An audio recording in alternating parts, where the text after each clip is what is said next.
Why are these kind of conversations relevant? Why, nigga, you wasn't on the bottom? I was really on the bottom. Why is that relevant? It's just, I'm just curious. What is the point? Hey, Huh? you gotta reach. Not reaching. Not yoga. Pilates off this bitch. I All have the no idea. wins. And y'all be like, why the fuck these niggas be celebrating niggas coming home from jail? Nigga, because we was from the bottom. We know what the bottom really is. You two-parent home having ass niggas. Hashtag he was a bottom. Wait! You know what? You out of order. So who the two-parent home niggas? Who is them? I don't know. Is this an attack against the two-parent homes? I'm just saying. This is what I'm saying, man. We have to challenge the narratives in our mind because if not, we start spinning. You feel me? We just start spinning and then it just be a lot of unnecessary stuff. You feel me? And now there's an attack on the two-parent home niggas. Shout out to you two-parent home niggas. Fuck out of here with this goofy shit. I'll keep calling it Tommy B. Oh.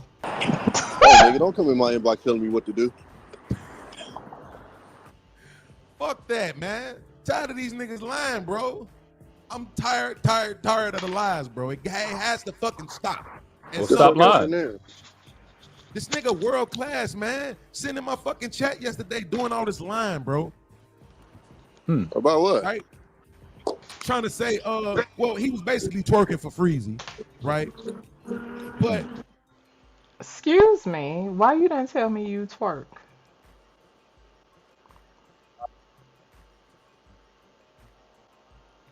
Hello?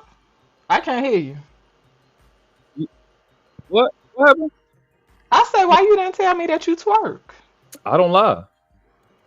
So I'm gonna tell you that. I'm just going based on what he say. He say you be twerking. You be twerking for niggas. I didn't know. I don't think you should listen to people who know that. No. Shut up. But instead of just defending Freezy, he chose to lie about me, right? Saying that the issue that I had with Freezy was that he didn't say what I wanted him to say, which was so stupid for him to say when I literally got you on video sitting there saying you understood where I was coming from. Pause it. Like- Pause it. That shit, he just keeps saying that goofy, retarded shit that don't have anything to do with the conversation. I wasn't the subject matter, dumbass. The subject matter was Britney, and the other subject matter that we're comparing it to is Freezy. I wasn't the person you were fixated on. That's another thing that mentally ill people do. They have fixation, but that's associated with their dissociation. Just keep saying that goofy shit. And what I said that in rebuttal to was you saying that he betrayed you. And only thing you can come up with if you're not an idiot in your podcast is what? He didn't say what you wanted him to say because he answered your question. You asked him, could he see it? He said, no, I don't see it like that. I think he was trying to get an understanding. That's what tangibly, physically actually happened. And you had a problem with that. And you called him a fuck nigga and you cussed him out. And you said shit that wasn't kosher.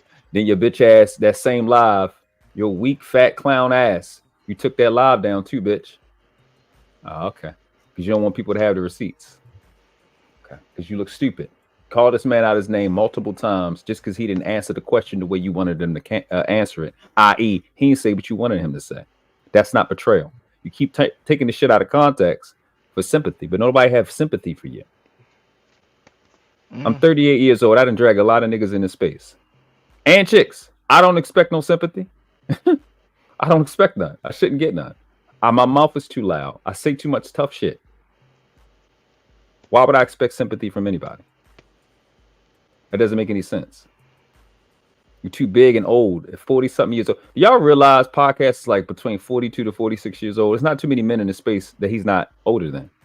For you to be an example and you doing this goofy shit is pathetic. Too old and fat and stupid to be running your mouth like that, making these type of mistakes.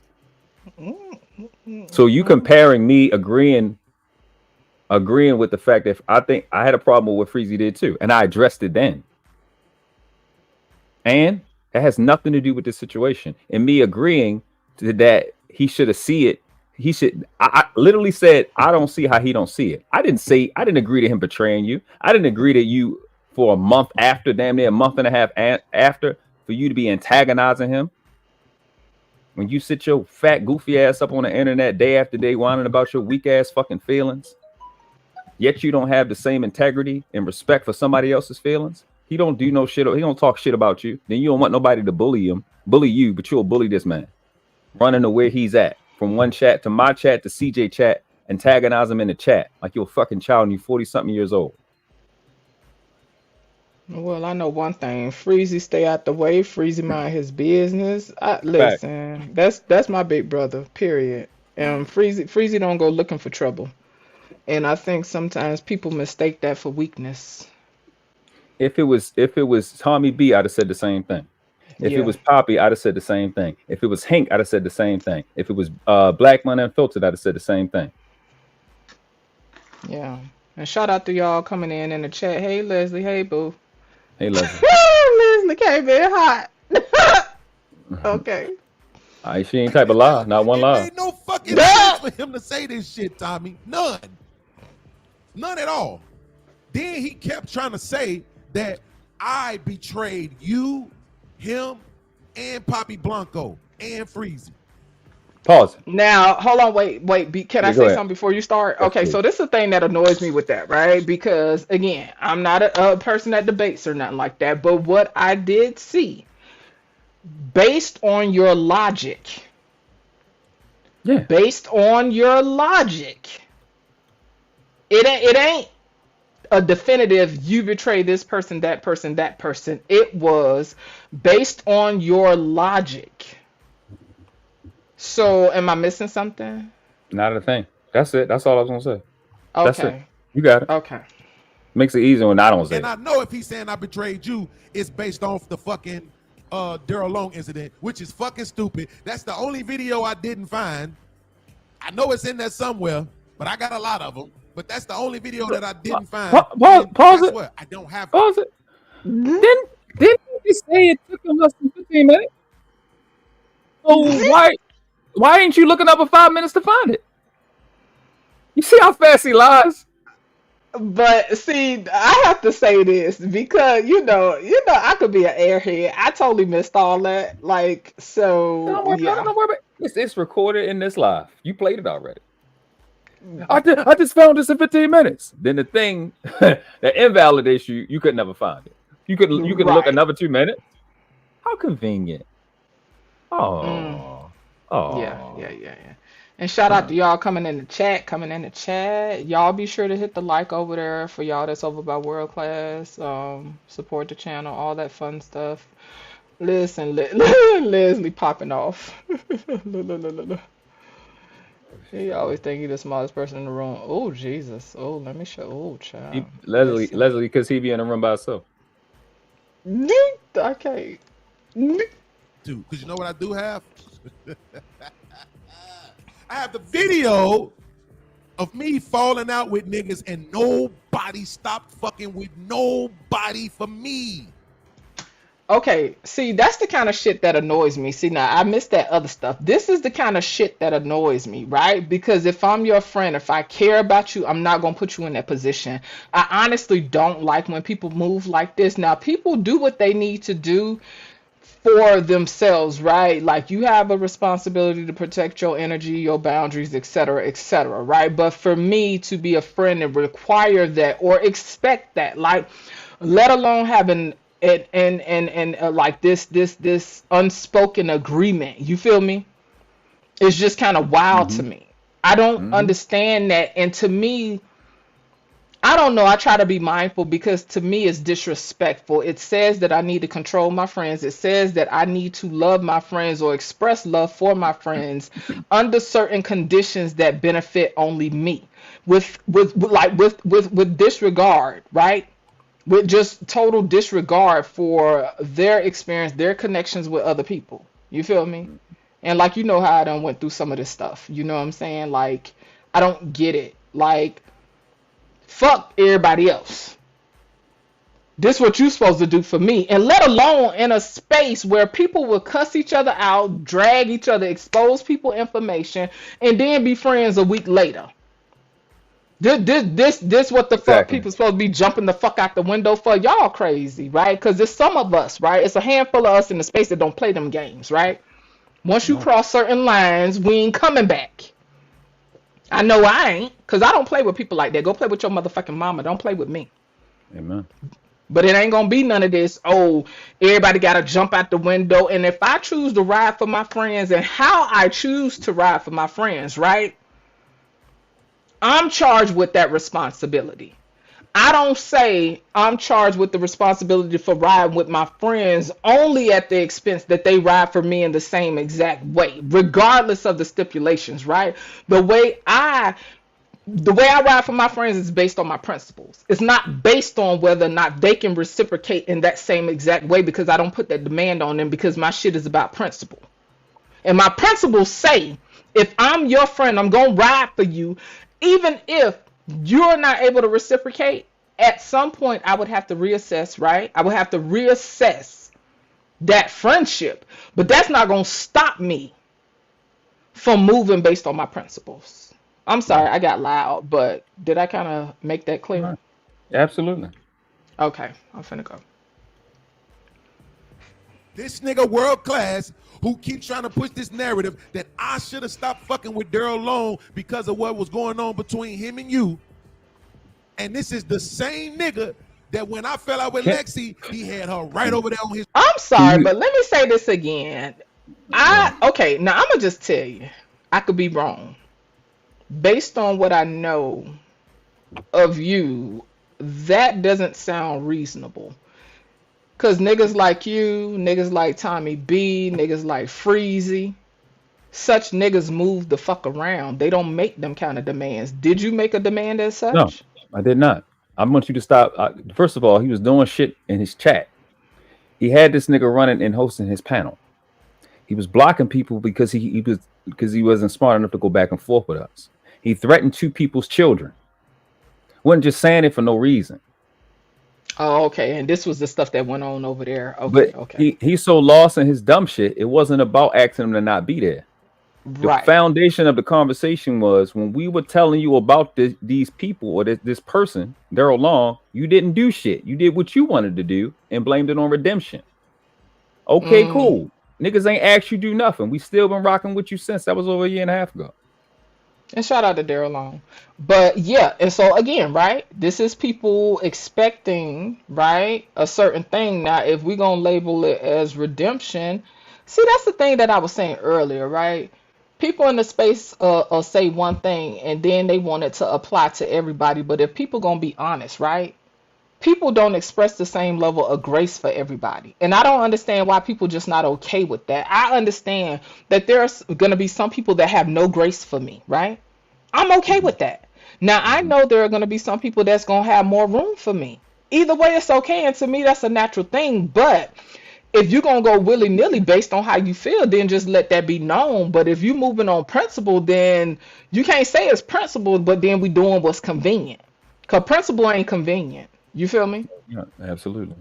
So yeah, that's the part that I think gets kind of convoluted in my mind, how I, see the situation. But that's me. It's either gonna be principle or it's not. When it comes to certain people that I rock with, I'ma just tell you off rip. Don't ask me shit about her. Don't say shit about her because I'm biased. That's it. And honestly, I don't owe a motherfucker no explanation about it. I'ma just tell you, I ride with her, so don't ask me. If y'all gonna have a conversation about Leslie, then go ahead and do it. But don't ask me because I'm biased. I'm okay with that. But people don't want to be honest. They want to say everything is about principle and everything is not about principle. People just have to be honest and just say, hey, this is simply because I rock with them, and you just don't get to question that. But I don't think people are going to be that honest. His channel. When I fell out with Jay Ali, he had her right over there on his channel. So how the fuck does this nigga get to hold me to the standard of not fucking with people when the homie fall out with him? Oh, pause. I can answer that. You're supposed to excommunicate everybody, is what I'm getting. No. This is what's crazy. You got all of this shit that you're saying. You got all this dumb shit that you're saying. You got so much passion about this person. I'm messing with this person, and you, the person I fell out with, you had him on your channel. So you either have a principle of people not fucking with people, of us not fucking with people when you fall out with them, or you don't. Which one is it? Right. We gotta stand on which one you on. Is that your principle or is it not? Because if that's your principle, then you don't have an argument. And if it's not your principle, you definitely don't have an argument. Based off your life, you don't have an argument if that's your principle, because you don't do it. Because you ain't disassociate yourself with Anton Daniels when we was beefing, or Fatty, or Daryl Long.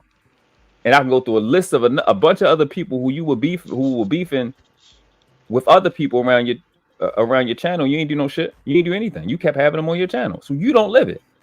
If that's not your argument, why the fuck are you bringing it up? And why are you so passionate? So you can't get around the truth. It doesn't make sense. But you talking loud. You sound real good when I'm not there. Which we don't have to deal with too much of that, because I definitely came up there and made him look fucking retarded. I can't. I'm going. Can I continue? Yes, man. I mean, The answer is he doesn't. It makes him a fucking hypocrite. well, I never fell out with dude because I never was in with him. So my situation wasn't a falling out. Okay, You get what I'm saying? So, but and I never asked you to do anything. My whole No, stance you on that- didn't. That's why I'm talking about him. Yeah. No, I know. But he keep dropping your name. That's why you tagged. No, but I'm saying that's where he would be wrong at, because I didn't ask you. That would have been a you decision. But and I told you that it wasn't just you. I looked at you differently because of our relationship, but I said everybody in this space. I didn't understand Absolutely, what they you were dealt with saying them. that every time. Absolutely. Um, Wait, let me point this out. Do y'all see how I'm recalling that Tommy B said he was saying something, and it's okay for me to acknowledge that that's exactly what he was saying, and that's exactly what he meant by it, and I don't have to change it to try to make it anything else? Let's see if these other niggas could do that. Guarantee you they won't. Go ahead, Tommy. yeah, but Pause that. I'm gonna be honest with you. Most of the falling out you have. Okay, yeah. go Let's see if these other niggas can make a minute, irrelevant, non-corresponding point and make a big deal about it. I bet you they can't. You're right. We can't. You can continue. I can't. For some reason, I was never like around for him, so I would pop up and then I would hear about it. So like the shit with Freezy, the shit with Brittany. I remember I popped up one day and I'm like, damn, you and Brittany at it? And I was like, just watching that video. Most of the time it would pop up. So I never really even had strong I never had strong opinions on a lot of them shit. Like it was I had to go off your word, and I wasn't about to go back through hours of content to go see what the fuck happened. So I had to kind of just go off of what you said. And my thing with you was it was never that you was lying about what you said. I just never saw anything that happened between them as being like serious or whatever. And I think when me and you had that conversation, you acknowledged it. And I think that was the difference in how I saw it, was like when I saw the situation, and I don't even like talk about it no more because this nigga like to be goofy and make content and shit. Yeah. But just with that situation, I just looked at it differently, whatever. Like, I'm not sitting here posted up on this shit or anything like that no more. But I'm just saying, but as far as like him saying that, like I said, I think that's just coming from the point of view of, like I said, I felt like that about everybody, but specifically with people that I fuck with, because I don't fuck with that many people, you know what I'm saying, in space like that anyway. So I think that's probably where he's coming from with it. Because ultimately in this space, it's gonna be people that, you know, people ain't gonna fuck with and that you gonna fuck with. So that's one thing or another. That was the part. This is why for everybody that's listening and that's gonna watch this on the replay, this is how you know this nigga don't have any integrity. When he heard Tommy B say what he just said, he could have put it in proper context, but you chose not to do it because you want to be a fucking victim. He knows that Tommy B, who we know each other, right? offline, he's looking for a reason why I would do what you said I just did, but I didn't do that. But you want to be the victim. I said and rebutted you again. I gotta emphasize this just as much as this nigga lied. You said Freezy betrayed you. I'm saying it's because what? He didn't say what you wanted him to say. Based off your logic, you betrayed us. You betrayed me with Fatty and Earl Long. Based off your logic, me, Poppy, and Tommy, them two more important than me because their child was threatened. So you betrayed us based off your logic. Since that destroys your argument and all of your dumbass lives, you got to fake and lie and omit information while pretending to be smart. People like me who are actually smart, who take painstaking efforts, which is what the word smart means, we don't have to leave anything out or omit because I'm not going to undermine my intelligence, dumb fucker. I'll put too much energy into being smart for me to omit information, for me to have that in my fucking habit. That's what smart people don't do shit like that. Go ahead, Jeff. My bad. No, you're good. And I have to say, like, in regards to when it comes to people, children, right? I don't understand, generally speaking, in the space, right? Why people don't understand anyone, right? Whether you like a person or not, anyone blacking the fuck out when it comes to their kids. You cannot expect rationality from anybody, any parent, when it comes to their children. I don't give a fuck who it is. You can't don't ask me to be rational when it comes to mine. Exactly. Don't ask me shit about being rational and not blacking out on a bitch. Period. When it comes to my children, don't expect anything less. And if you do expect anything less, I'ma question your motherfucking integrity and your sensibility. And that's it. Amen. We can go. I just think it's levels to what people do to that would determine that. So, you know, even like say with the Brittany B thing, if I had heard on tape Brittany B saying, you know, fuck your mama, your kids, that whole situation would have been looked at completely different. Yeah. But when you look at the situation, you go, they gonna have a conversation later. They gonna get over that. Right. Then that's kind of how motherfuckers look at it. It's not like I gotta go on the whole fuck Brittany B campaign. You know what I'm saying? When I know later on y'all probably gonna patch that up or whatever. But I give you a perfect example, like with Big Bad Bull. Like I didn't know that y'all would ever patch that shit up, but y'all have. You see what I'm saying? So but hold on. So you said you didn't think that me and Big Bad Bull would ever patch it up. Now watch this. Let's see this. Now Tommy B is going to be a different example from what World Class and Freezy and them would be, right? Watch this. Tommy B, have you ever heard me say the words that I am about forgiveness? Yeah, second chances. Absolutely. Oh, okay. So I don't even have to repeat it. So you know that. Yeah. Absolutely. Okay. Yeah. So here's the thing. Would that suggest that if somebody, and you just also said it's some YouTube shit, right? Yeah, absolutely. Yep. Okay. So if somebody apologizes to me and I says that I'm about forgiveness and I'm about allowing people, you know what I'm saying, second chance. It's a word that I used to use all the time though. I think it's like that shit where when you come out of jail, start with an R. I know what you're talking about, dog. Damn. Recidivism? What's going on? That's redemption. That's what I said. Oh, redemption. Oh, okay. Okay. You know, the person he said was dumb. I can remember shit, I think right? it's What's your rehabilitation. dumb ass? No, I'm sorry. Reconciliation? I don't know. Read something. Let me go through the thesaurus. Interesting how I can remember your words better than you can. That's crazy. That's fucked up, man. Damn. Can you pause it for a second? Hey, everybody in the chat. Sure, absolutely. Hey, everybody in the chat. Go ahead, do your thing. Can you see how how retarded that was just now? I can remember your words easier than you can. Well, maybe listen, you know sometimes people have memory problems. Don't be attacking us with memory problems. Yeah, well, he be forgetting to shut the fuck up. That was his memory problem. Oh shit. Okay. Touche. But yeah, with your dumb ass.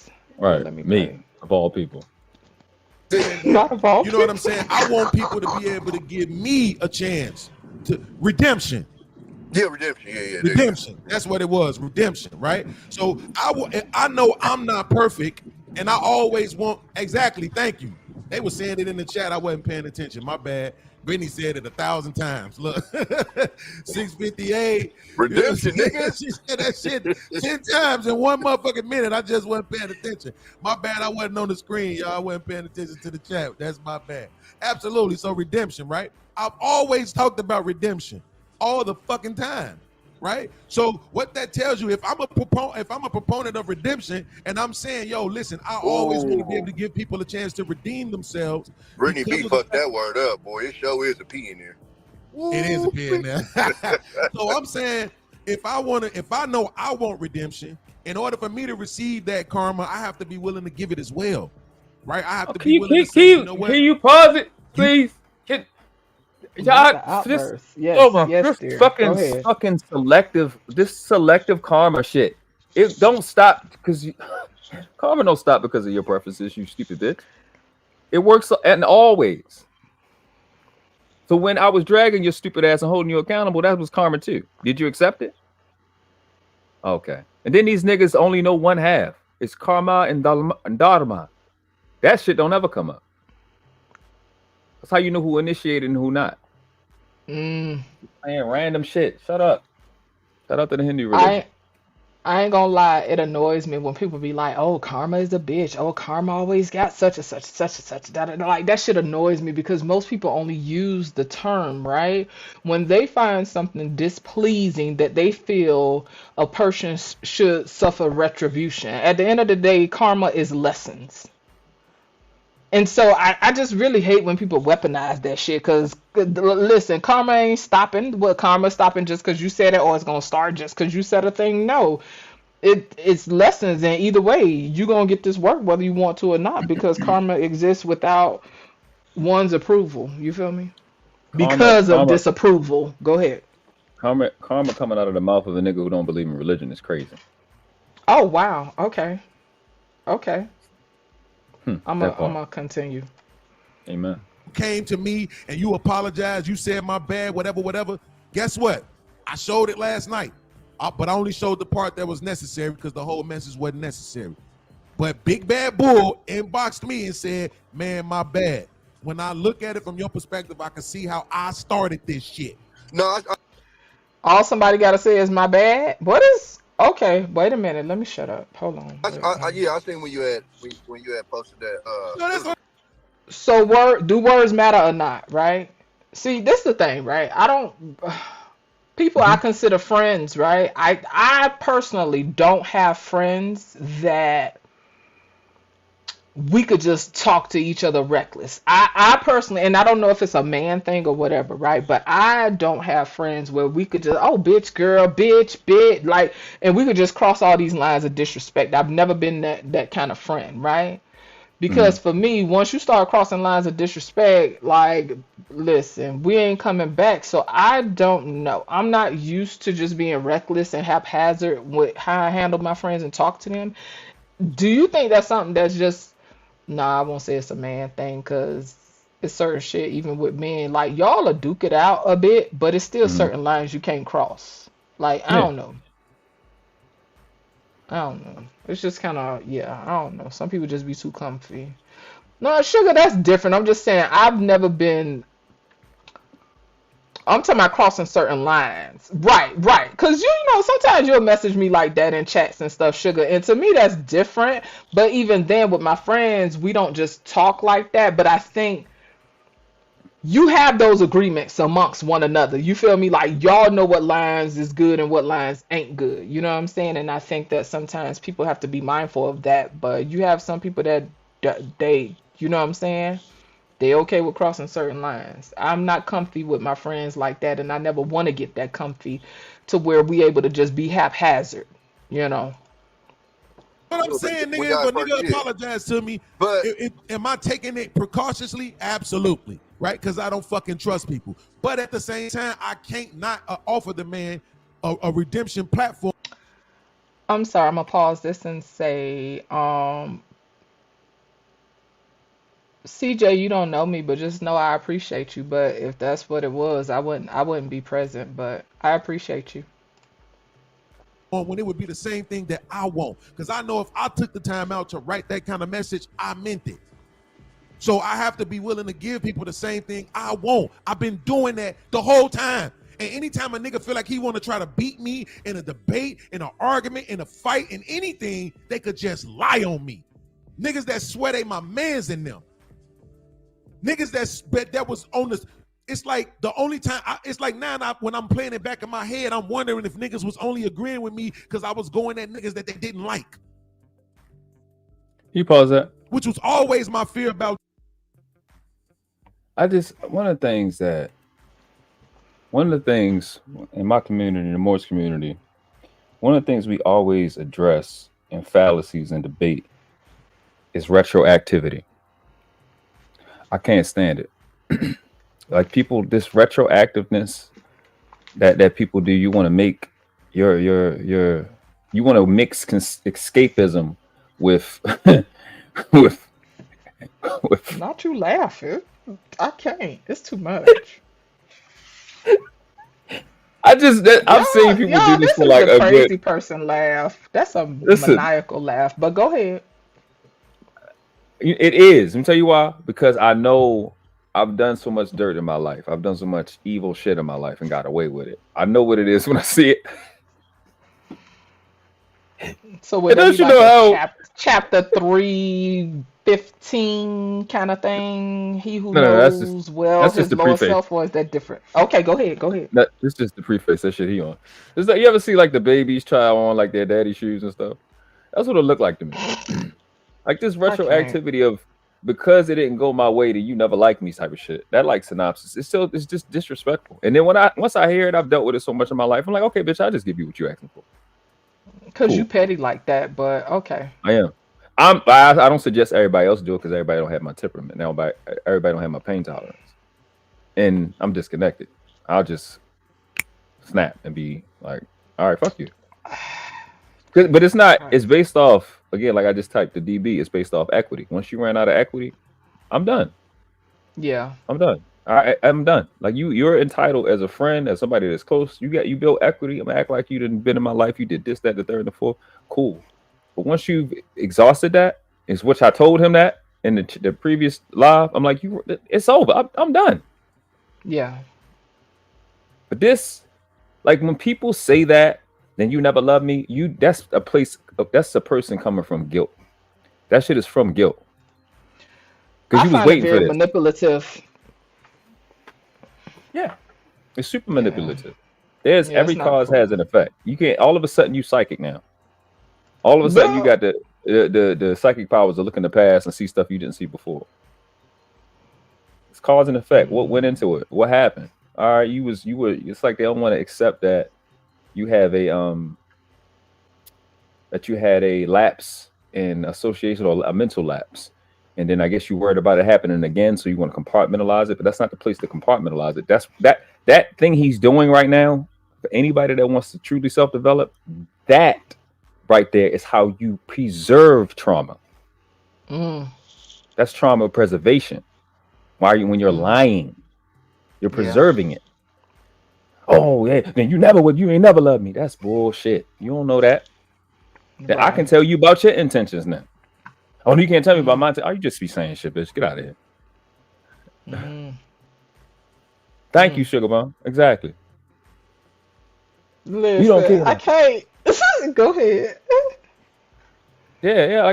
I've told this to many people. Like I said, I was telling somebody yesterday on the phone. I'm like, bro, I've known about 40, 50 people. I've never had an argument with one time in my life. So you can want it to be me if you want to. You can. But I understand, like, everybody ain't for everybody. Everybody and everything ain't for everybody and everything. And I know I'm a very specific person to deal with. And like I say, I operate off equity. I don't operate off emotion. I don't operate off all that other shit that everybody operate off. I operate off equity. If I don't know you, I operate off of you can't make a second first impression. If the first time I see you, it's on fuck shit, I don't ever want to deal with you ever again in life. And I don't care what you do. I don't care what you do. Because there's too many people on earth. That's a good sign to me you don't need to be together.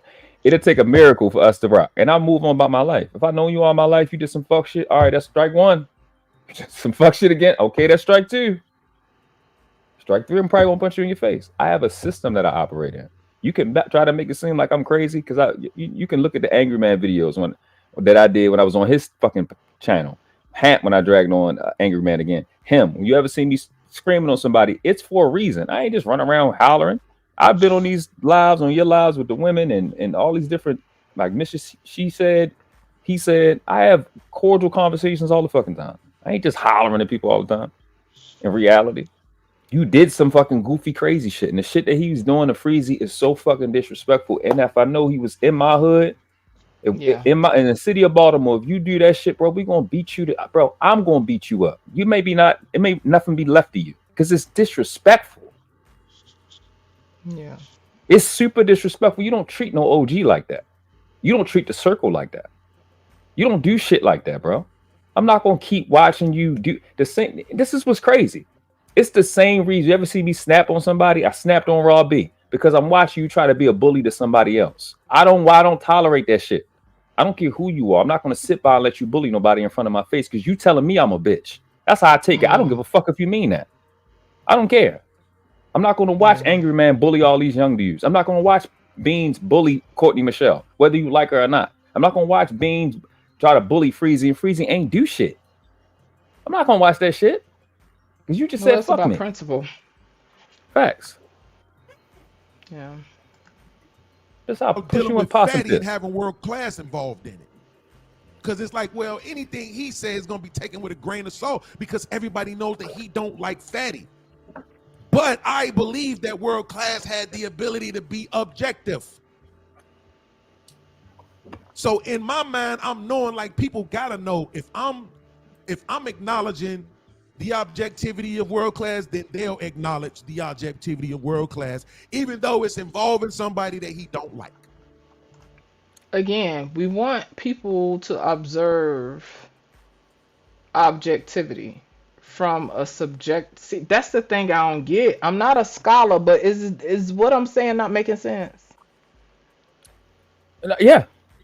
You want you want objectivity from a subjective scenario, a subjective experience, a subjective a battery of questions about how one perceives a thing from the subject, right? From the eyes of the subject.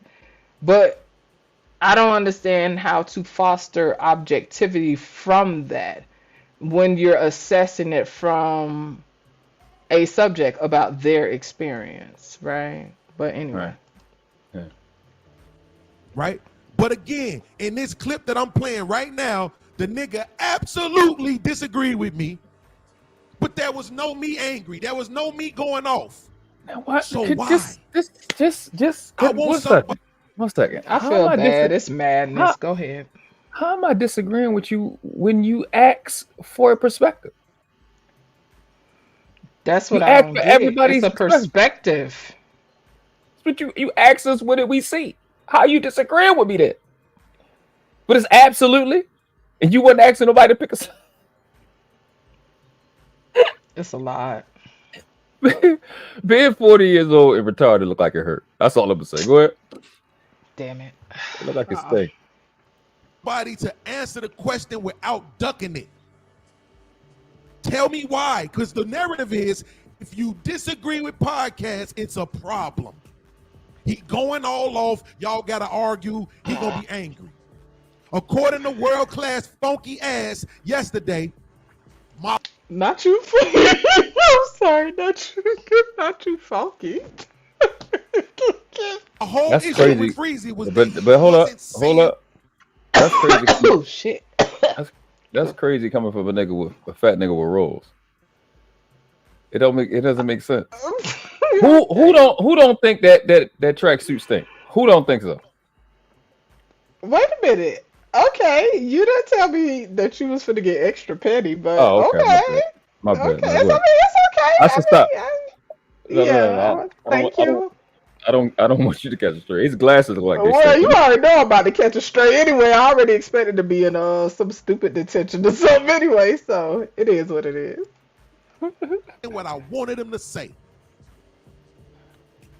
Absolutely wanted world class to say what the fuck I wanted him to say in the Brittany B situation, and he fucking didn't. And here's the goddamn. Oh, you wanted people to say what you wanted to say, huh? Oh, okay. All right. In the chat, I said Brittany was ready to fucking pounce all over a nigga, bro. Hashtag up. And then guess what? I came on Fight Club 30 minutes later and I never brought it up. So That's all that I'm amped up. She was amped up, saying, trying to hear that shit. Ain't no motherfucking body in this bitch. I ain't better than none of y'all, bro. If I can exude a certain level of control, so can other motherfuckers. And when they don't do it, it's because they don't respect you. So I'm saying stop being fucking phony. Don't tell me you love me. Don't tell me we brothers and sisters. Don't tell me all that other shit when some old ass dope fiend can come and fucking tell you I said some shit and you won't even tap in with me to see if it's true. The fuck out of here with that bullshit. I'm from the streets, nigga. I know how loyalty works. I think what's missing. I think what's missing. Go ahead. Hold on, real quick.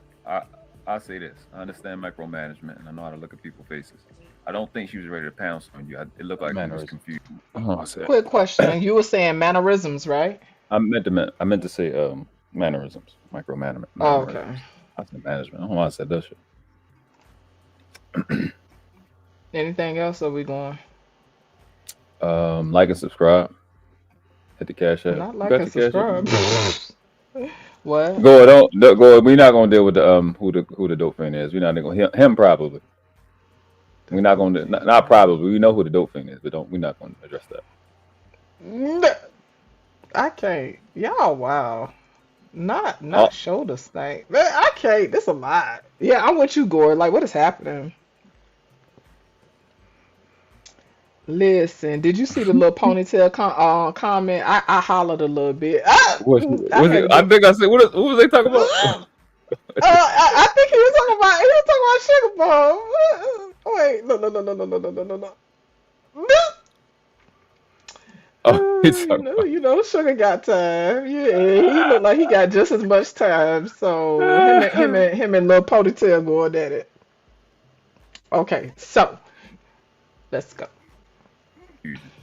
I don't think she was ready to pounce on you. It looked like confusion. Because all these chicks are feminists, all of them.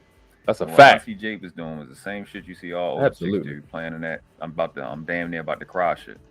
When she was explaining the bands on that little, so that inner feminist in all of them.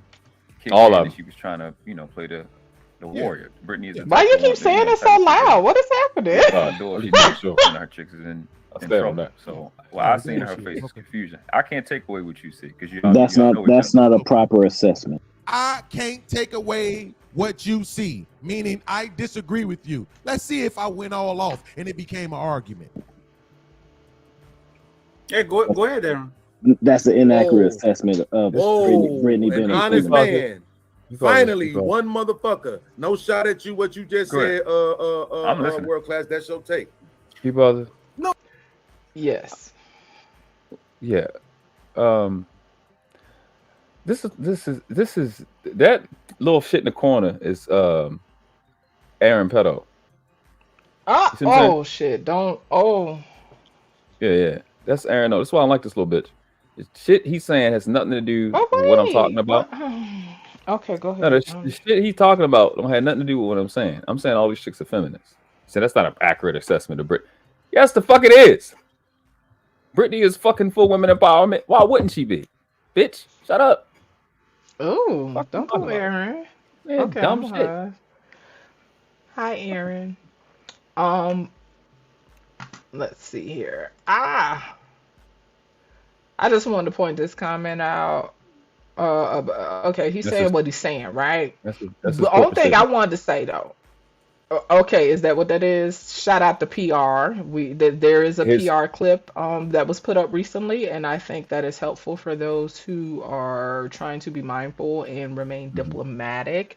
But what I was gonna say is, motherfuckers know who he is, right? And I get it, right? And you have to decide where you choose to meet people that you rock with, and that's with anybody. Personally, right? In regards to introspection, I personally don't allow that narrative to remain in my mind about motherfuckers know who I am. Like, oh, okay, motherfuckers know how Judge J moves. So, to me, I ain't even, and I'm not talking to the CJ guy because I really find him to be intelligent. A few times I've heard him talk and stuff, but I don't like it because it becomes an excuse for people to do what the fuck they want. and that leaves people in this place where they don't have regard for other people and how they leave other people experiencing them. And people have to be mindful how the people we claim we rock with, right? We have to take stock in how they experience us with sound thinking, not just narratives and feelings and all this other shit that we choose to spew when we having our moments. Because I have my moments, you feel me? The people that know me know I have my moments, but we have to be able to look through a lens of sound thinking, right? Because we all could use that as an excuse for our behavior, you know? And so that was just something I wanted to touch on right quick. Like all of us, including myself, we can't allow ourselves to be comfortable with, okay, motherfuckers know how she is. Okay, motherfuckers know how Sugar Bum is or whatever. If you rock with people in real life, I ain't talking about like just this regular internet stuff, but if you rock with people in real life, you have to be mindful about how they experience you and vice versa. But anyway. Yeah. No, but I'm Buckets, an honest you know man. that. Oh, I just realized there was somebody in the chat. Oh, it was a chat I put on the screen. It was somebody named Jay said Brittany was wrong as a 5X thong. Still got love for her. It's not about taking. It's about not taking accountability. Okay. That's who I was responding to when I said, "Whoa, somebody being honest." Not Aaron, but the chat that was on the screen. But wait, did I just say the world class? What did I just say to him? That it's not a shot at you. That's your take. You can have it. I don't understand the relevance of that. I'm confused though, Tommy. If I'm the nigga who's going to be mad if you don't agree with me, why would I tell him that's not a shot at you? That's your take, bro. You can have your take. A liar. But you saying that was tongue in cheek. Like if no, it wasn't. It's a chat on the screen. Look, do you see the chat on the screen? The reason why I said that was because I said one nigga willing to tell the truth, right? So was I saying that, in my opinion, world class wasn't telling the truth? Not in that moment, but I absolutely have stated clearly all the time that I didn't think he was telling the truth. But Tommy B, that's not what's in question. What you not telling the truth about? That's what I'm not clear about. Exactly. Oh, okay, so you're not clear either. Okay, no. I just can't be clear on this mic line. Just lie. What's in question is not whether or not I think niggas tell the truth. What's in question is that if you disagree with me, I'm gonna argue about it. Why am I not arguing? Can you pause that? Well, I mean, we've argued about that since. Oh, okay. You can play it again. Well, first of all, that's what the fuck this space is. So that's a little bit weird anyway. What you're saying the space is that if a motherfucker disagree with you, it's gonna turn into an argument? I mean, ain't that what this space? I mean, well, they call it debate, but it's usually an argument. I'm not here to tell you whether or not you're right or wrong. I'm just trying to make sure that your opinion is put across. Most of the beefs in this space stem from you don't agree with me, so fuck you. That's literally what most of the beefs in this space stem from. So for somebody to single somebody out and go, every time you disagree with me, it's a problem. It's like, well, him and the other 500,000 motherfuckers is in this bitch too. Like, Wait a minute. Wait, hold on, Tommy. Because this is what's confusing me. Because if what you're saying is true, then it wouldn't make sense for niggas in this space who do the same thing to try to hold me accountable for it. Would that make any sense to you? No, it wouldn't make sense. But I think where you get the raw end of the stick at is your being. So you have absolutely. So when you do it, it's more intimidating. Like you say, you're demonstrative with it. So it's more intimidating when you do it than if somebody else does it. But I mean, like I said, I don't really get into too many beefs in here because I don't get passionate about too many of the subjects that we talk about. So for me, it's no reason for nobody to beef with me because if I hear a different opinion, I'm like, oh, okay, and I move on. I don't have to throw a shot or nothing like that. It's just okay, and I move on. But, and I will say this because you like numbers, the majority of niggas in here cannot hear a disagreement and just move on. They hear disagreement and then they got to try to make you think the way that they think, and that shit could be 4 fucking hours. Right. Exactly. But Tommy B, so just so the people can know that you're being objective, wouldn't you say that applies to you too, though? Wouldn't you say that? No. You say that sometimes when some shit really matter to you. No, listen. Sports, 100%. I'm down your ass, boss. Okay, not just sports, because you know I can. Don't make me pull the receipts. Now I mean, that was back wild. to the PNB Rock situation. Come on, it's the part where you're supposed to just say, yeah, that shit be me too. I wasn't passionate about the PNG. I just told niggas what it was, and in that situation, can you pause it? A situation that was up for debate. That wasn't an opinion. That was a fact. Can you pause it? Tommy, I have the receipt. Tommy, you gotta hit a pause in the chat. Like you down your ass is crazy. Shit. It sounds worse when you play it back. All right, go ahead. I couldn't let him get away, but that's accountability right there. Outlandish. No, but what I'm telling you is the part where you're supposed to say, yeah, sometimes niggas be frustrated. Hold get up. I go in no, on their ass but what I'm telling you is I'm not talking about an opinion. See, when I'm speaking, okay. No, we're talking about the fact that niggas will argue when people disagree. That's all we said. So all I'm asking you is, can you just be honest and say, yeah, when niggas disagree, I will argue with niggas. What I'm saying is, there you go. If we're having an opinion on something that's not really based on like a solidified fact that we could point to, I'm not about to get deep into it. No, I'm not saying that you're argumentative as it pertains to just anything. But I'm saying, anybody can get an argument. Absolutely. Wait, but I'm saying just so the audience know that you're not trying to point the finger at everybody else. Oh yeah, nigga. It's possible for you to do it too. My sports channel is called We Argue Sports. That's my sports channel. No, where I used to get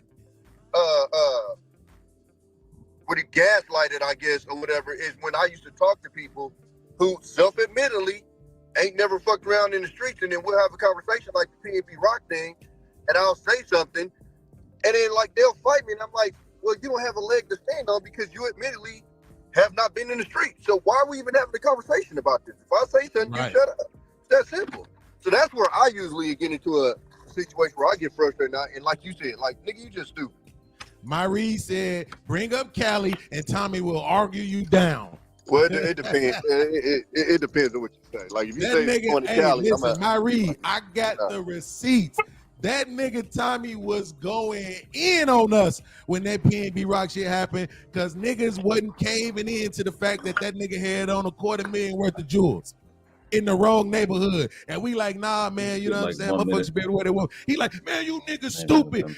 It's places I can't go and wear what I want to play. You can't wear that shit. You gotta check. That nigga was going in on us. So and that's all I was saying is just it was all objective is to say to be able to acknowledge and say, like what I did a few minutes ago when I said motherfuckers do be wanting motherfuckers to move like I move, but when it comes to the bad shit about us, I don't want motherfuckers. Oh, sorry. That's what okay, I'm sorry. Okay. Taking that shit. You know what I'm saying? But wait, this is what I want to do because this shit happens all the time. I want to make sure I get back to the video. All right. What podcast? It's not accurate based off what?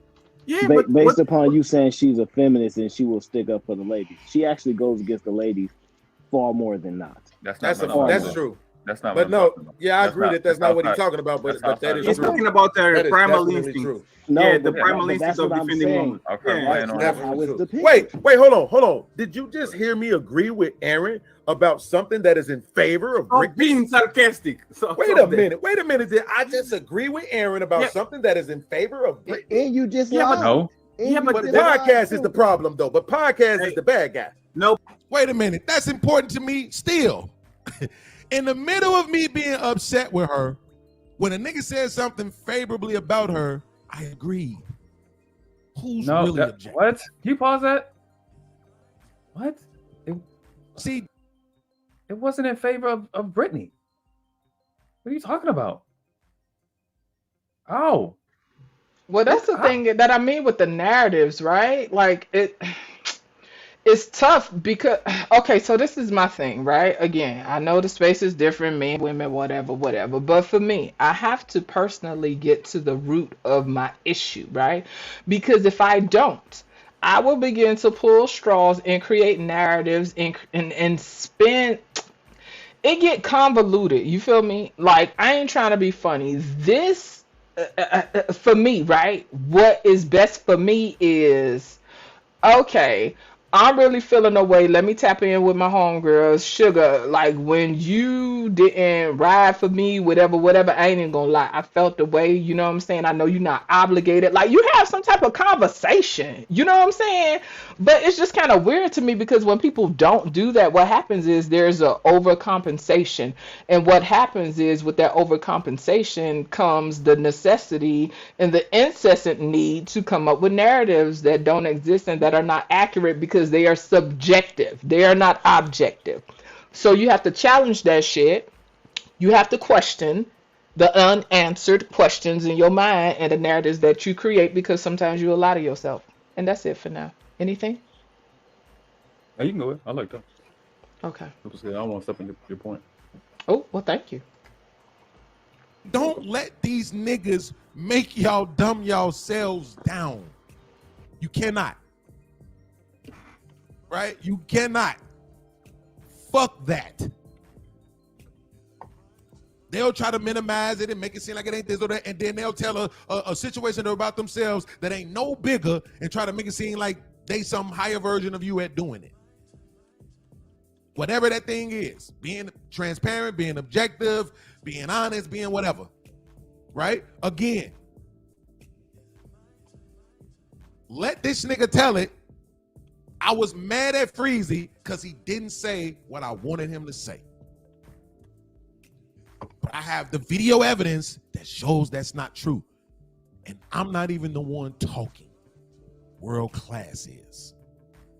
So why would he sit in my chat and make up all them lies? I just want this to be, the review part of the destruction. So I won't have to do this part. I can just drag. Yeah, nigga. You got the video evidence that you just, and I'm not even the one talking. Like it's some official thing. Nigga, you just went to where I was talking. It's a revelation. Leave him alone. This nigga's stupid. You see what he's gonna DB go said? to the part. What she said? Yes, he just be putting words. He just be saying shit. Like, what the fuck are you talking about, nigga? You just went to the part where I was just talking. It's not deep. It's not video evidence of nothing. You're just dumb. You're narrative spinning. You're a fucking idiot. I'm gonna say this for my real drag love. I didn't say all. Let's bring to the. Go ahead. Me only. Okay, let's bring to the attention of the court that I didn't say that podcast. No. He said. No. Okay. No. It just the shit he emphasizes. It's the same thing. It's the same reason why Freezy came on my channel after we got into it and did all that extra shit about you been a fuck nigga, you been fugazi, you been this, you been that. Because the motherfuckers be harboring feelings about you for real. They actually be harboring. Again, Freezy my big brother. Freezy solid. Freezy stand on his shit. Freezy stay out the way. Freezy do his work. Freezy build his channel. Now, whatever ins and outs people got going is their business, you feel me? But I have always found Freezy to be a stand-up dude, you feel me? Whether he's right or wrong in any specific instance is a bit different for me, you know what I'm saying, in my perspective. But he definitely is a man of principles, you feel me? So... And most people that know Freezy, they see like Freezy don't be on that level where he really be going at it with people in the space. I never really see that, you know. And so I guess I'm a little confused when it comes to that. I'm not sure. But I do know that people have, see, that's the thing, right? If I want to be manipulative, right, I could say, oh, World Class, you ain't never rock with me like that. You ain't never rock with me like that. But if we're gonna be honest, right? If you check the records, right, whether you and a person decide to part ways in y'all friendship or complete that friendship, that cycle, you still have to check the records, right? And a lot of times what people do, and I'll include myself in that, right? I had to learn how to not throw the baby out with the bathwater. You feel me? I used to be one of the people I get pissed off with you is fuck you, fuck everything, fuck you, your mama, your dog, your cat. I'm throwing all y'all in the garbage, right? Instead of respecting and honoring the fact that, okay, there was some times where they really held me down. You know, the shit ended how it ended, but it is what it is. You know what I'm saying? And whatever it is, it is what it ain't. You feel me? And so, Sometimes we stretch when we be feeling the way. Go ahead. I want everybody to remember that this all started over Fatty spreading narratives on podcasts to make him look bad. Now, I want you to kind of go back 10 seconds so people can continue to hear. That's how Oh, this shit okay. started. See, I didn't even know that because I don't watch certain people, so I don't know. About you been a fuck nigga, you been fugazi, you been this, you been that. Because the motherfuckers be harboring feelings about you for real. They actually be harboring feelings about you. They sit on it. Somebody told me this shit not too long after I first started bouncing around from channel to channel. Yo, these niggas will sit right on the fucking panel with you and act like they cool with you and really be in the back chats dogging you the fuck out. I didn't want to believe it. So until I now, saw it for my own with my own eyes. Niggas who sat on panels with. So now, this is a back chat comparison. Now we in the back chat. Now we did this in the back chat. Oh, What wow. the fuck does back chat have to do with anything? I don't know. They told me stuff that be in the back chat supposed to stay in the back chat. That's what the head told me. Ain't that something? That's crazy. I was told that same thing. But what he done? I told some shit on the back chat one time because the nigga thought he was gonna be sneaky. He thought he was gonna come and accost me in the back chat while I was on a panel, and I just had to say, "Hey, bitch, what you saying ain't lining up with what the fuck you saying in the chat, and what you ain't gonna do is run up on me like that." But regular conversation, it is what it is. I don't have a need to expose shit that's in the back chat. You feel me? But some people do like to play them games. That's why I've learned to, generally speaking, I just stay the fuck out of back chats because people ain't shit. But anyway, anything No, else? that's a fact. No, we good. But Anton would sit in the back chats and talk and dog this nigga the fuck out. He ain't no real millionaire. He got I'm sorry, who dog who out? He is saying that people dog Anton out, but act like they like him. Oh, and back chats got you. his Never money mind. from a fucking lawsuit, all this shit. They were just trying to spill all the beans on the nigga. Anything they thought they could say to smear the nigga, they would do it. And they would say it. And I'm like, why the fuck do you be on his panel? Like, why the fuck do you go to his channel at all? Why do you be in his chats at all? Yeah, that's real. I don't fucking understand that. That's The reason most that's people one thing did. I So we will finna say. child, listen, why we okay, so anyway, most people in this space, right? And if people gonna be honest, and I said this when I used to be by Anton, right? I ain't gonna lie. I used to run up on people in chats, and I used to be like, "Yo, like, why you over here?" Because you know good and well you was talking shit. But the reason I would do that is because their conversation would change when they would get in Anton chat. This is my thing. If you don't fuck with a person, I could rock with that, right? If you stand on that. The problem is people are constantly bouncing back and forth. Don't pick and choose when it's convenient. Now, if I don't really rock with you like that, I'll just stay out your way. But I'm not gonna trash your name in another chat, right? And then come and sing your praises when I come in your chat. I don't do stuff like that. If anything, if I choose to come up in the chat, I'm gonna keep it simple, but it ain't gonna be no ass kissing and all this extra stuff. And that's what a lot of people do in this space. In regards to what a lot of them say, they ride on Anton coattails. You know what I'm saying? Lapeef done went wherever the fuck it went. But a lot of these people were able to spawn their channels off of that whole movement, right? But we Absolutely. ain't finna sit here and act like child, listen. So these people, listen. People, listen. A lot of these people use those platforms as springboards to boost their shit, which is cool. It is what it is. It's marketing. It's a strategic move. Call it what you want. But what we ain't gonna do is backtrack and try to act like, oh, okay, I'm separate from all that. Like, listen, plenty niggas been eating off of that. So, Amen. anyway, can we go forward? Yes, ma'am. Okay. I just no, I think I was on it, but anybody that does that, I always kind of like that. That's weird for me when you do that, because I even do that with the with the rap niggas when they fall out with their boys and then they boys go, oh, this nigga was never from the hood. It's like, wait, we got video of you 2 months ago saying this nigga from the hood. I'm confused, like that type of shit. Like now we fall out. Now it's I'm look. If I feel the way, I'm gonna say it. I don't know about all that whole shit in. Like That's a fact. Bro, I keep telling niggas I'm autistic. They don't believe me. I keep telling them I suffer from anxiety. They don't believe.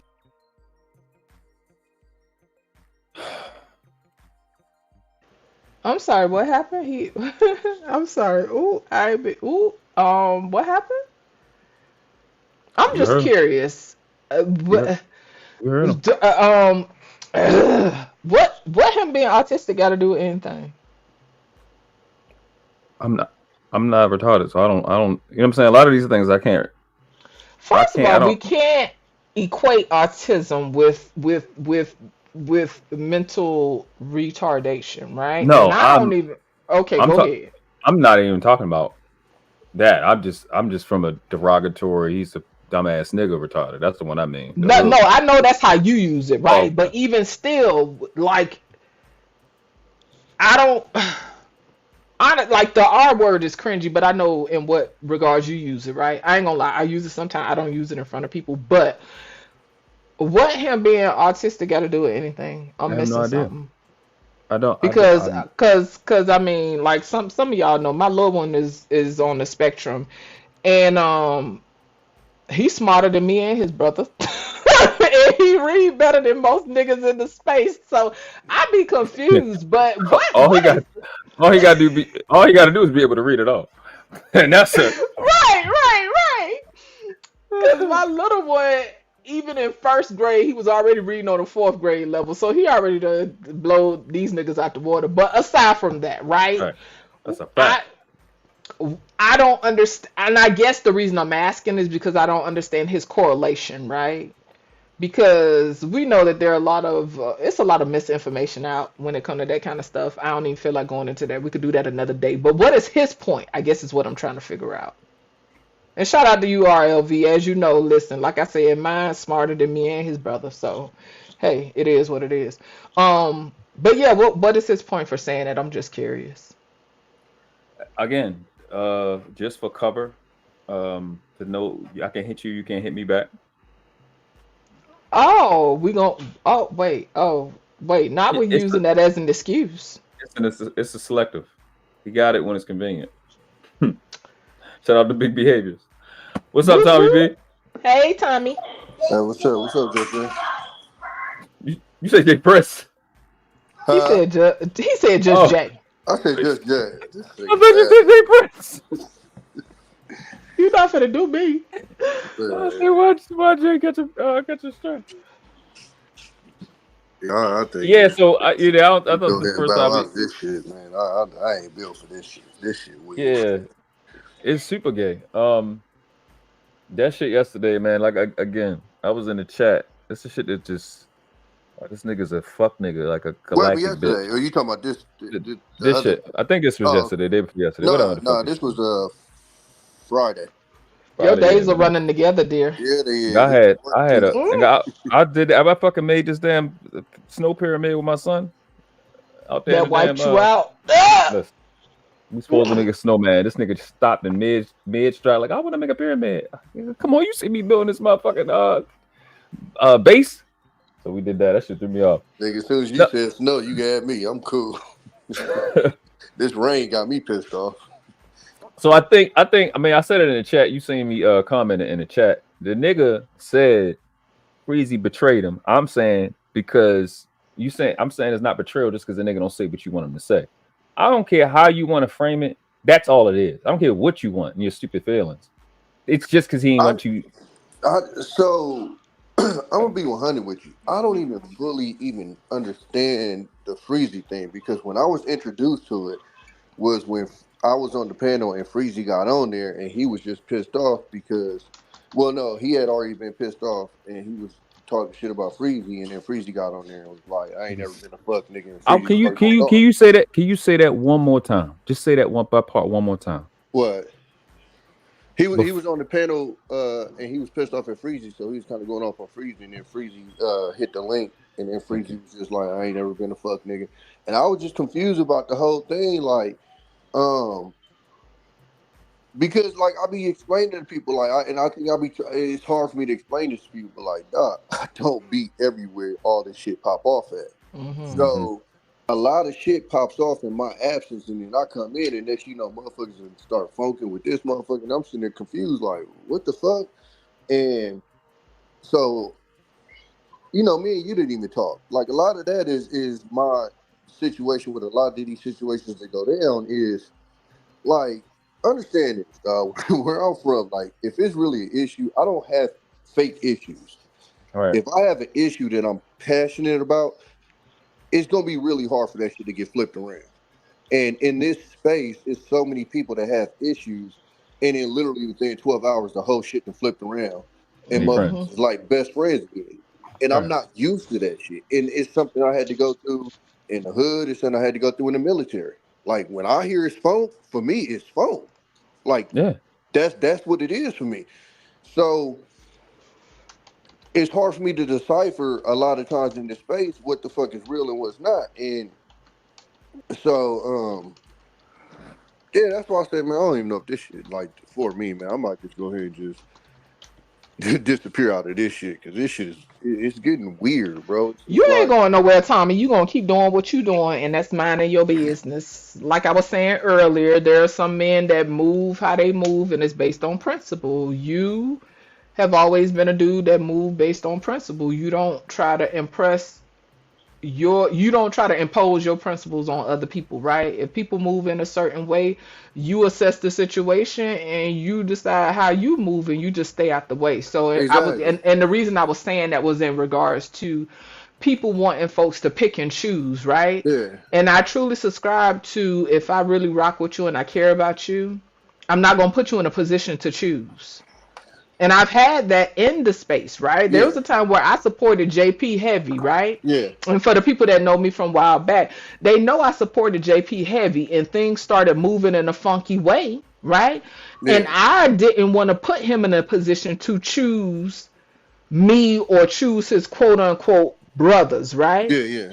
I'm not going to put you in a position like that. What I'm Yeah. going to do is I'm going to fall back and I disappear. Yeah. But And that's and how I move. I think that's in this situation. I don't know. Maybe that's how I mean, it's probably how I'm gonna start moving from now on. But like, cause like for You me, always move like that, to be honest with you. You don't go around well, trying to put them demands on people. yeah, like and I mean, cause like even in this situation, like we repeated multiple times that like I never asked anybody to do shit. Right. Right. Uh, my thing was I would have thought that the offense was so fucked up that you wouldn't have wanted to be around that motherfucker.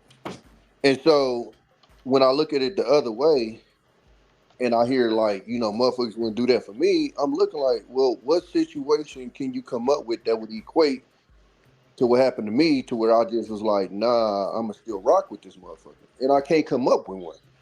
Right. Except for like the Charles situation that he brought up later on. And I said, yeah, that's some fuck shit. And again, for me, you wouldn't like I explained to him, I said, bro, you gotta understand, like when I'm in real life, it's certain shit that go down that my partners ain't gotta ask me to go far off on the nigga. It's certain shit. If I'm with people and some certain shit go off, it's like we taking off. But then there's certain shit that might piss off my partner that I'm looking at like, nigga, if you that mad, handle it. Like, you feel me? Like, we don't jump in every single thing that piss my partners off. But when it gets to an egregious level, you goddamn right. So, perfect example, like my little brother called me one time. He was like, I need you to come out here. And I'm like, what's up? Oh, I need to go see this dude about something, yada, yada, yada. And I had to explain to him, like, you know where it's going to get took to. So if it ain't that serious, leave me the fuck out of it. And he thought about it, said, you right, I'll holler at you if you get, and that's what it was. So my back and forth about the situation has been, I would have thought, like, because this is what I explained to him. I said, I'm going to probably end up in that DC area, and I'm going to probably see World Class one day because I got family in DC. Cheeky and them in Atlanta. I'm probably going to run in them one day because my mom's in Atlanta. Like, I have reasons to be around this country. So like I told him, it might be a reason why I pop up on you. In my head, how the fuck am I going to be, and I might have my little boy with me. How am I going to be pulling up on you and you see my son and nephew and my son down, but you cool with a nigga talking shit about my son? Like and that's how serious I take that shit. Right. And so in my head, I'm like, if motherfuckers don't take their kids that serious, that's on them. I do. You don't get to speak on my motherfucking seed and then that's that. or oh, it's just internet. And Well, that's where we differ. Go ahead, you got a world class. See, this is the thing. As you had just like just now, you just got to be able to explain that. When you was up there with him, you couldn't even explain that shit because he got to bind, limit, restrict, and compartmentalize the fucking conversation to a place where he writes so he can keep feeling good. This is the shit that happened. This is the truth that happened. The first thing I asked this nigga, again, Tommy, this shit is retarded. The live, they ain't have shit to do with Freezy at all. But he keep bringing Freezy up and taking shots. Now I had just watched this bitch ass nigga come in my chat, pause, and antagonize Freezy. He just did the same shit to CJ. So I'm asking him, I'm like, since you keep bringing it up, the live you talking about don't have nothing to do with Freezy. So I said, did you ever consider that people been telling Freezy in private that you gonna turn on him, he defend you, and you prove him right in public? Was that ever considered? That's what all this started from, my nigga. So he went to make himself right. He said Freezy betrayed me. I didn't do anything to him. I said the nigga ain't betray you just because he ain't say what you wanted him to say. And like you said, you was disrespecting Freezy before you even fucking got up there. You don't make sense. I'm not about to sit and keep letting you lie. Then you start disrespecting me. Oh nigga, it's up. Because all that PTSD shit, that fake shit you've been doing, I see that shit is just some shit you using to get your shit off. That I can hit you, you can't hit me back bullshit. And nigga, I ain't the one to sit there and watch that. I dragged on Angry Man for doing that same shit. You ain't about to sit around and bully around me like you that nigga. In real life, I smack the shit out you. So we online. So I'm gonna give you the online version of smacking the shit out you. That's how that shit started. When you and Poppy came up there, this nigga asked you, this nigga went on a soliloquy and said, the only reason no, I didn't even get to that part. So I said, based off your logic, this is literally what I said. Based off your logic, you ain't do what me, Poppy, and Tommy B asked you to do about Daryl Long and Fatty. If you and Poppy get up there on his live, this nigga says, the only reason I tagged y'all in it because World Class keep name dropping. What? Saying that just because a nigga ain't agree with me, I'm just gonna argue with him. I'm gonna say to him, like, that's not what the fuck we talked about. But the caveat was based on your logic. That was the caveat. Based on your logic. I was confused. I got the message or whatever, but I had kind of already chilled out on a lot of shit in this space anyway. I was kind of like, right. But what did you mean by that, Just Jay? As far as like that's me. Oh no, I didn't finish because I didn't want to cut World Class off. I was saying for me, it's a bit different when it comes to. I lost my train of thought, but I was saying for me, it's a bit different when it comes to people. I was talking about how people move in the space, right? How most people in the space is different, right? Yeah. And I said earlier before you came, I'm with you. Don't expect me to be rational when it comes to my motherfucking children, period. Yeah, exactly. Don't ask me to have any reasonable thinking, to consider whatever, because when it comes to my children, I black the fuck out and that's it. Don't ask me to be reasonable. Yeah. And for some people that know, they know I fuck with Daryl. I be in his chat. I support him, whatever. But when I'm not asking that of nobody.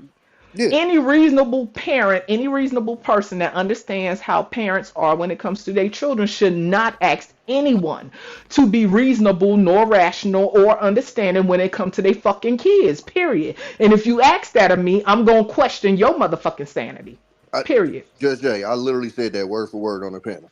I said, if you don't get down like that, then I'm looking at you as a pussy ass parent. I'm trying to figure out what the fuck going on here. And so that's why for you, it's never been, to me, I don't even understand how you're in this whole thing or whatever anyway, because again, I would not require that of you. If I don't care if I'm cool with you or not. You feel me? Yeah. When it comes to your children, the conversation is over. There is no other reason to be having a conversation with Tommy about shit because his motherfucking child is involved. Like I'm getting aggravated thinking about it already. Go ahead. But hold on. That's my first point. That's why I was going to say this. Because you're sitting here acting like your principles are so high. We should just support you. And even that situation in the damn near a month and a half since, we just should completely support you because your principles is just so great and high about Fatty. Nigga, you had Daryl Long on your panel after he threatened Poppy and Tommy children. You don't stand for shit. You don't if that's your principle based off your logic, nigga, you ain't about a motherfucking thing. But this is a nigga that think it's okay to call little girls cute. So I wouldn't expect that much motherfucking integrity from you, like we haven't been, and being patient with your bitch ass. My thing is, my expectation, to be honest with you, and I even said this on the panel, was to the entire space in general. Just Jay don't walk around like these niggas in the panel talking leadership and this, and this. But it's a lot of niggas in this space that leadership and da-da-da. So in my head, if that's what you pushing,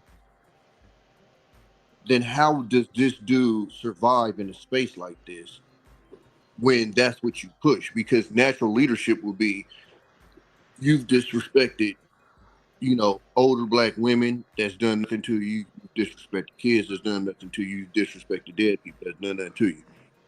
How do you let somebody like that survive in this ecosystem if this is built off, you know, these principles of leadership and this, that, and that?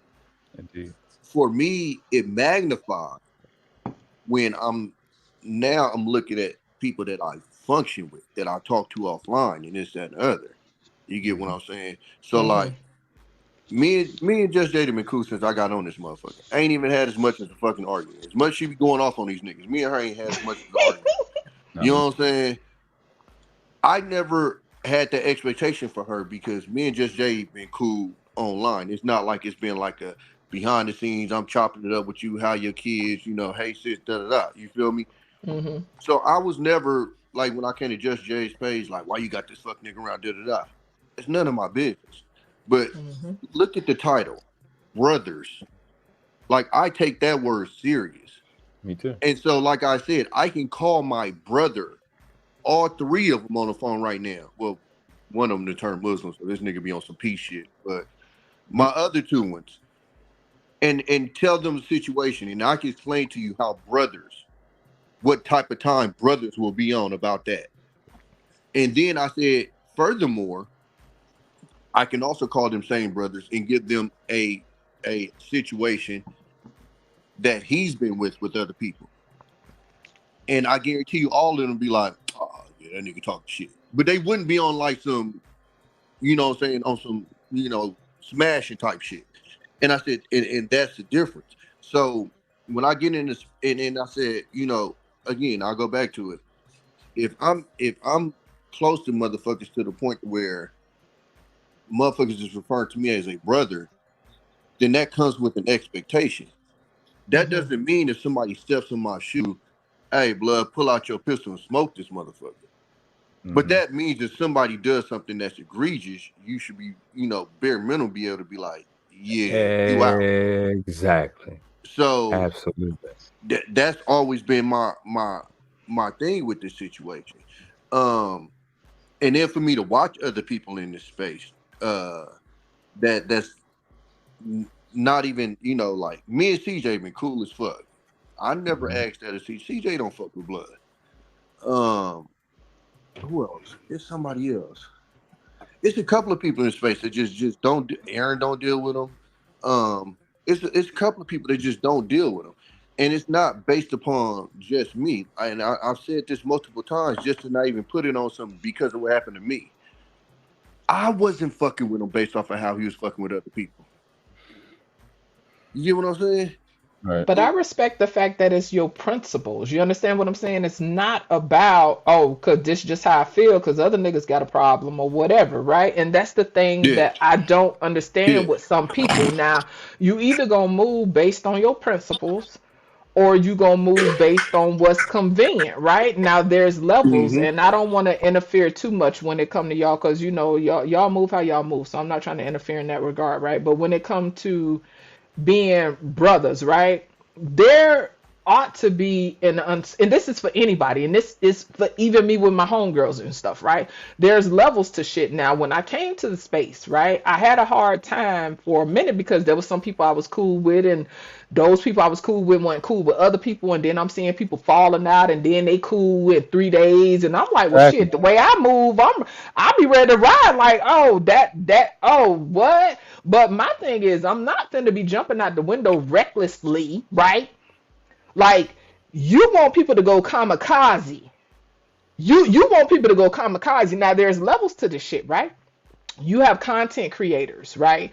People who are using this platform as a business, right? So like you say, when you start rocking with people offline, the levels change a bit. You feel me? And people have to assess that and have to figure out what they deem, you know what I'm saying, reasonable. But typically when you rock with people, there is an unspoken there is a level of understanding of those levels, right? The levels of egregious behavior versus the levels of, oh, these niggas having a spat, oh, she having a spat. When my homegirls, you know, I don't really have that, but say for instance in the space, when there's, you know, chicks that's bumping heads and shit like that, why am I going kamikaze for what? They can sort that out amongst themselves. Now, if we talking egregious shit, people is violating on a certain level and doing shit you can't come back from, that's different shit. But the problem in the space is you have motherfuckers that want you to go kamikaze, but they still fucking with these people a week later. And that's where the confusion lies. But like you say, Tommy, these are people you 100%. fucking with offline. You know what I'm saying? So the movement is different. The motion is different. And this is also my thing. If you're on here for business, I respect that, right? Well, stick it to business then and But sit and the that's fuck what down. I'm I'm saying. sorry. But even if ahead. it's business, in business, people can do something to make you go kamikaze and cut them off. So in Right. my head, if you're looking at this as business, and it hasn't even got to the point in business to where you ain't fucking with them, then don't expect me to like just disappear, my nigga. Because you found a reason to still deal with this person. Right. You the one that got the issue. So if even through your issue you can find a way to fuck with this person, why do you now put you're expecting me to go harder for your issue than you are? You want me to care more than you care. You I'm want me to Exactly. invest more than what you keep, invest in. I'm gonna keep shit a bean. He'll lie and say he's not expecting that. But if you're not expecting that, like that's not your principle, why the fuck do you keep bringing it up? And see, that's Why do you my keep thing. saying shit? I'm not asking, but I did expect. That shit Because crazy again, to me. if I But you don't watch make the somebody, demand, you just move accordingly. and you just hit it right It's on the one of head. them. It's one I of them sit back, I situations where observe, I go, oh, okay, and then I keep it moving. You know what I'm saying? And like again, like I said, when you use certain words with motherfuckers, it's gonna come with that expectation. So Mhm. again, yeah, if you had this much of an issue with Fatty to where you felt like motherfuckers should fall out, I'm gonna follow your lead. You got to fall out first. But it ain't got to a point I didn't even know it was an issue there because I had seen you, you know what I'm saying, chopping up with the niggas. So, matter of fact, the night that we got it, the night that they finally fell out, actually got back cool during that live. Like See, that's what I'm was having saying. a It be too much was having a confusion for cordial me. I don't know how to conversation. do all that shit. That shit They was having weird. a cordial conversation, and when I got on there, it went left. But that night they was having a cordial conversation. So in my head, that's why I say it keeps coming to this point of I'm gonna follow your lead. So now to spin it back, you can't now look at me and go, oh, follow your lead because you don't see me on Blood Channel at all. When he pops up on the panel, generally I just pop off. I don't even go back and forth with dude. He pops up on the panel, I leave.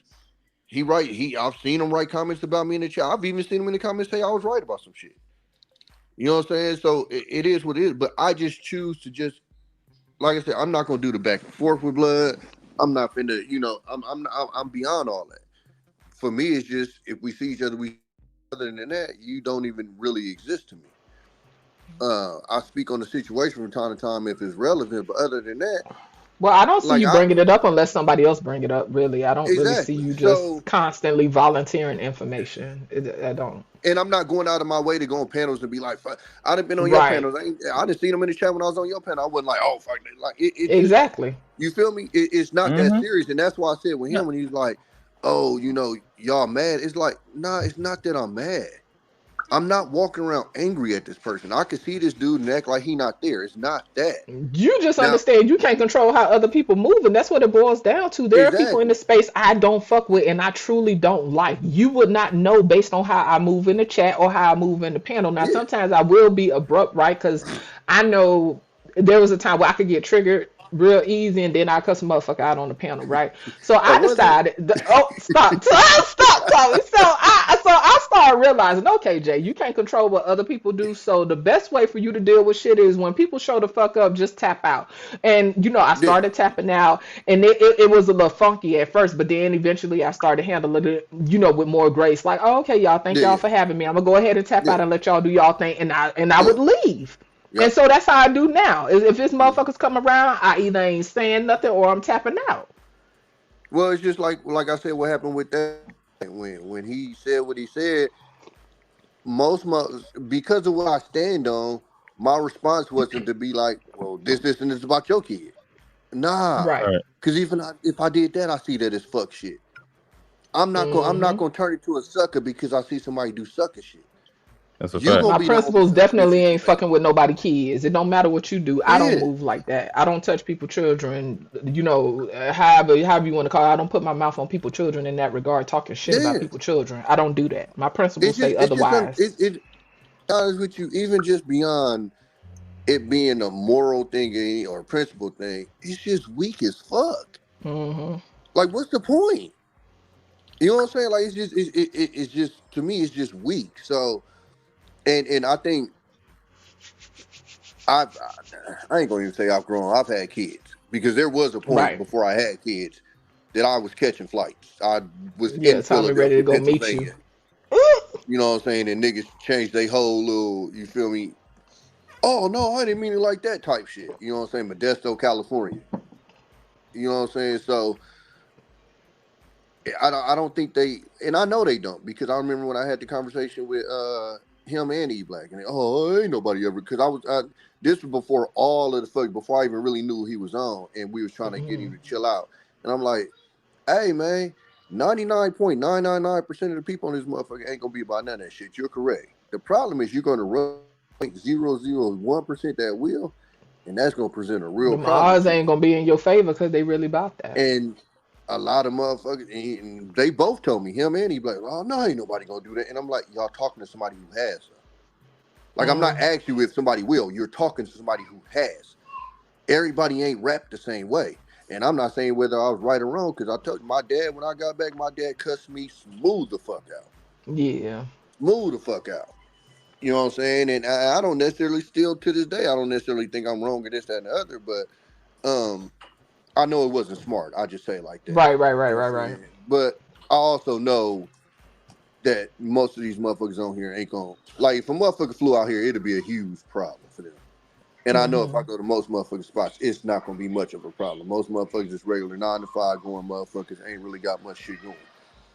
You And fly as out you here, know, you're my not hood even is trying down to the be street on from the that. airport. I could Like easily you have a trip say. probably 40, 50 niggas.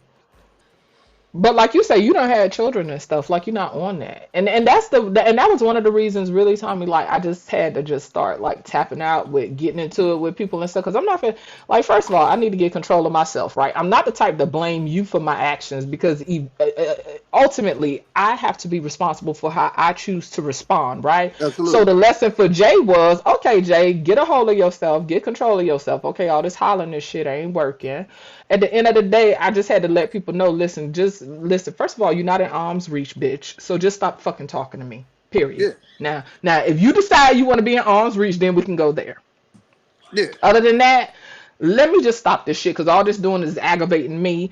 And so, yeah, I just choose who I expend energy on because these people just, a lot of them just Well, built and weird as it, fuck. it even goes to the whole, even with the, the whole, the street, it's weird, the street persona that I feel like, because I don't think I've went around flying this flag, whatever. I've spoken on my experiences, and I said time and time again, I wasn't that deep. Right. And for some reason, motherfuckers got me like I'm Tony Montana around this motherfucker. And I'm just like, dog, if some of my niggas from my hood heard y'all talk about me, they'd crack up and laugh. And then I'd probably get into it with them because they would swear to God I was trying to make myself that way. Right, right, right. You know what I'm saying? I'm like, nah, nigga, I'm if motherfuckers knew the niggas that I grew up with, they would think I was a fucking angel. That's some niggas doing You that know? be rabbit shit, knowing they scared and shit, and they just Well, say no, anything. it's just because I don't think most motherfuckers hung out with like the type of dudes that I hung out with. But And but but this nigga did though. But this But nigga got mad and called me Baltimore street nigga. I've never said I was a street nigga No, in I'm my sorry. life. Let me go on but mute. this I'm my sorry. thing is like to a point you only can believe what people tell you. Only can't really like I'll give you a perfect example. Military was a perfect example for me. We go that motherfucking niggas is B's, C's, this, that, and the other, right? I had a homeboy that was from Compton that was a Crip. So we had all met in Florida. So when we got sent to our stations, I got sent to Virginia. He got sent to Cali, to San Diego. So he decided to take some of the little niggas that we was with in Florida up to the crib. Now, mind you, these niggas, I'm from the hood of the man. This nigga said when he put up to the house, these niggas didn't want to get out the car. Did not want to get out the car. And so, because I had that experience, I understand, like, I try to explain these folks. Like, I heard one dude talking about, oh, you know, my cousin was, jump people, Lady Navoa. Only niggas that get a fair fight is the homies. Fuck, if you, I'll fuck you. But, I just snorted. I'm sorry. I'm sorry. Go ahead. That's all that. No, because I hate that. So, oh my God, you hit him from behind. Yeah. First of all, facts. Leo action in the building. What the fuck is a fair fight? Oh, you did X, Y, Z. What is a fair fight, bitch?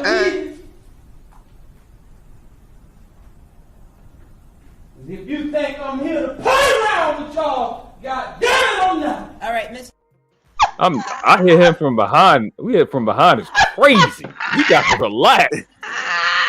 I'm gonna tell you the nerdiest response I've seen on the internet when they showed that video of King Von in jail, and his op came in there, was in handcuffs, and he beat the shit out. Listen, why they was offended? Oh my God, he had on his handcuffs. They was offended. I was supposed to wait for him to take them off. You feel me? I told a brother one time, one of his homeboys got into it. And the dude just fired off on his homeboy. He said, oh, that nigga's a bitch. What? He didn't even tell him. I said, wait. So I'm supposed to let you know, hey, sir, now I'm about to punch you. Are you out your mind? Right. But it's levels, brace though. your face, nigga. Like, I'm sorry, go ahead. It's like you were saying before, that scenario you was talking about with your cousin. Like, if it's up, if it's like, yeah, I'm trying to get you out of here, cool. But if you don't want to take it to that level, I'm not hitting that nigga while you got it, because that's gonna make him want to kill me, and then we're gonna go there. You gotta make sure you ready to. Yeah, you gotta take him out. Hold on. CJ, you're right. I'm not saying it was impressive, like, oh my God, but at the same time, it's impressive because that nigga's about what he's talking about. See, what I think, the reason why I think a lot of people don't understand is motherfuckers walk around, they scream op. They don't understand what that really is. Like, that's a motherfucker who out of here, dead, That's gone, for life. That's no for longer life. here. Yeah. And I think because a lot of motherfuckers hear this word so much and they hit, like, my nigga, it used to be a time after 9 o'clock in my neighborhood, nigga, if you didn't have a car, stay your ass in the house. Because the only question you was going to get was where you from, and they was lighting shit the fuck up. That's what the fuck niggas is dealing with. And because most of you niggas, I ain't talking about CJ, but most of these niggas ain't been in that environment. You can talk about they CJ. Don't understand what a real op is. When you really, I mean, where I come from, we call them suckers, but you don't know what a suck is. Like, you don't know what type of time these niggas is on. And because most of these niggas ain't never been a target, most of these niggas ain't never had a nigga that wanted to kill them, then you don't understand that when I see you, it's on site. I'm gonna keep it 100 with you, my nigga. And niggas ain't gonna like this. Nigga, I don't give a fuck if you over your mama, your kid. I don't give a fuck about none of that shit, my nigga. If it's on that level, nigga, meaning give a fuck who there. They shouldn't have been there, nigga. You shouldn't have had them around you. You know what it is. So to that point, I want to say something right quick. I don't know if you was here earlier, Tommy, but I was talking about, and I guess I should talk about women, right? Since I'm being all masculine up in these men's business, right? I was saying that when it comes to the type of men that I admire and I respect, like men that are in my space, right? They're like, I understand that they have to keep darkness reserved. You know what I'm saying? They have to have a level of darkness, right? Because I don't respect and rock with niggas that's gonna throw me in a line of fire. You understand? So Yeah. I'm not the type to feel like, oh, I just need them to be mushy and always be loving to me and cover me and da da da da da da da. Okay, but what comes with that is niggas shit is gonna get ugly. And when it's time for shit to get ugly, I have to be able to go on and just get out the way, right? And so I know sometimes women, we kind of be in that bag where, we want dudes to be soft and loving all the time, but in order to be the type of protector and the type of niggas that I appreciate that keep me covered, they have to be in touch with that dark bag. But yeah. Yeah, it's like I tell people all the time, like if you want to see if a nigga really on that, go see a nigga getting into it with his girl there. And if his girl can hold him back, fuck out of here. I ain't had a girl yet that can hold me back. Like I remember I got into it at my grandma's wake, nigga, and Not the wake. What? yeah, Hey, nigga yo. had me fucked up. And why you just put the sip up? Excuse me, world class. Nah, Nah, Emma, I just got into it at my grandma's wake. It's crazy. That's Right. Wow. well, nah, it was multiple things that went down with that shit. Like one, I was in the military and these bitch ass niggas was not trying to let me go. And I had to look, no bullshit. I had to cuss the motherfucking chaplain out. They sent the chaplain over thinking that nigga was gonna talk some sense to me. I said, hey, my nigga, I'm not asking you. I'm telling you I'm gone. Fuck is you talking about? Hey, well, you gotta go. Nigga, the proper channel is, nigga, I'm leaving. But anyways, when I got out there, these niggas was arguing over a parking spot, my nigga, in a parking lot. Some nigga parked behind them because they had accidentally parked in their space in the apartments next door to the church. And he was like, I'm not moving to this motherfucking toad. So they outside cussing and all this and that. And I'm like, I go out there and I ask them, like, man, can y'all chill out? Like, we over here trying to woo-woo, and this nigga like, oh, I get it, young. My grandma, nigga, fuck your grandma, nigga. Like, we on. And so I went back in the church and I came back out, and now my uncle out with him. And I was like, oh, no, that's out. And so I walked over there. By the time my dad stopped me, the neck of my t-shirt was below my belly button. Like it's not this whole, The you visual. Put a finger on the nigga and you gonna stop me. I just don't like. This is why I don't like when light skinned people describe stuff. You know what I'm saying? This is why. No. The only reason why I described it like that because it, like, when I finally calmed down and I looked, nigga, like the neck of my fucking belly. I mean, of my t-shirt. And your funeral clothes? Huh? And your funeral clothes? No, it was a wake. So wait. You said wait. Okay. Yeah. Some people do dress up for wake though. Yeah. But yeah, so like these niggas that get into it and then they little 5 foot, 125 pound girlfriend hold them back. Like they always it's hilarious. Yeah. This is like hey, we already know that, CJ. That's a fact. We know that, CJ. I just get out the way. That's all I do. I get out the way and cry. Yeah, I tell any grown with just don't step in front of me because no, I ain't never been the one to get in the middle. If some shit finna pop off, honestly, my spidey senses already know when shit gonna pop off before it pop off. So I'm usually already backing up and going somewhere else because I already know shit finna get ugly. I tell people for me to get to that level, it takes a lot. It's the same thing like I said with this YouTube shit. Like, I'm not in this motherfucker just arguing and fuck people this and fuck people that. You know what I'm saying? Like I stay out of people's way. I hear motherfuckers' business. It ain't mine. I keep it moving. You feel me? Like I'm not the person in the middle of it. And that's what kind of irked me so much about dude is I'm not the one that play these games. Y'all play these games, that's y'all shit. And if y'all in the middle of that, it's good. Because even with the kid thing, how y'all play, that's how y'all play. It's not on me. Just don't bring that my way. That's all I ask. Just don't bring it my way. If y'all want to do that, do that. Just don't bring it my way. Because I don't participate in that shit. And so for me, generally how I walk around, I tell people I come with respect. So I know once I'm disrespected, I'm not the one that came with the disrespect. So now I know I got disrespected for no reason, and that's what's gonna turn me the fuck up. Like I don't come into this. I mean, when we talking sports, I'll say, when we talking sports, I might get a little turned up. you like Raiders, so these. But you know, but nah, you know, I be chilling. So even I had asked him that question too about because he had said something about you. Well, I know he didn't just do that for no reason. And yeah, I that's told shit. him on the thing, I was like, wait. Everybody know how I move around, but beyond that, like you, my nigga, and he explained it. I got to take him for his word of what he meant by that. But that had me heated. Like, wait, huh?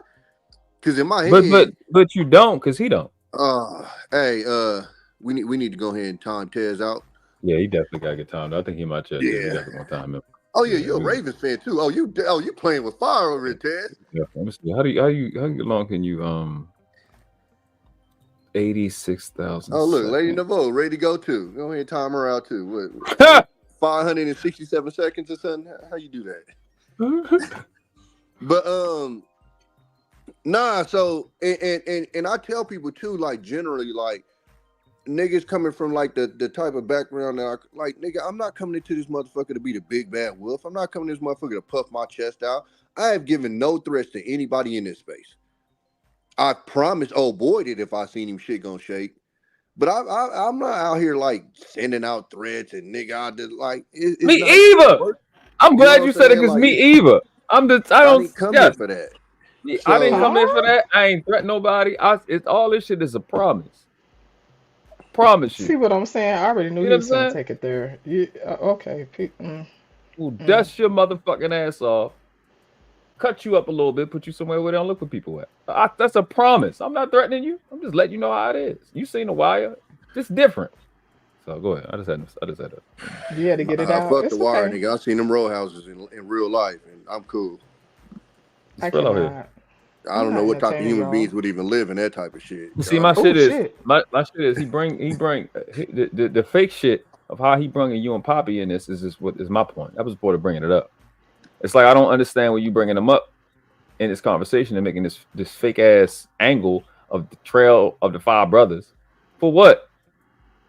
Ain't nobody name dropping, but you keep talking about. Said with Poppy, he originally said to him it sounded like Poppy had kind of been throwing some shots or whatever. So he was gonna ask Poppy about that. With me, I think I was like for validation, to be honest with you. I'm not sure exactly what was going on with me. But I didn't even know you had a situation with him before this, so I was confused on that. And then who else was it? I know he had the situation with Freezy. So but the problem with that is he knew. The problem with everything you saying is he knew that y'all had a issue. I didn't even know y'all had a back and forth. Like, that's why I said, blood. I pop up on this motherfucker, and next I'm like, these niggas going at it for what the fuck? I ain't gonna lie. I hate it when you be in the middle of that stuff. Anyway, go ahead. Hold on. This the problem I'm having, right? The nigga sent the fucking inbox to you, right? Yeah. He said, okay, the bitch could have sent the fucking context too. The bitch, when the conversation came up, he could have told you exactly what the fucking shit was. But he playing a fucking victim and he need validation. He told me to pull up. That's why I joked when I put it. It's like, hey, nigga, don't hit my inbox. Yeah. What to do. Like, that's right. That's the first thing you said when you came in. Freezy. It wasn't nothing stopping. What's up, Freezy? It wasn't nothing stopping him from putting the context in it. That's the entirety of him losing it. All of this is about nobody. If Tommy, let's keep shit a bean, Tommy and CJ. Y'all gonna be the most subjective. If y'all life depended on it, if your life depended on it, and it was a debate between me and podcast on who's going to win for you to live, who the fuck are you choosing? No matter what the topic is. I'm not used to this debate shit, dog. This shit seems weird as fuck to me when y'all niggas talk about it. It's dumb. I don't. But it's important to him. That's it. Like I say, my shit work in court. Put your underwear on. Okay. My shit work in court.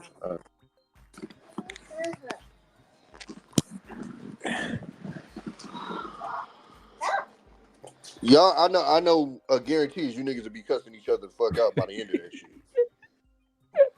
If it was structured, if your life depended on it, nigga. If it was structured, you niggas gonna end up cussing each other. Hell no. Nigga, I present in court.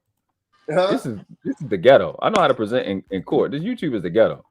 I do this shit just to be doing this shit. I know how to be entertained. Nigga, you just put up a video of a nigga that presented in court. God damn it, I'm not.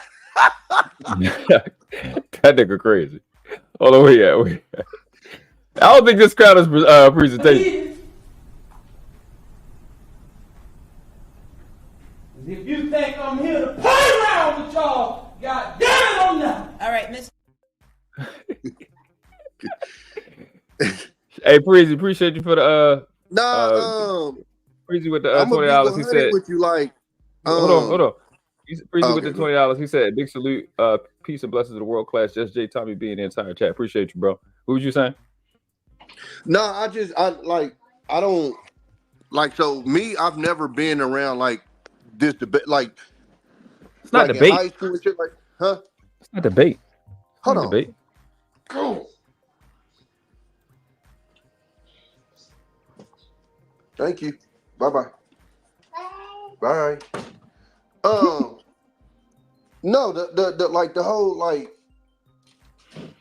I've never been like I've watched, I guess, on TV, and even that shit get goofy, you know, with the presidential debates and shit like that.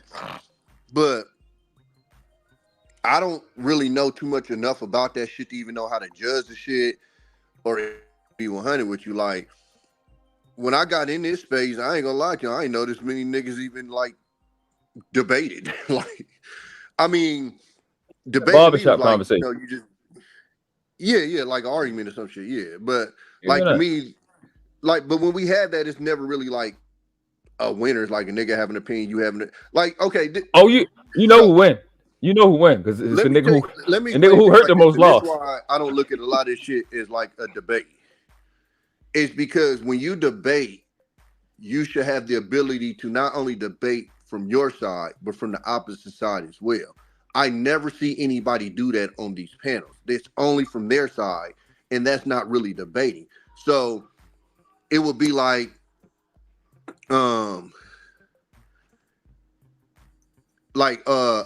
okay, what do you think about like legalizing weed? And you love weed, but make an argument against weed.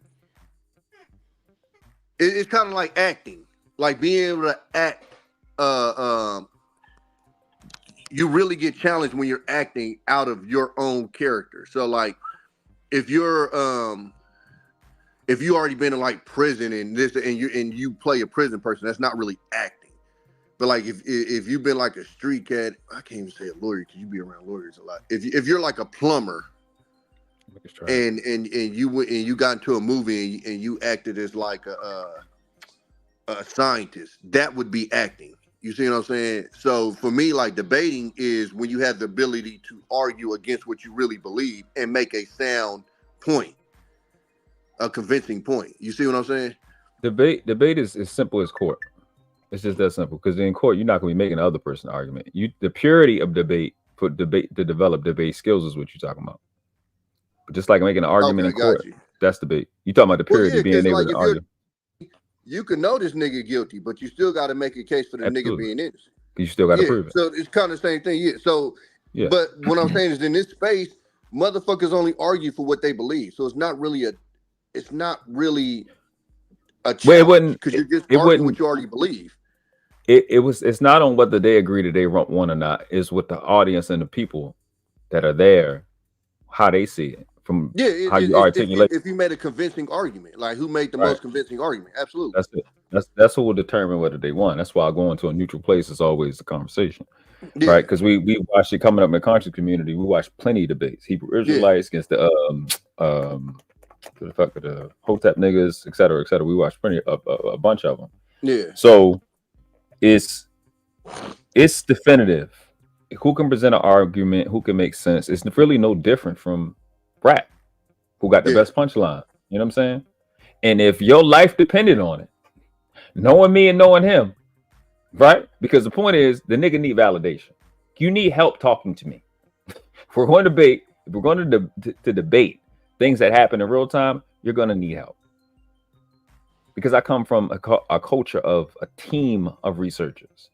I don't make these mistakes because where I did my debating at where it counts. Your people's lives depending on it. I know how to take what I take. It works in court. It works in court. It worked. The little 7-year-old that I have, the way I talk, the way I do shit, flawless. I bet my son life on it. It works. His shit don't work. Do you understand? It don't work. And he needs help. So he had to lie to you and Poppy to make himself look better because he's afraid of somebody making him look bad outside of how horrible he makes himself look already. So what part did he lie about? I missed that part. So when he told you, actually, Just Jay, did you go back and play it? Because you didn't see it. See, the whole point of it, you ain't see it. Okay, yeah. I missed Which part? This go back. This is the part where he's explaining what I Depression. They don't. You sound a little That's muffled. weird for me me. when you do that. Because I do that with the Hey, ask me, Jill, if you you know, over with the that rap signal. niggas, I don't want man, to when catch they that fall through the out with their microphone. boys, and then they boys go, And I'm like, why the fuck do you be on his panel? Like, Go back some more, on but this channel at all? Why do you be in his chats at all? yeah, that's real. I don't fucking understand that. Let it play a little bit. That's one thing I will say. This when he talking about you messing with people you don't like. I think I was on it, but anybody that does that, I always kind of like that. That's weird for me when you do that. Because I even do that with the with the rap niggas when they fall out with their boys, and then they boys go, "Oh, this nigga was never from the hood." It's like, wait, we got video of you 2 months ago saying this nigga from the hood. I'm confused. Like that type of shit. Like now we fall out. Now it's I just want to get to the point where I feel the way I'm make that. saying. I don't know about all that whole shit in. Like That's a fact. Bro, I keep telling niggas I'm autistic. They don't believe me. I keep telling them I suffer from anxiety. They don't believe me. Depression. They don't believe me. PTSD. They don't believe me. That's on y'all. You feel the wrath, then that's fucking on you. I tried to explain to you what it was. You didn't listen. Too bad. I don't know what to tell you. At the end of the motherfucking day, guess what? Real is real and fake ain't. It's that simple. There's no way, bro, that I would sit right here on my panel, on anybody else's panel, on anybody else's chat, and lie on a nigga that I say I fuck with. It wouldn't happen. It wouldn't happen. And this nigga World Class did exactly that yesterday. No fucking way. See, I looked at it like Baltimore nigga, street nigga, Oh, so that's family, Pause that. kind of Pause that. dysfunctional. Pause that. Oh, that's a lie right there. so. With street nigga? When the fuck did I say I was a street nigga? What happened? What happened to the night? See that again? See that's the context that is always missing when motherfuckers having these conversations. Is well, shit. I wasn't around for the conversation before, so I don't know. I can't even come in with an opinion on whether he lied on you or not because I wasn't here for that conversation. So kind of like what you're saying is now I'm coming into this conversation having to take your word for it. Not saying that I did because I ain't even really speak on that situation, but I have to take your word for it because I wasn't there for that conversation to tell whether you lied on him or not. Exactly. But if Just Jay just said the same thing to you about how she watched you move into space, don't he know that? So he know you don't know. He know Poppy don't know. You're lying. But you the nigga that talk about other people be lying. So when it's the point where I think some people think that everybody be in this space as much as him. Like even with the fatty thing. When he had brought that up, and I'm like, why are you using fatty? I don't be on fatty channel like that. Like I'm confused. Mm-hmm. Like of anybody to bring up that why you be fucking, I don't fuck with fatty. If fatty's literally in the chat like Tommy B don't fuck with me like that. Like I don't got a problem with fatty. I know y'all got to. I ain't really have a problem with fatty. I saw the issues that people had with him, and me way back. Me and Fatty had a conversation about the way he was moving when he started moving the way he moving now. But again, that was a situation where Fatty don't have no fouls on Tommy B because I don't be in the middle of the bullshit. Most of and this is where I saw the difference at when y'all was talking about him, World Class, and the difference between I saw him and Daryl Long is Fatty's usually messy with people. Middle of the mess. You get what I'm saying? Say one more time. You black. I said Fatty's usually messy with people that's in the middle of the mess. Like he's typically not messy with people that's just on the sideline. Like I've watched Daryl disrespect Gail and Knight. Gail and Knight don't bother nobody. You know what I'm saying? Like me, I don't be bothering nobody. You know what I'm saying? So like for there to be that issue there, it's weird. Most of the people that I've seen Fatty, you know, have these issues with or go back and forth with or quote unquote bully or yada yada yada, it's people that are actively in the mix, making content, they had a back or something like that. You get what I'm saying? Yeah, no, I know what you're saying, but like Gore said, he said that's not correct. But okay, but Gore, but no, Gore. I'm wrong. But no, hold on. No, but Gore, he talking about what he's seen. Yeah. He's not talking about whether Fatty had ever did it before. Yeah, exactly. Hey, Freezy, check your IG. Go ahead. So again, when y'all was explaining to me about the shit with Iz's sister, I had never heard that before. Never heard that before. I'm like, oh yeah, I don't fuck with that. That's fucked up.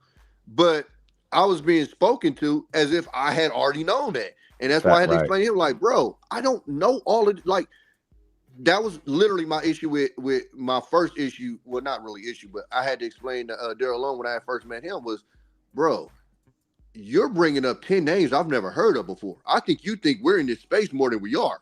I don't know these people.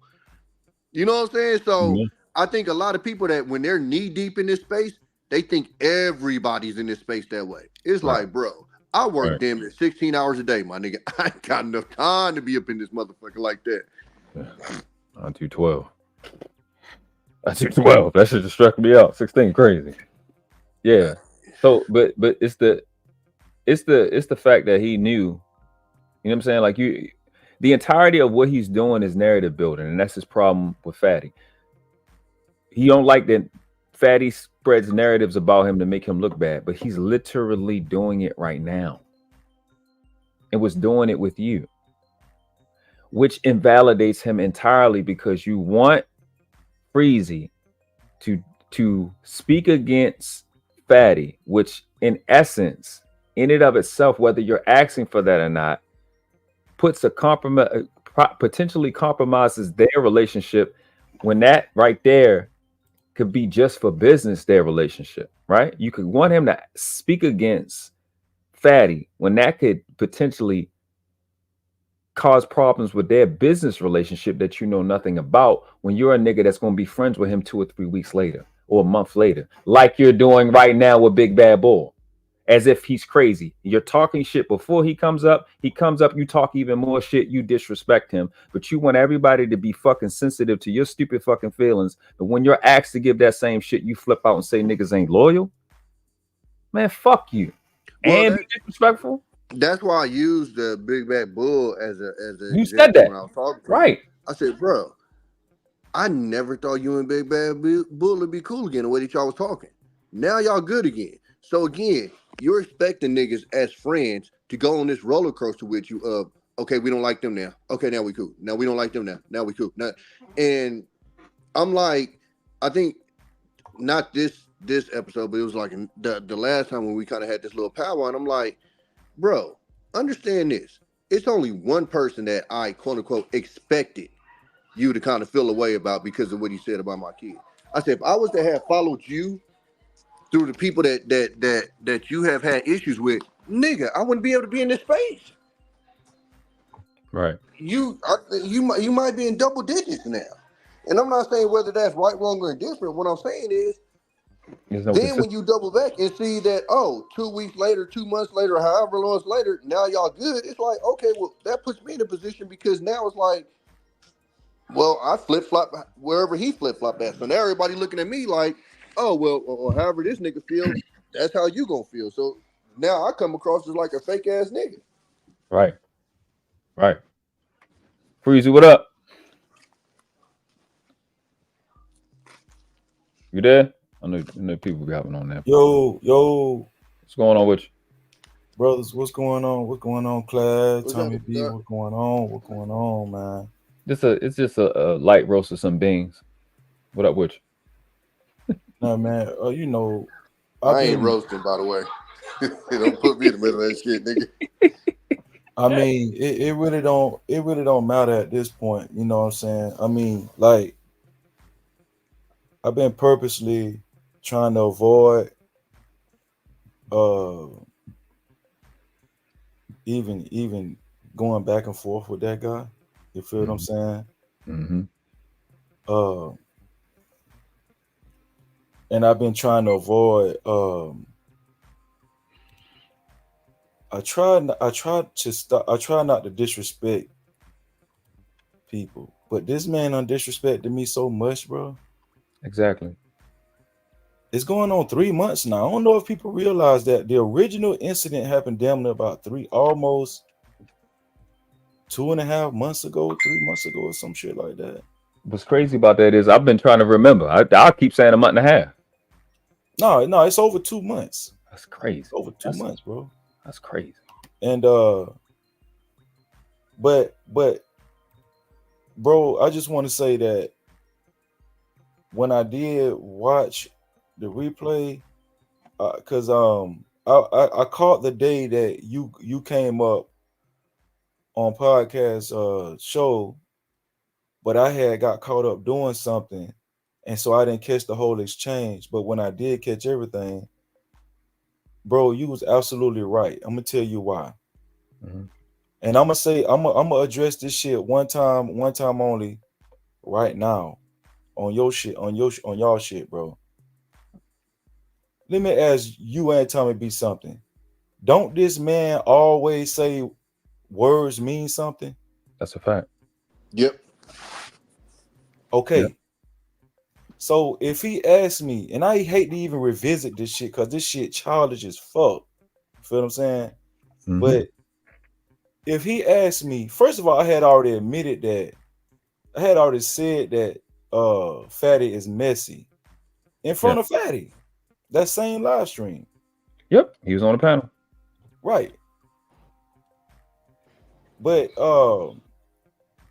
if he asks me, if podcast asks me if Fatty intentionally tries to make him look bad 100% of the time.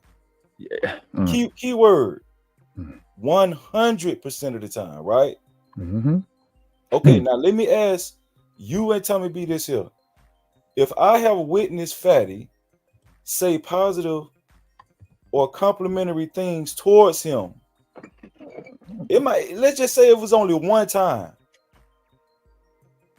Does that negate 100% of the time? Absolutely. Yeah, and one thing that Fatty stands on, whether they agree or not, or one thing Fatty stands on is what he calls back when podcast was happy and the happier podcast. He said he felt like that's the podcast that had potential. Like he's giving them, credit. Like it hasn't just been like 100% negative. I will say that. Right. So this is my thing, bro. It boils down to what World Class was trying to tell that dude. Bro, you didn't like that I didn't answer it exactly the way you wanted me to answer. You didn't say what you wanted him to say because this question was dumb. But you be so lost in trying to be right all the fucking time, you forgot your own code that you live by. Amen. Words mean something. See, I listen very good, dog. I listen very well, bro. And so this my thing, though, dog. Even if I did have a stupid moment, which I didn't. If I'm your homeboy, I got to be fuck niggas and fuck boy. That's for 2 months. Exactly. That's literally what I said. And bro, this is another thing, bro. Another thing is I've heard him say you don't mind a person disagreeing with you. That what podcasts say all the time. That's what he was saying that whole live stream. I don't care if I don't care if somebody disagree with me. But if you ask for a yes or no question, he say, I don't care if somebody disagree with me. But if you ask a yes or no question, if he asks a yes or no question, you expect a yes or no answer. That's what he say all the time, right, guys? Absolutely. Yeah. Did I give him a yes or no answer that day? That's a fact. Absolutely did. Okay. And what came after subsequently is something you didn't like, something you disagree with, but yet you still disrespected me. See, that nigga done told so many lies. Yes. Yeah. Dog, I can't even. And then on top of you calling me, dog, where I'm from in Florida, dog. Mm-hmm. Me and my homeboys, we don't never call each other fuck boy, fuck dog. Let me tell you something, bro. If I was in front of that man, and I'm not no tough guy, okay. If that man called me a fuck boy in my face, I would have tried my best on my dead mama to break that man's face, dog. Amen. Amen. And I know he want to be the resident gangster. He could be the resident gangster. You could be the resident gangster, but in real life, I don't give a fuck how many gang signs you throw up, dog. I'm real talk, dog. See, that's why I can't log on to this fuck shit too many days and fuck with these niggas, because I don't want them to see, I don't want to get like this, dog. I knew I was right. I knew I've been right for 2.5 months, dog. I knew I was right, but I still didn't go back and forth with this dude, even though he calling me a fuck nigga. It's been forever, bro. I'm sitting there like, okay, enough is enough. Enough is enough. Like, what is your point at this point? He betrayed me. He betrayed you. What the fuck are you talking about? I betrayed him. Well, yeah, see that's one of the ones that kind of got me when we was talking about my situation, because that was his, like,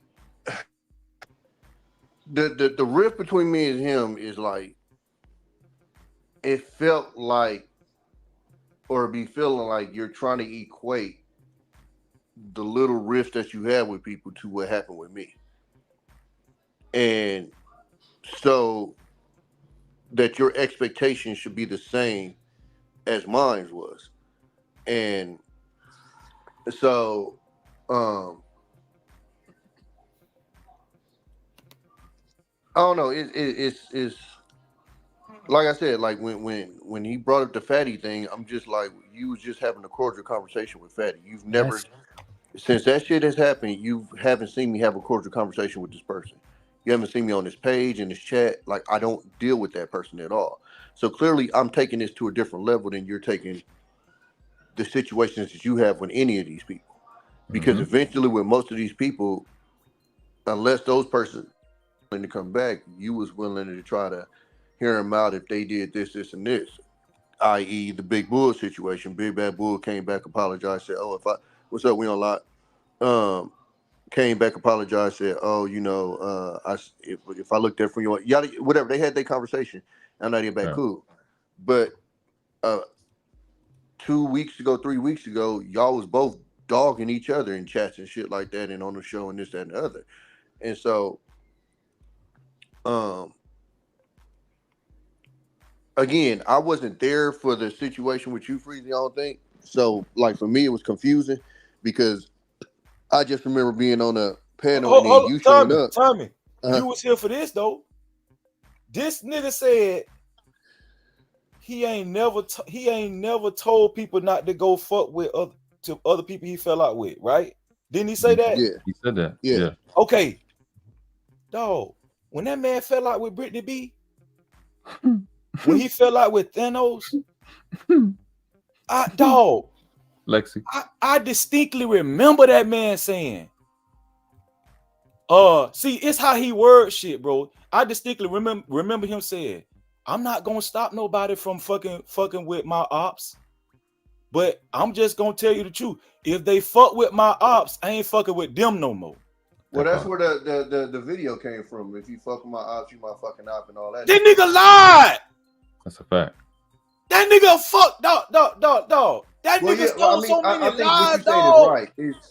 It's using words. It's like, I didn't directly tell you not right. to, but yeah.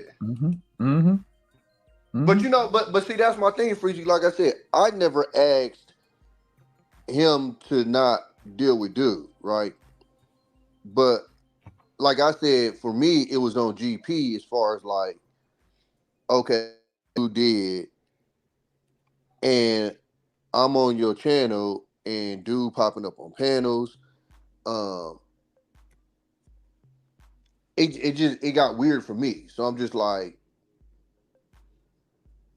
well, I don't know, it got weird for me. I don't know. And that's why I got to a point where I'm like, well, maybe my expectations, because I ain't gonna lie to you, it wasn't just him. Before the situation with me, it wasn't. I kept saying I don't understand why this space fucks with that dude. That's a fact. From the shit he did with Anton Dad, the shit he did with Old Girl, the shit he did with just the shit all he the did people the throughout the state. Yeah, that was on it. let's talk about that. Hey, Freezy, I don't want you to hold that thought. Tommy, I want you to hold that thought. Nigga, if y'all go, I don't know if y'all got him blocked or not, because I got him blocked. But it don't even matter, because Daryl Long got a new channel. Well, he operate through a new channel. Freezy. The live before the live that we playing right here, that we showing right here. Yeah. Daryl Long was in the live before this one. I asked a nigga in the chat, I said Daryl Long was in. You talk about you betrayed him, and I said because he didn't do what you wanted him to do. By that logic, you betrayed me, Poppy, and Tommy B. I said when Daryl Long came in the chat, literally in that live, I said, did you block him? No, I ain't block him, but I said something. Oh, okay. All right, then. So you didn't do what I wanted you to do, so you betrayed me, right? This nigga tags me, Poppy, and Tommy B and say, he say, oh yeah, Tommy and Poppy, only reason I tagged y'all is because World Class keep name dropping y'all. No, bitch, that's not what I did, my nigga. But that this week, the nigga Daryl Long been in his chat. After what you just said, after what Daryl Long did to him on his channel. If you hear the shit, I don't know if you heard the shit, it blows my mind the shit that this nigga is saying. Dog, that man at this point, now I ain't trying to tell nobody else how to think about this dude, how to think about podcasts, but I'm talking about with Freezy, I can't never go back. That nigga so fraudulent, dog. That nigga is when I call that man a con artist, I meant that, dog. That's a fact. Absolutely. Dog, that man so fraudulent, bro. And I'm gonna tell you something. He like a hoe. You know them. You know when hoes cry and they know how to be dramatic and shit and win the crowd over and shit. That part. That man like a fucking little girl, dog. Amen. That's why I call him a bitch. Dog. Another thing is, he said I dropped off like a bitch because I didn't want to accept the truth, and that was my way of dropping off because I never wanted to fuck with him in the first. Nigga, yeah. Right before I dropped off, you the one gave the farewell speech. You the one was saying, Freezy, man, you have a good life, dog. I hope you and Fatty, nigga, you was the one giving me the farewell speech. You was the one saying, I can't fuck with you no more, man. Okay, there it is then. Right. But he said I dropped off because I didn't. No, nigga, by that point, dog, because I think I distinctly remember saying, bro, it's 6 o'clock in the morning. It's 6 o'clock in the morning, bro. You think I really want to be up here explaining to you about Fatty? I got a real life.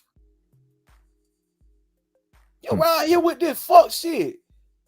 I don't even know why you drug me into that shit if you ain't. Listen, man. The nigga, if you don't answer this man questions the way he wants you to, that's a fact. That man gonna put you on blast. Throw you straight real under talk, dog. And that's what I'm saying. He claimed he ain't know you. Yes, you is. You is a quintessential YouTube nigga.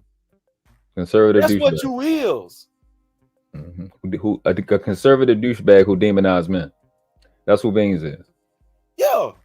And then you tried to play me to the left of my like I'm trying to team up with Fatty, or that was around the time I started doing shows with Anton, so I really wanted to leave him alone and go with, bro. You were just on Anton panel. If you hate it, you was just on Anton's show last night. Shit. This nigga just cammed up on Anton's show last dog. I'm gonna tell you something, bro. That's crazy. Bro, I'm gonna tell you something, bro. He called me a fuck nigga for 2-3 months. But I just let this man expose himself as the real fuck nigga. Absolutely did. He did a great job himself. Yep. That man told so many lies, dog. And like I said, I ain't trying to. I'm not trying to discourage anybody from fucking with this dude because I ain't about getting in the way of somebody's paper. Mm-hmm. But if it come down to freezing fucking with this dude, this the last lie. This the last lie he told. This nigga say he was in my back. Like he was in the back on my live stream waiting to talk to me after the live. World class, Tommy B, this on my mama, dog. I never seen that man hit my link. I never seen that man hit my link, dog. I'm gonna tell you something. If that man would have hit my link, you know what my software do? I got Ecamm. I don't got live stream. I don't got StreamYard. StreamYard, right. You know what Ecamm do? When you hit my link, that shit say ring, ring, ring. See how loud that shit was? Oh, so you can't miss it then. You can't miss it. That nigga never hit my link, dog. Dog. That man is a liar. Absolutely. That's a fact. A shot of a doubt. That man is a compulsive fucking liar, dog. Compulsive. Dog. And if you really wanted to get in touch with me, you got my number. Even though I wouldn't have answered that shit. But guess what? You would have had proof that you reached out to me. Yep. That nigga lied. That nigga is a compulsive fucking liar, dog. Habitual, compulsive, pathological liar. That's precisely what it is. Figure that shit out in that one conversation. I say, bro, you what type of shit you on, bro? Like, who the fuck you think you talking to? Like, who do you think you talking to? Like in real life. You not playing that dope fiend shit with me. I'm not wrong, nigga. I don't care what fucking counseling you need to do with your fucking mother, but you need to get that shit going. And I want to say this right here, because I want to say this.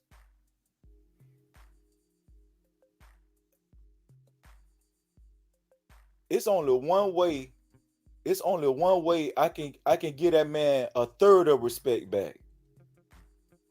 Is if we meet in person and we fight. And I'm gonna tell you something. On everything I love, I like Freezy. On everything I love, I like Freezy. That man just talking. See, I don't like to do a lot of talking. Mm-hmm. That dog. I'm telling you, man, the only reason why I cammed up on that man's shit the next day. Oh, this another thing, Clad. Mm-hmm. Mm-hmm. The next day. You notice this, Class? And Tommy B. He played the video. He kept playing the video, the initial video when he asked me the question about Fatty. But did you notice he never played the video when I cammed up the next day after he would call me a fuck nigga for about 5 hours? Of course not. Nah, did you notice he never played that video when I called him out on so much fuck shit? That's when I had heard about the whole issue between y'all. Is when you came on there and you was yelling at him, basically telling him, that you don't play about that word. Yeah. No, and I also told him, bro, you getting on niggas about keeping, about staying solid. Nigga, you told Daryl Long the next time, if you ever see him, you gonna make his mouth bleed, you gonna kill him, and you ain't gonna never fuck with him in life because he accused you of trying to holler at B Rose. And on top of that, even B Rose accused you of hollering at her. That part. You told Daryl Long you weren't never fucking with this man in life. You were gonna kill him. You come to Chicago, you gonna make his mouth bleed. And then next thing I know, when Daryl Long start getting numbers after he get hooked up with Priscilla, I see you all in the goddamn on the panel chopping it up. Talk. That part. That nigga, dog, that's the real fuck nigga, dog.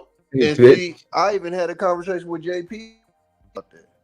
I said, JP, nigga, you was just screaming and yelling and fuck it. And I'm like, and now you like, and I ain't gonna lie to you, he kept it real. He was like, well, you know, he was with that percent little bitch trying to get.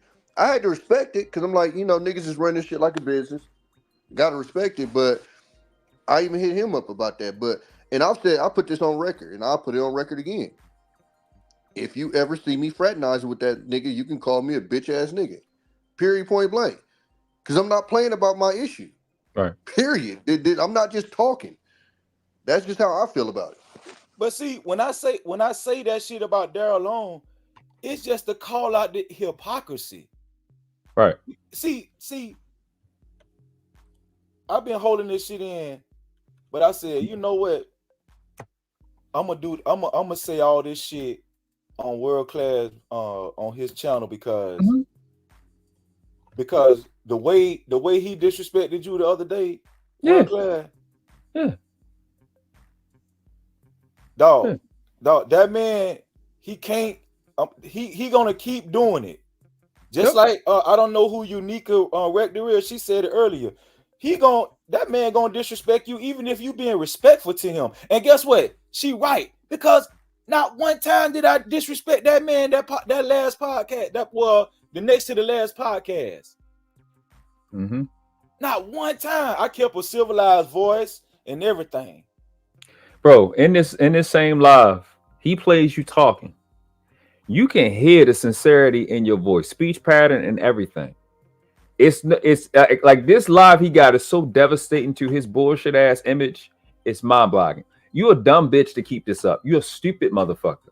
After people listening to you talk, this nigga goes on a rant about you can hear it in my voice. How hurt I am. To distract from from people hearing you. If this is the person that betrays you, this is the person that's a fuck nigga, when he clearly cares about you and is presently being disrespected and being patient. This nigga asks, why was you ever here? Bitch, I was being patient when you was doing it while I was up on the panel.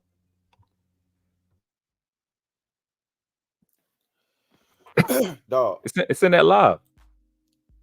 I just needed this shit to be on video. If anybody missed it, rewind that shit. When Freezy came up on World Class live stream, I revealed every lie that nigga told. All of them.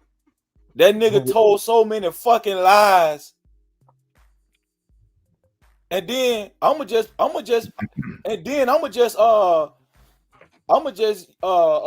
say this last one as a cherry on top. Nigga, you be getting on niggas for bounties and shit or gimmicks and shit when it come to money. But you got $100 gold. Ain't that something? That part. You got $100 gold for a bitch to meet your fucking $100 gold, and then you get upset when a nigga don't meet that shit. With your ragged ass. Man, this nigga raggedy, dog. Absolutely. He talking about I've been harboring this shit for nigga. I ain't been harboring nothing. I've been showing you grace and patience and mercy. And patience with your bitch ass. Absolutely. Talking about I've been harboring hate. Nigga, you ain't nobody to hate on. Fact. Who is you? You're a nobody. Talking about I've been harboring. Nigga, man, this nigga think he bigger than what he really is, dog. Real talk. And it just irked me though. It just irked me though, dog. This nigga, he called me a fuck. No, that's the real fuck nigga, dog. That's the real fuck nigga in the flesh. But that shit was uncalled for, bro. And I'm just sitting there like, wow. You know what I'm saying? I clearly, like, again, this is like, I'm the liar, but I don't fuck with Fatty at all. I have no benefit. The bitch ass nigga Fatty got me on the thumbnail right now. So what interest do I have? What do I get out of it? Taking the position I take. That nigga don't make me no money. Let me keep shit a stack. People that's been around and that's been in this space. That nigga podcast don't support none of us. Oh, that's the nigga don't do the free shit. Dog, that's another thing I brought up. That's another. See, it's a reason why he didn't play hold up. that last video when hold up real quick, Freezy. Yeah. The nigga got 2 channels. Go through his community posts and see how many times this nigga done shared my shit. Or Freezy's. Go 3 months ago, 2 months ago. Go see how many times. The free shit he don't do. Dog. Okay. And not only that, though, Claire, he a con artist. He always bring up that stupid shit talking about, look, I got their cash apps in my description. Don't nobody look at your description. Man, shut the fuck up. Don't nobody look at that raggedy shit. I ain't got one cash out from somebody's telling me, oh, this because of podcast channel. This nigga so stupid. I hate these niggas, dog. And then these niggas think they got all the fucking sense. Oh my god, that part. Like you doing me a fucking favor. Now, world class, Tommy B, I need y'all to answer this question. When this nigga was going live back then, before, I'm talking about even after Brittany B, the Brittany B saga, how often was I supporting this dude, giving this man super chats and on this man panels and shit? Game day daily. And you had a show. We was there, yep. Every day. Y'all too, not just me. That's a fact. Dog, when I started going live, first of all, the nigga tried to argue me down. He came on my panel 5 times. I said, nigga, you ain't come on my panel 5 times. I remember that part. I remember that whole conversation. You a lie. And then he wanted to bet. I man, you know what, bro? I ain't even gonna bet you because, for one, I'm gonna feel bad taking the little money you got, and then and then 2, nigga, show the shit because I know you didn't show up 5. He ended up trying to show the shit going through his video. He was close. He showed up 4 times. But listen, even if he showed up 5 times out of 50. You want to brag about 5 times? And the shit really was 4 times. Dog. This my thing, dog. The only reason why I'm showing this much aggression is because I really want to go straight into that dude. Real talk. To this day, dog. I really want to. I want him to show me what he. I want him to show me what he know.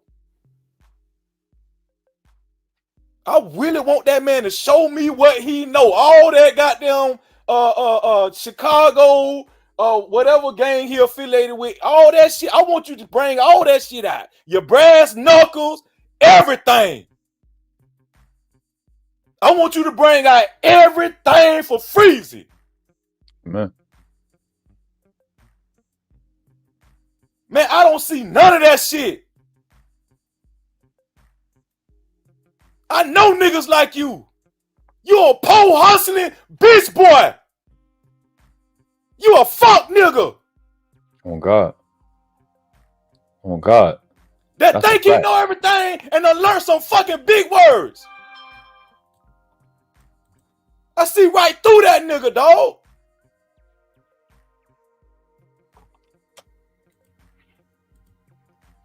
Amen.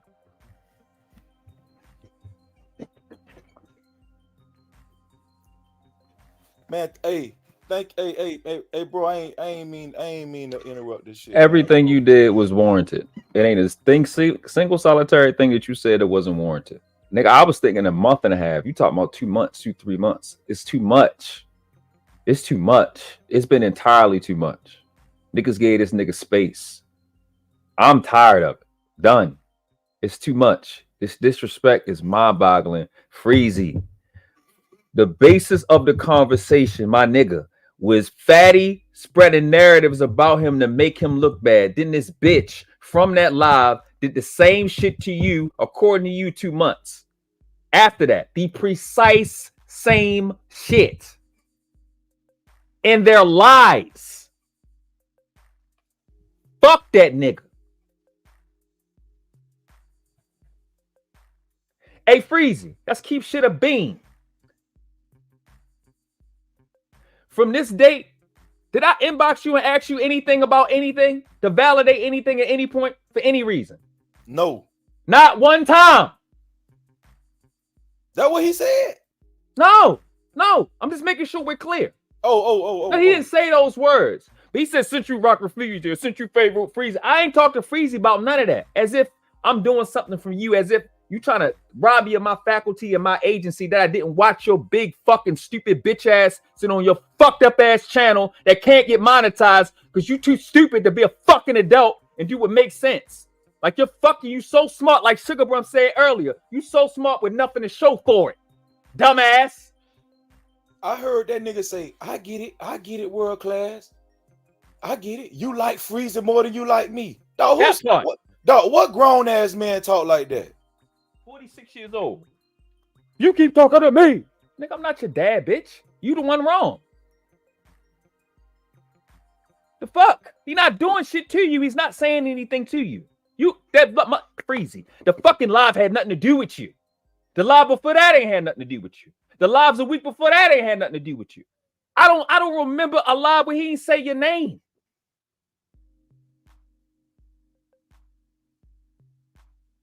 It don't make sense. Because at this point, you're trying to say I'm a bitch. Like, I'm going to keep watching you. What? Betrayed you? How, bitch? You doing a betrayal. You smearing this nigga name against the very fucking thing you just said you don't like. Trying to make him look bad. Freezy, you building the audience. You the only nigga that I know in the space built that got monetized from videos, not lives. You have your own audience, and this nigga goes on often. 90 people in this chat, 50 people in this chat, 40 people in this chat, close to 1,000 views, and you sullying somebody else's name based off a lie. But you whine about Anton Daniels and Fight Club and all these different people trying to make you look bad, but you'll do the same shit with this selective anxiety and this selective PTSD. Bullshit. Niggas ain't do nothing but be patient with you. You're emotional and sensitive and talkative. Niggas been patient. Patient.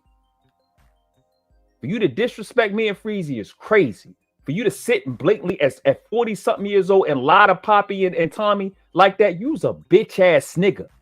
That's why I got up there. Tommy ain't even say shit. That's why I got up there and dragged that nigga. Yo, you so fucking low, it don't make no sense. You's a bitch-ass nigga. They gonna send me that motherfucking string. Nigga, you know who I am. It ain't a motherfucking hood nigga in this space that don't think for 1 second that World Class wouldn't smack the shit out of you in real life. Bitch, I'll break your motherfucking face, nigga. I was never in my life been that nigga to play games with. One reason, because I don't do fuck shit. I don't start shit with people. All that shit you popping, fuck that gang shit. I don't know no, man, keep shit a bean. I don't know no hood nigga that say they got bullied. By who, what? Nigga, I sleep. You cook your shit, put your bitch ass somewhere where I don't look for people at. Sleep. Bully who? You got bullied because you's a bitch. And we can use your motherfucking 2 channels that can't get monetized because you a stupid 46-year-old piece of shit bitch. Idiot. As evidence of your stupidity. With a bitch that's cheating on you. Keep shit a bean. Fuck boy. The fuck you think you talking to? Since we taking this shit too far, let's keep it there, my nigga.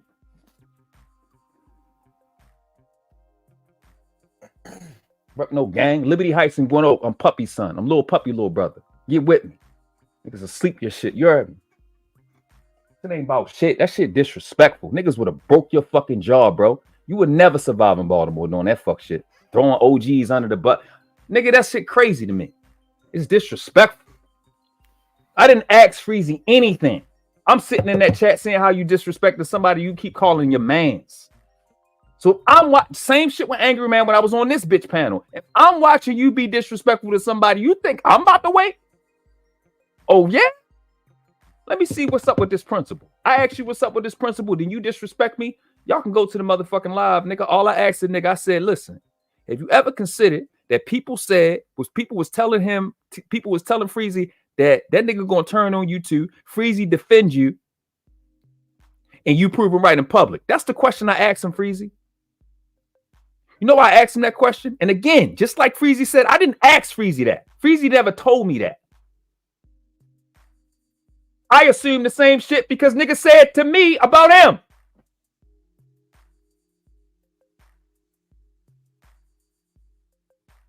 So it's not far-fetched for you to start to consider that you being disrespectful to somebody you keep calling your man. You can't pump the brakes for that. But in the same fucking live, Freezy, he gonna ask me, what did I do for him to come at me like that? Nigga, what did Freezy do to come at you like that? Now you understand it when it's you? Freezy, the first time I snapped on this nigga, it's the same shit I said. All I'm asking you for is the empathy to give this nigga some leeway, my nigga. That's all I ask. So we can be even and square. You disrespecting somebody that we respect in the space. I've been on multiple panels with people disrespecting beings. I speak up. But not only that though, class, the nigga just ain't got no honor about him. Because at all. Because I'm gonna tell you something. That's fine. You didn't like my answer. That's fine.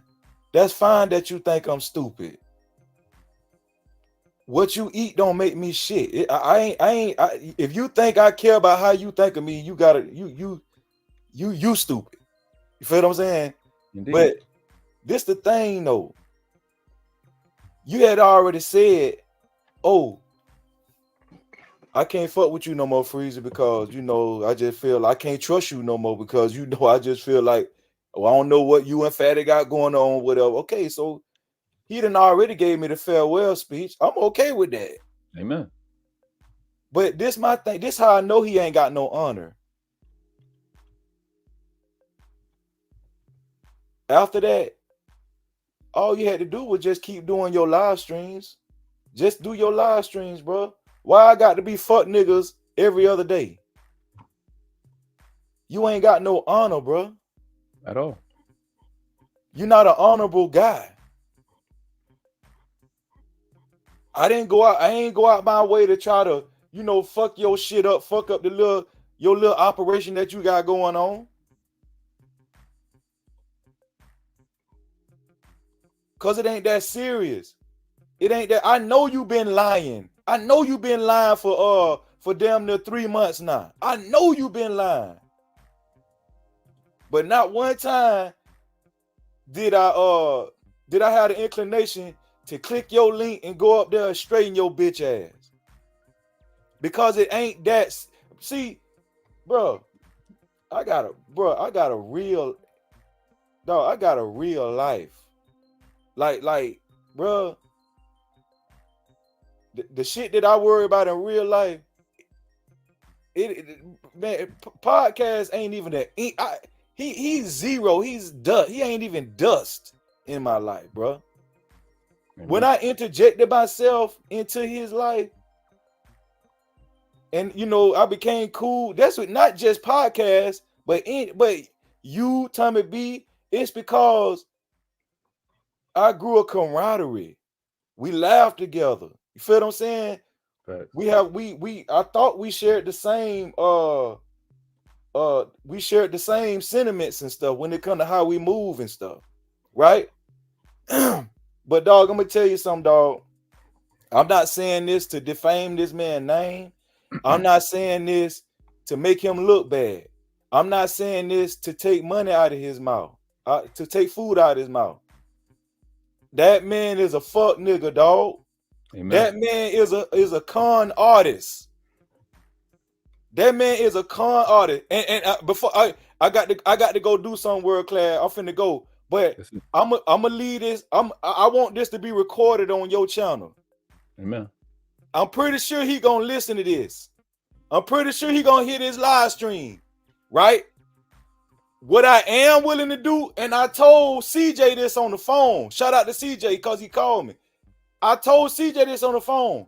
The only way I'ma talk to podcast and talk about this, even though I don't fuck with him, I ain't never gonna fuck with him. I'm talking about the way I ain't never gonna fuck with. But if you want to talk about this, the only way we gonna talk about this in public on YouTube is if you put $500 up.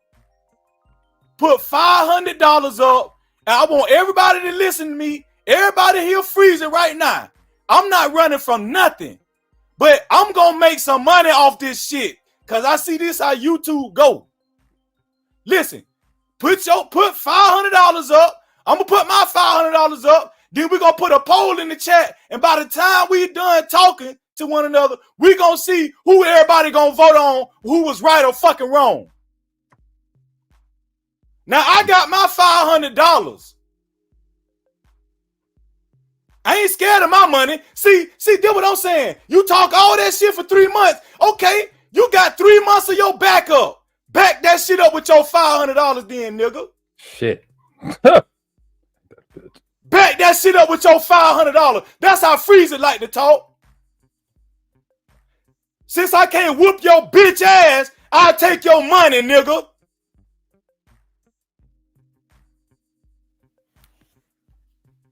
All right, class, man. All right, Tommy, man. I'm gone, dog. All right, homie. Appreciate you. All right. So we agree that this is Tommy's fault because you light skin. Man, my name Benny, I ain't in it.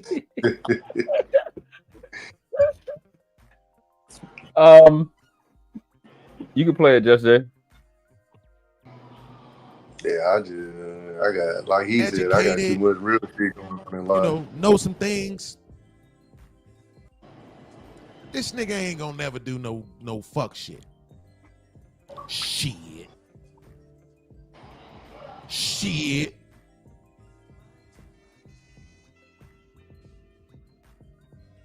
And here's the thing about it. What have I always told y'all? When I fall out with people because they can't depend on me for no money or nothing like that, it's nothing for them to lose that relationship with me. So just like this stupid motherfucker in the chat calling herself Angry Girl, right? The stupid bitch is trying to say that I'm burning the bridge. You dumb hoe, I ain't start this. I ain't start none of it. That's the fucking point. And this right here is why we told we will. Go ahead. Yeah, go ahead. We called Cap on that show when you said, I don't be calling women bitches. You can barely see Cap. No, I'm talking about in general. I don't refer to women as bitches. But I absolutely will call a woman a bitch. You know what? Are you crazy? Hell yeah. But I'm just saying in general, niggas be bitches. I don't do that. You know what I'm saying? Like, not like that. I gotta be upset at my woman. You know what I'm saying? And then I might be like, these bitches out here. But in general, I don't. But no, a woman, absolutely. Bitch. And I don't give a fuck how much you don't like it, right? But again, here's the thing. The one nigga, watch this, Tommy B. The one nigga who I kicked it off with that actually didn't do shit was CJ. And I went to that nigga and apologized after he texted me, talked to me and shit. And I told him, man, my bad, you right. And I looked back at it. That was over a year ago, right? Watch this. That was over a year ago.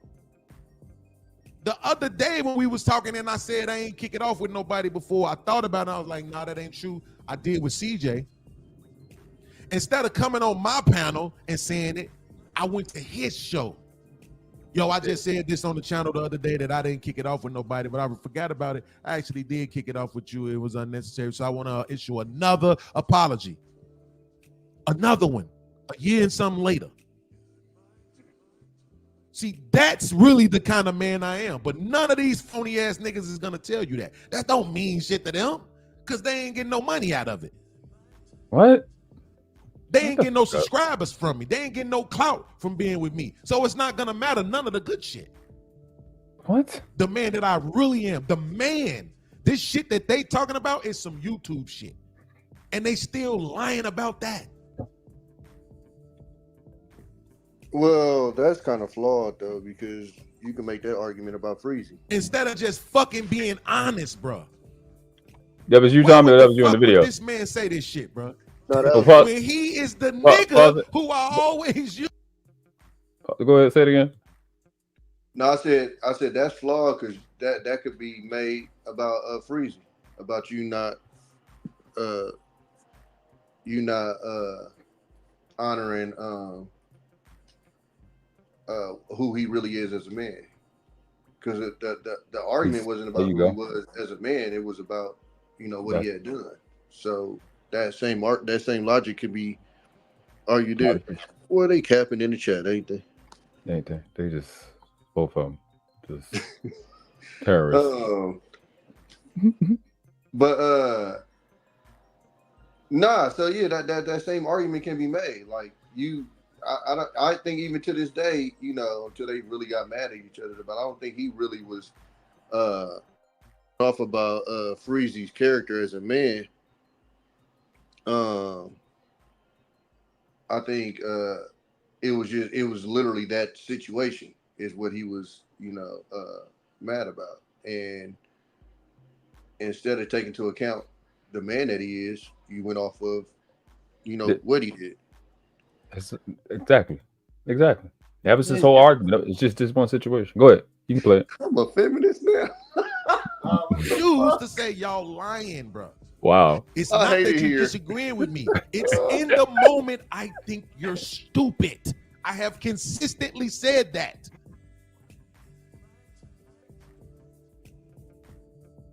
Hold on, man. Motherfuckers be trying to steal people's shit. So pause. Yeah, this is gonna be the main event. This is gonna be fun. I'm gonna enjoy this. It's up to you. You guys can stop it whenever you want. This is fucking brilliant. Go ahead, That's Jeff. awful. That is awful. Yeah, this is gonna be great. Guys, so you ready to pop your rocks? This is brilliant. What'd you say? I can't. I say you ready to pop your rocks, but I'm a hush. Okay. You feel me? He's so excited, like he literally just went and popped some popcorn with the little vegan butter and everything. Like, what is? It's a lot. It's a lot. I'm going on mute. He was a cameo in the movie. And I just took it downstairs. I literally had it. Oh, okay. See, I already. Okay, so anyway. You really do got the pop here. It got pink Himalayan salt, and vegan butter. There's too many motherfuckers over here. I was gonna tell you, Beans. I probably blame that on his Mexican side.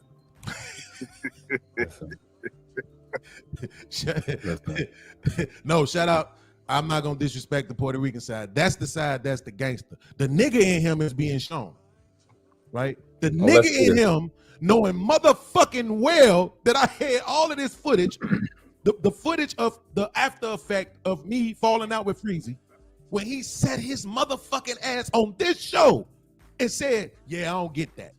Oh, and move the clown shit on. You already said that stupid shit. Let's move to some shit. I'm about to embarrass the fuck out of you on your own shit. I'm about to embarrass the fuck out of your weak ass commission. You's a bitch. Remember how you dropped me down on your channel? You weak as fuck. Absolutely. You can do. See, you come in with all this extra shit. You ain't gonna come with no receipts. Nick, what receipts would I need to come on your channel? Don't worry, it's coming, my nigga. I'm gonna drag the fuck out of you. You're gonna want to kill yourself when I'm done. I promise, man. Don't worry about it. But drag the fuck out, man. Fuck that shit. I'm not none of these niggas. You gonna get your ass handed to you. Let's do this right now, though. On your shit, you can have all the receipts you got. See, you doing the same thing Freezy did, right? Your shit yesterday. You're live. Debate. You want to try? Came up here to try to just talk. Why would I debate somebody? You can do that on your own. Liar. We can rock. It don't make me no difference. I can do everything. So here's the question. Let's go. What's the fucking receipt? The video. Your love is my receipt. Absolutely saying that you understood why I was frustrated with Freezy. What does that have to do with the conversation? How are you going to explain then? What does that have to do with the conversation? What you said yesterday, which was that the issue was that he wasn't saying what I wanted him to say. Because that's a fact. Because everybody that heard about it they know that you're mad at Freezy because he didn't say what the fuck you wanted him to say. In every situation, that's your reputation. In every situation, that's your reputation. You're admitting that your evidence is everybody. Everybody that knows about the situation is saying the same thing. Yes. Right. So that's people that I've talked to. Absolutely. Right. No. That's not my evidence. That's an example I'm giving you. I'm gonna help you with evidence since you don't know law. How? This ain't law, nigga. Nobody's finna play. Yo, it is. That's your problem, dumb. Law don't leave because you stupid. Talking about over here. You don't have law dictionaries. It don't leave because you don't know how to read. That's your problem. We're talking about right here. But you said the word evidence. When I asked you how, you said because everybody knows it. So that means that's your evidence. No, that's not what that means. Me saying what my evidence is what my evidence is, not some shit you want to compartmentalize it to. Okay, so let's move on. Okay, I'll give you that. I'll give you that. Let me ask you this question. So how many people do I have to pull out the chat saying this is a question. How many people do I have to pull out the chat saying the same thing negatively about you for it to be true? 0. Absolutely. You see how that you ain't gonna let that shit work on you? It's not gonna work on me neither. It don't matter what everybody else says. It matter what I say. That's the problem with the fucking narrative. That's how that works? Oh, that's how that works? Cool. No. We good. What matters is what you say, yes? Absolutely what I said. Okay, cool. Keep it going. Let's go. I'm glad you put yourself in a hole. You too dumb. Absolutely, because you're gonna do the same thing you just did in the chat. You're gonna do the same thing you just did in the chat, bro. Nobody is going to. You're worried about what I'm gonna do because my shit works. Your shit don't work. Use your manipulation. No. YouTube being stupid is not me manipulating anything. You dumbass. I go to a fucking website and show people everything I say. I don't make up anything, dumbass. Of what this nigga's gonna do. He's gonna say, like when I told Tommy, like, Tommy, what you're supposed to be saying right now, he's gonna try to use that as an example of me wanting people to say. You have a habit of doing that. What the fuck are you talking about? Absolutely, but it's a term of phrase, and your punk ass know that, and you fucking know it. That's why I'm not understanding why you doing this shit. It's a term of phrase, but what I say matter. Shut your you fucking know it. Yes, nigga. 25 seconds ago, you stupid motherfucker, you just said what you say matter. So the term of phrase don't matter. That don't mean the context of what I say doesn't matter. Dumbass. At 40-something, you stupid motherfucker, your context of being your statement. Dumbass. Matters. The fuck you think you talking to, stupid nigga? 25 seconds ago, you just undermined your own shit, dummy. What you said matter or it don't? You think that dumbass I'm supposed to give you a bunch of fucking feelings. I'm supposed to care about your stupid feelings when your 46-year-old ass don't know how to speak. Feelings, dumbass nigga. It got something to do with context. You're literally trying to take the context. You 46. Put the whole context yourself, motherfucker. What the fuck does my age have to do with context? It's a term of phrase. Absolutely, dumbass nigga. Term of phrase don't matter. Absolutely. So let me give y'all an example of what I'm talking about, just so y'all can pick the manipulation before it fucking comes. Manipulation. When you said this shit, dumbass. Now, if I said to this nigga right now, you just asked me a bullshit ass question. I told you 0. You told me what you say matter. Then I challenge what you say. Then you go, it's a term of phrase. So your term of phrase don't matter. You see, this is how it's gonna go the entire time. Context matters. You're too dumb to do this with me. Absolutely, the context matters. You don't have every minute. I'm gonna crush you with the same thing. Absolutely, you're a liar. You're a liar. Absolutely, you're a liar. I'm the liar. Absolutely, nigga. Try me. You the one who you don't have the possibility to be honest. Time in the chat. Yo, little boy, you think because I said one thing and agree with me that give you carte blanche to fucking be right no matter what, motherfucker. That's how we know you're a stupid ass nigga. Nigga was properly going into the conversation. Properly going into the conversation and acknowledging what Freezy said, you weak ass nigga, don't give you carte blanche to be right forever. Motherfucker. No, it doesn't. I acknowledge what the nigga did wrong. When we're done with your stupid shit, we can get to the real shit. You are the weak nigga that talk about your fucking feelings all the time. You are the weak nigga that talk about your bullshit ass feelings. So when you trade Freezy, like I said, what the fuck did you say to him before that? What the fuck did you say to him before that? You was calling this nigga out his name. You were calling this nigga out his name, you weak ass nigga, because he didn't say what you wanted him to say. That means you agree. Your weak ass, feelings was hurt like you do with J. Ali, like you did with J. Ali, like you did with Brittany, like you did with Tommy, like you did with Poppy, like you did with CJ. Need I go to fuck on? When your stupid ass feelings was hurt, everything is supposed to be about your fucking selective anxiety and PTSD. So wait a minute. So when you do it to somebody else, when you do it to somebody else, then all of a sudden all that shit go out the window. On your own show, you either gonna converse with me or you can fuck you. That's what you. What part of that you understand? What that mean? What part of that you understand? What you gonna do? You ain't gonna do shit. Fuck I want to do. You ain't gonna do shit, nigga. So what the fuck does fuck yous mean? Why did you come up here?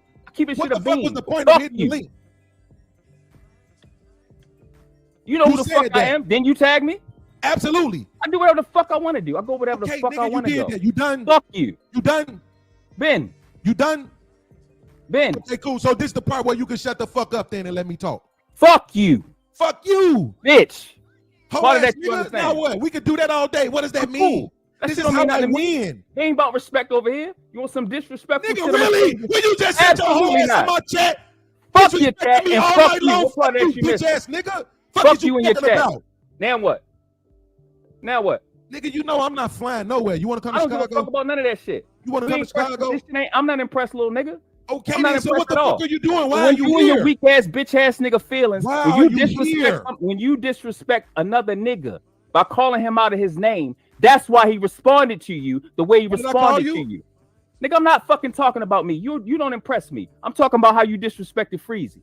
I already acknowledged what that nigga was wrong in. With you and them weak ass fucking feelings, you want everybody to coddle you and your fake ass selective anxiety, your fake ass selective anxiety. So when you do the same shit to Freezy, when you do the same shit to Freezy, when your bitch ass do the same shit to Freezy, then all of a sudden you get amnesia. Nigga, fuck out of here, nigga. If you like the nigga better, you could have been gone. Nigga, shut your bitch ass up. I've been on Freezy channel. I've been on Freezy channel 3 times, nigga. I've been on your channel 5 times in the last couple of weeks. That proves is that you've been being phony this whole fucking time. Niggas ain't been being phony, you weak ass nigga. You a clown. You a dick Every sucking fucking ass time nigga. somebody don't fucking hanging out over here with me when you was harboring all these feelings. Nigga, ain't nobody harboring no soul. Ain't nobody harboring all these fucking feelings. Calling you. The shit you all this time. Why was you ever over here all with me? Man, shut that weak. I'm sorry, I had to pause it, right? It's a lot. Okay, it's. I was enjoying it. I ain't said a lot to. I know.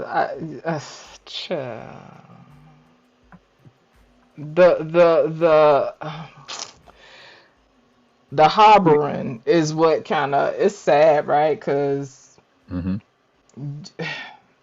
it's a created narrative, right? People have limitations, and when you exceed them limitations, and people no longer have grace, you know what I'm saying?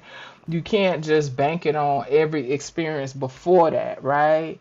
Was based on some ill, nefarious, fake type shit, you know what I'm saying? But it is what it is. It's just kind of unfortunate because that's not the case, you know. It's just a matter of people just running out of like they just at their point, right? And so what I did realize, right, and shout out to Sugar, right, like she was already saying like y'all gonna be back friends or whatever. I don't know. See, the ladies they see a lot of shit. Sugar see a lot of stuff, so she know better than I do.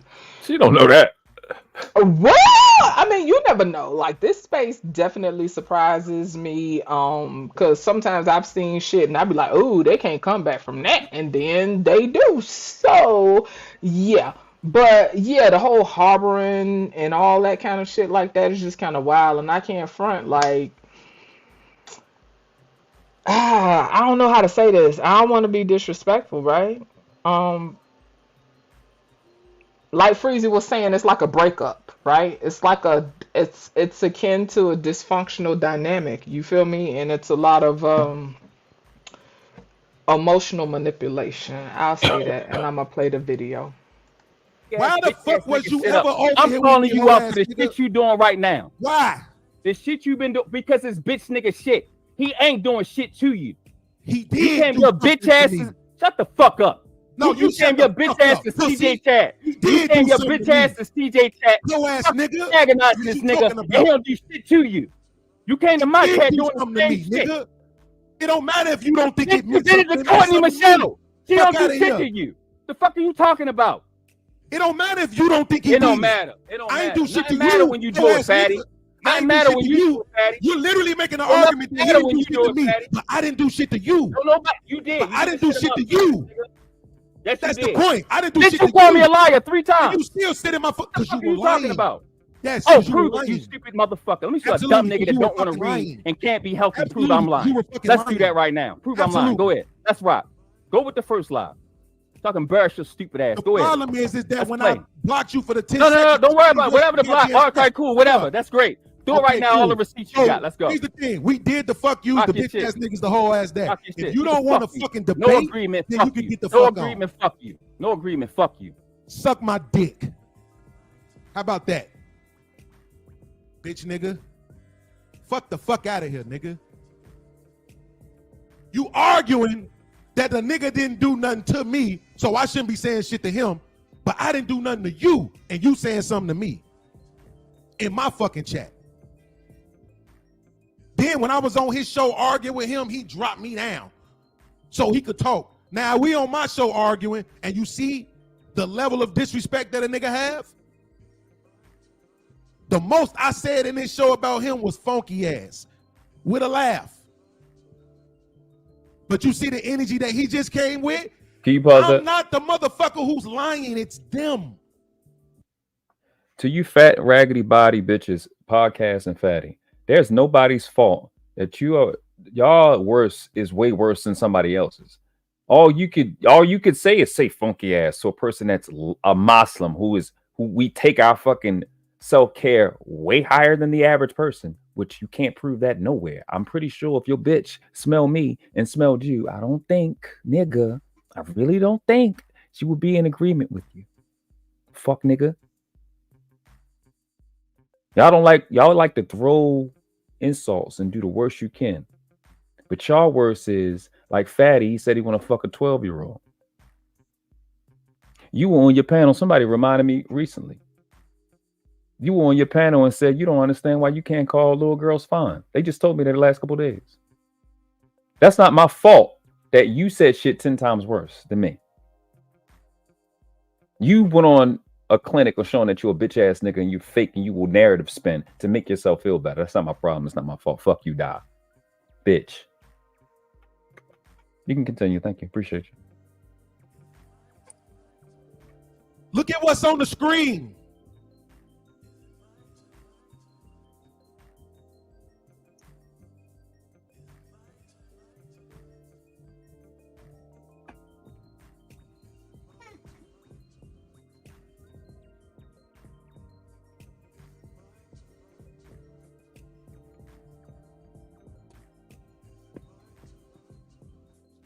What's on the screen is the 5 brothers. You know why that's on the screen? Because that's actually how I view the niggas. The nigga is literally judging me for being human, for having feelings. Nigga, fuck that bullshit, nigga. Like, what the fuck are you talking about? Nigga, you're not the only human. You absolutely. So why do y'all keep treating me like I'm not one? Because your bitch ass treat everybody else like that now. Because your bitch ass treat everybody like that now. You're not gonna answer none of the bitch ass. I'm answering the question, you fuck nigga. Your bitch ass treat everybody like they're not one. Absolutely. Explain how I did that to any one of you niggas. You was disrespecting this nigga Freezy for fucking nothing because he ain't say what you wanted him to say. Absolutely. He did not. I don't give a fuck about them dumb feelings you got. He deserved that shit that you did. Absolutely. But everybody let you get your rant off. Everybody sat there and let you get your rant off. That shit you did with him was disrespectful as fuck, my nigga. Absolutely. He didn't deserve that shit at all. I'm not sitting by and let you do that, and he's not fucking with you. He ain't doing shit to you at all. He don't say shit to you. Nothing. Absolutely. So it's fuck you on some real shit. Every time somebody try to hold your weak ass accountable for the shit that you did. What? Bitch, you bitch ass up, you tag me, nigga. Stop asking me why I'm here when you tag me, you fuck nigga. Why you were here? See, if you weren't trying so hard to be disrespectful, which is proving my point, by the way, thank you. You would actually hear the words coming out of my mouth. You don't deserve respect. You don't hear the words coming out of my mouth. Word that just came out of my mouth was, why were you here? Why was I here? When? You here? When? All this time that I've been bringing up Freezy. Why were you here? I've been bringing up Freezy. I didn't just start bringing him up. What the fuck are you asking me why I'm here for? So you... I'm sorry. Who is the man at the bottom? I'm just curious. I'm not even sure. Can you go back 30 seconds? Sure. I don't know who the fuck he was. He never spoke. I have no idea who the fuck he is. When? All this time here. Why was I here? When? You here? When? You don't hear the words coming out of my mouth. Word that just came out of my mouth was, why were you here? Why was I here? When? You here? When? All this time that I've been bringing up Freezy. Explain how I did that to any one of you niggas. You was disrespecting this nigga Freezy for fucking nothing because he ain't say what you wanted him to say. Absolutely. He did not. I don't give a fuck about them dumb feelings you got. He deserved that shit that you did. Absolutely. But everybody let you get your rant off. Everybody sat there and let you get your rant off. That shit you did with him was disrespectful as fuck, my nigga. Absolutely. He didn't deserve that shit at all. I'm not sitting by and let you do that, and he's not fucking with you. He ain't doing shit to you at all. He don't say shit to you. Nothing. Absolutely. So it's fuck you on some real shit. Every time somebody try to hold your weak ass accountable for the shit that you did. What? Bitch, you bitch ass up, you tag me, nigga. Stop asking me why I'm here when you tag me, you fuck nigga. Why you were here? See, if you weren't trying so hard to be disrespectful, which is proving my point, by the way, thank you. You would actually hear the words coming out of my mouth. You don't deserve respect. You don't hear the words coming out of my mouth. You deserve? Word that just came out of my mouth was, why were you here? Why was I here? You here? When? All this time that I've been bringing up Freezy. Why were you here? I've been bringing up Freezy. I didn't just start bringing them up. What the fuck are you asking me why I'm here for? So you telling me my presence here is supposed to be to condone your dumb shit? Let you get your time to get your shit off. While I was here, I tell y'all, the nigga, they're never going to answer. Then your bitch ass is asking me a question. If they answer the question, then it's gonna highlight the point that they don't want to make. Retarded? No, you don't want me to answer this. Why were you here? Ever since I fell out with Freezy, I've been bringing it up. Why were you ever here? For the same reason I was here the entire time. I'm not here. You thought I was a fuck nigga, so why was you here? No, you're a fuck nigga for what you doing to me right now. What the fuck am I doing to you right now? But trying to get my brother to explain to me why the fuck this nigga said in my chat yesterday lying on me. Because I'm not a fucking girl. I don't care about your faggot ass girl perspective of what a nigga supposed to do. I don't care about that dumb ass shit. Fuck your bitch ass feelings, nigga. If you don't give a fuck nigga stand on principle. If you think I'm a fuck nigga, that clown ass. Talking about Freezy. I feel attacked. Not little girl feelings. I mean, when you fat, somebody. When you 40 something years old and a fat fucker, you shouldn't be acting like a girl. Okay, noted. Hey, big bad boy. Hold up. Pause. Absolutely. Pause. Absolutely. Hey, bitch, let's get this clear. I don't fuck with you. You the clown ass bitch ass nigga. I still got the shit you said. You gonna shut that clown shit up? You can take, since y'all cool now, take your bitch ass to his channel and you can see me check him for. I'm the only one that checks him. So stop typing bullshit if I block your bitch ass. Nigga, I don't fuck with you. Stop typing dumb shit in my shit, nigga. Fuck you think this is? You a pedophile right with Fatty. You need me put up the comment, bitch? I don't fuck with you, nigga.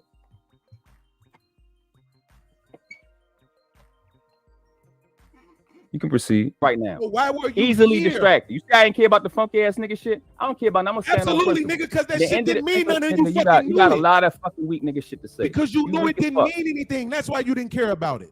All right, dude, whatever. You knew it didn't mean anything. I don't say shit I don't mean. I mean what I'm saying. The shit you doing to Freezy exactly why we're here. Disrespectful with shit. Niggas have been patient with you. Everybody been patient. You gotta keep talking. Everybody been patient with you. Disrespecting this nigga. Niggas been patient with you. Yes, they have. But I'm not the nigga. I'm not letting it happen. I'm not allowing it. All they have done is create a fucking. I'm not allowed. No, you just can't whine all day. You the only nigga whine about how people treat him. I just drag you. Say that all day, but the fact of the matter is, I have all the video evidence of you sitting your ass right here. Nigga, do it. All you keep saying is the same shit, and nobody's hiding. So everybody's gonna ask you, why the fuck were you here? Nobody's asking that, but you, cause you're a bitch. Absolutely. I guarantee you, people want to know, why were you ever here? If I've been talking about Freezy ever since the incident happened, then why was your bitch ass? You just made the argument. Why was you on Angry Man? Why was you on Angry Man chat? Why was you on anything?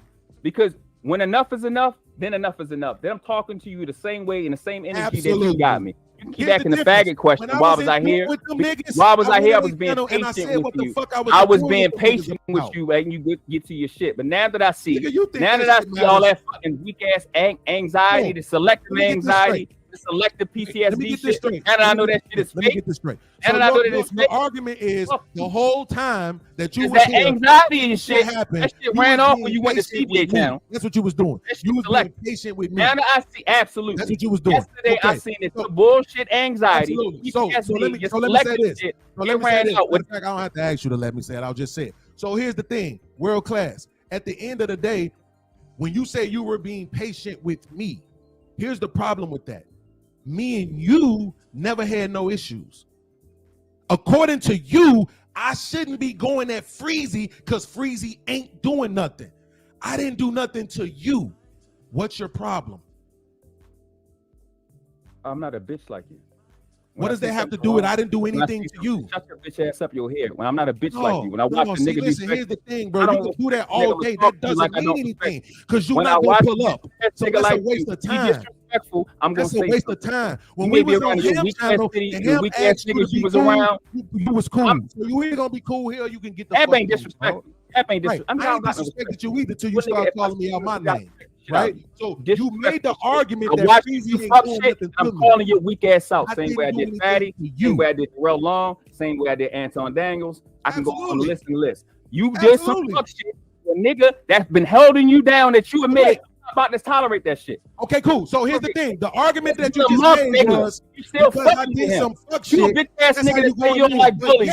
According to you, Freezy has earned all this motherfucking grace from me. You keep attacking a nigga that never did shit to you. Absolutely. But not answer the question you want him to answer. He never did anything. The narrative, same bitch-ass nigga that talk about fatty. That's the point. You try to spin the narrative on a nigga that's respectable and don't like, make any Fatty fucking do. sense at And all. then ask him why he don't call out Fatty while you doing the same shit Fatty do to him.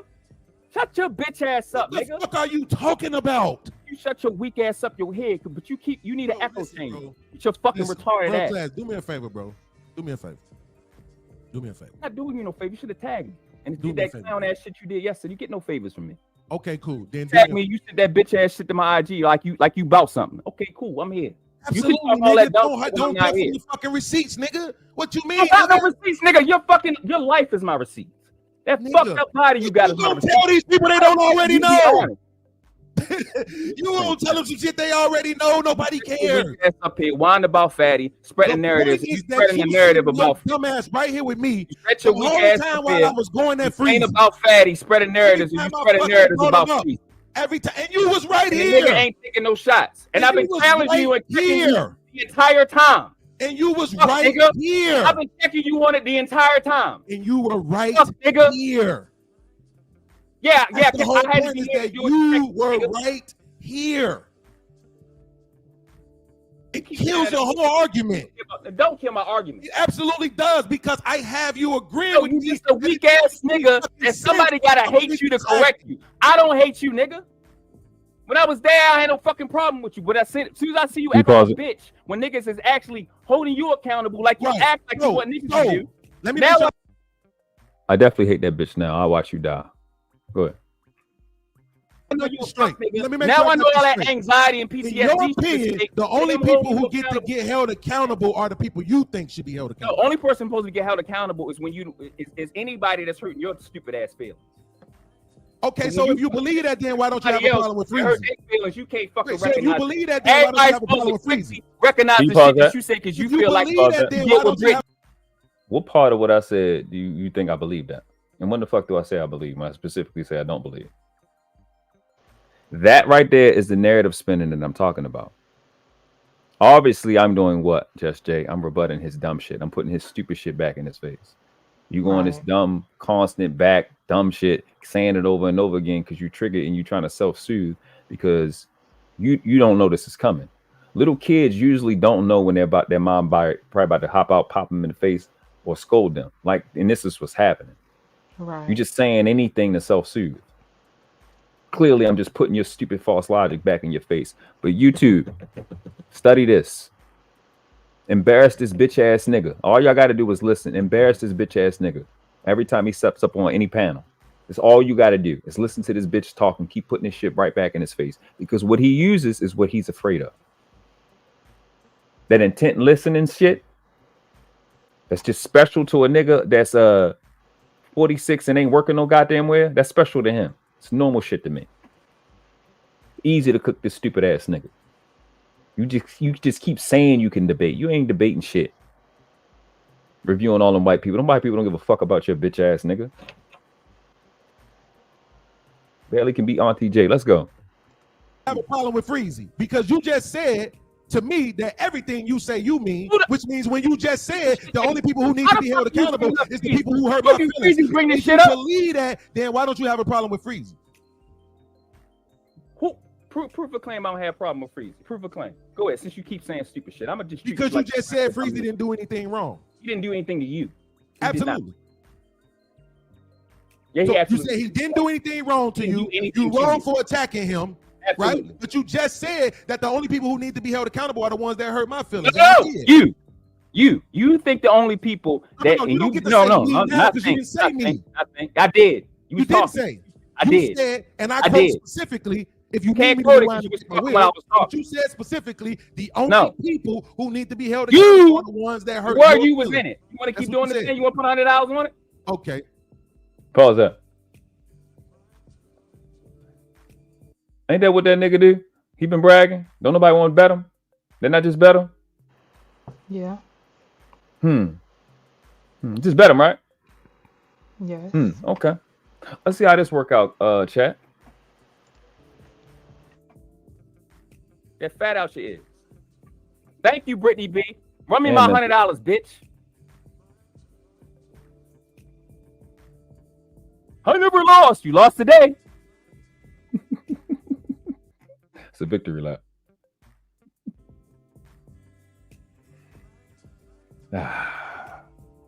Evil. Can't deal with this pressure. Niggas like you can't deal with grown men pressure like this. You can't. Now let you keep disrespecting this nigga over and over again and whine about your weak ass feelings, nigga. What about his feelings? Since it's the fuck the feelings. His feelings don't matter because mine don't. But yours don't. Absolutely. It's up for it. Absolutely. Tommy B gonna be objective. His feelings don't matter because Tommy gonna be objective. My I'm not feelings don't matter. Wait, the nigga just tried to shame me for having you feelings. the person. You are the person that made the situation. You. I ain't shame you. I said fuck the your nigga feelings. just tried to shame me for having feelings, but now he's saying he care about Freezy's feelings. Don't let this shit slip past y'all. Listen to everything. Can you pause that? Can you pause that with that line shit? I never said that. It just is lie. If you heard Freezy say this nigga a fuck nigga, he was lying. This is what he's talking about. Just lie after lie after lie after lie. When this bitch is back into a corner, you see who he really is. And this nigga been clout chasing and using our names for a long time and hiding behind us because we busy. We not home all day like you. To the point where you comfortable, you gonna try that bullshit on us. When you get this grown man pressure, you fold. You're a liar. You can play it. That come out this nigga's mouth. He's full of shit. He just tried to shame me for having feelings, and now he's saying he care about Freezy's feelings. Every real nigga heard this shit just now. Every real nigga. Tommy like you.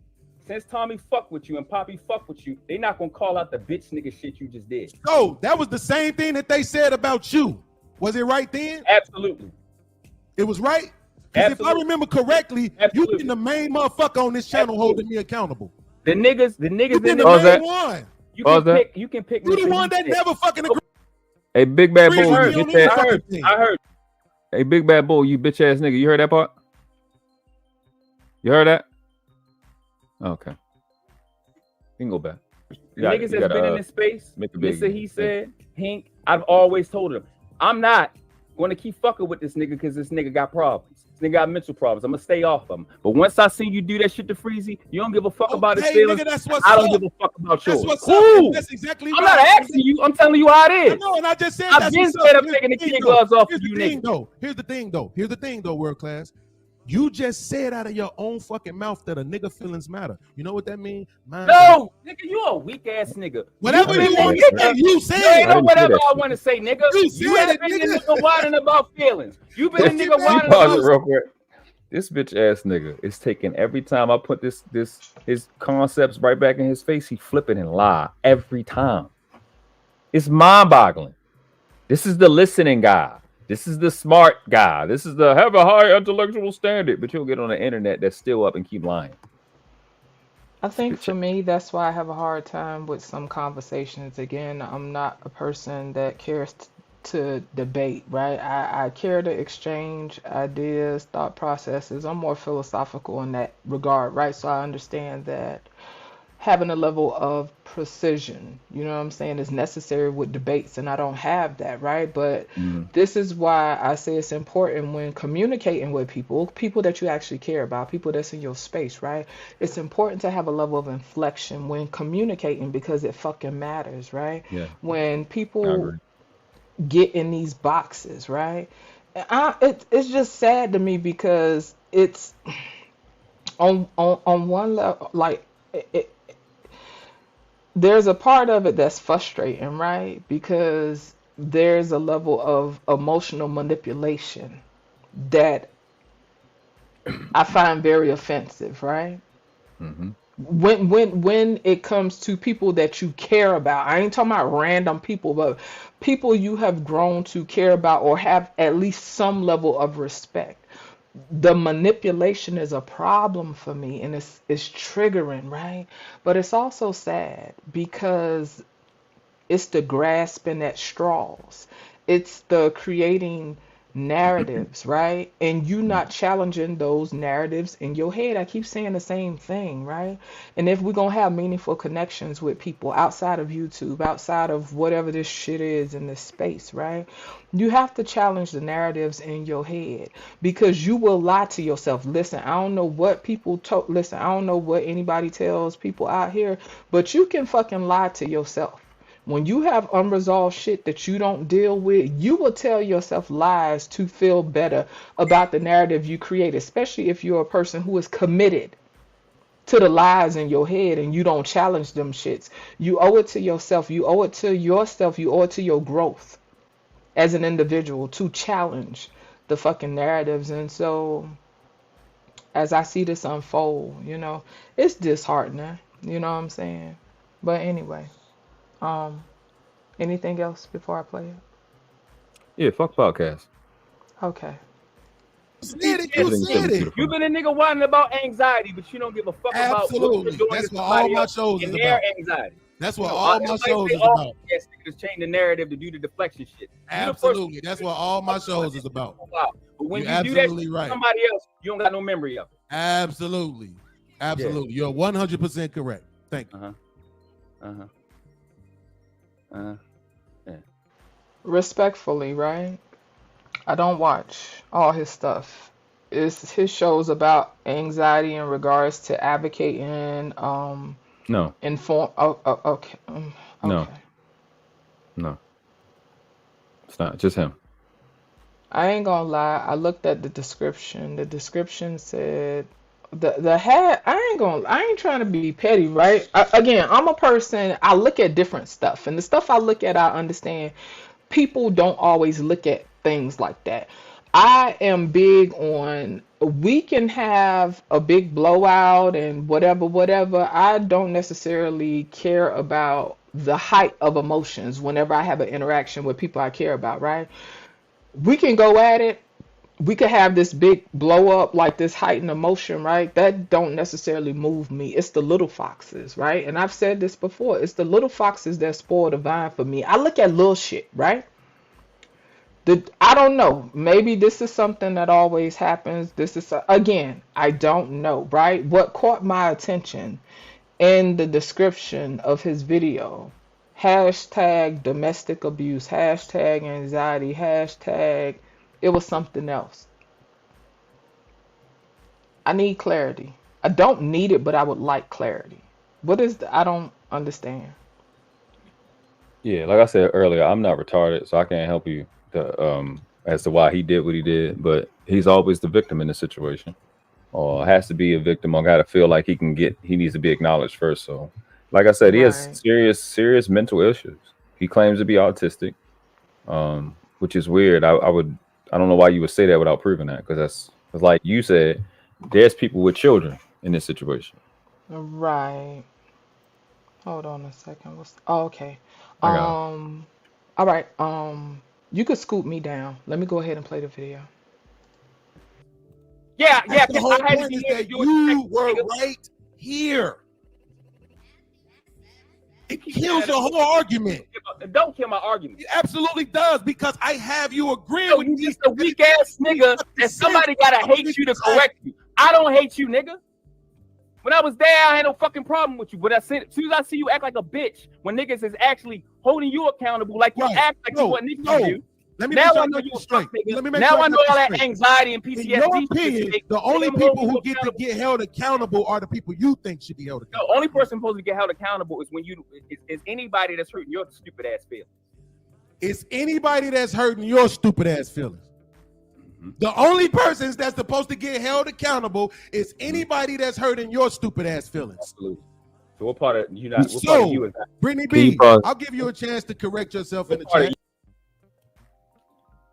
This level of delusion right here, selective shit, is mind-boggling to me. You lost. This is your game you play. I won $500 off of people, bitch. You just lost. You can flip whatever narrative in your head. Niggas talking about you and your fucking feelings. And I'm putting your stupid logic back in your face. Don't act like it's about anybody's when I said you, bitch. This y'all guy. CJ, Tommy, this y'all guy. I'll speak up for the nigga. I don't know what to tell you. What, fool? This y'all nigga. Hold on, bro. Shaw nigga. Hey man, I got love for podcasts, bro, but I talked to him. Sorry to hear that. He's such an asshole. I can't even get this shit out with this nigga coming with the bullshit.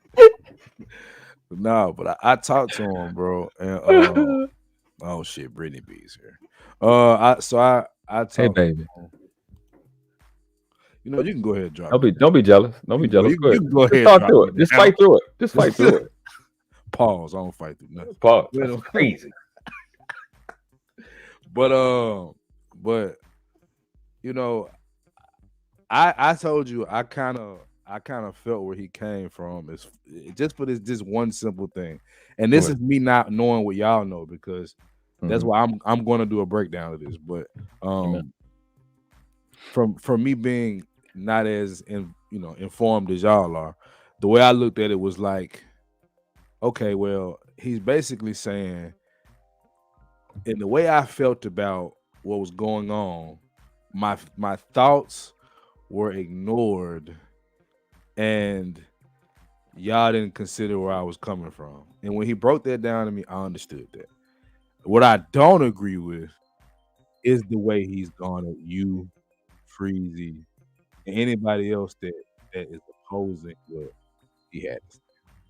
How could he explain that to you that nobody saw from his perspective when he ranted over and over and over again that I acknowledged that Freezy was wrong? How would that make an inch of sense? Well, by that logic, he has done 12-hour streams, and we still kind of came out of that confused. So, amen. That part.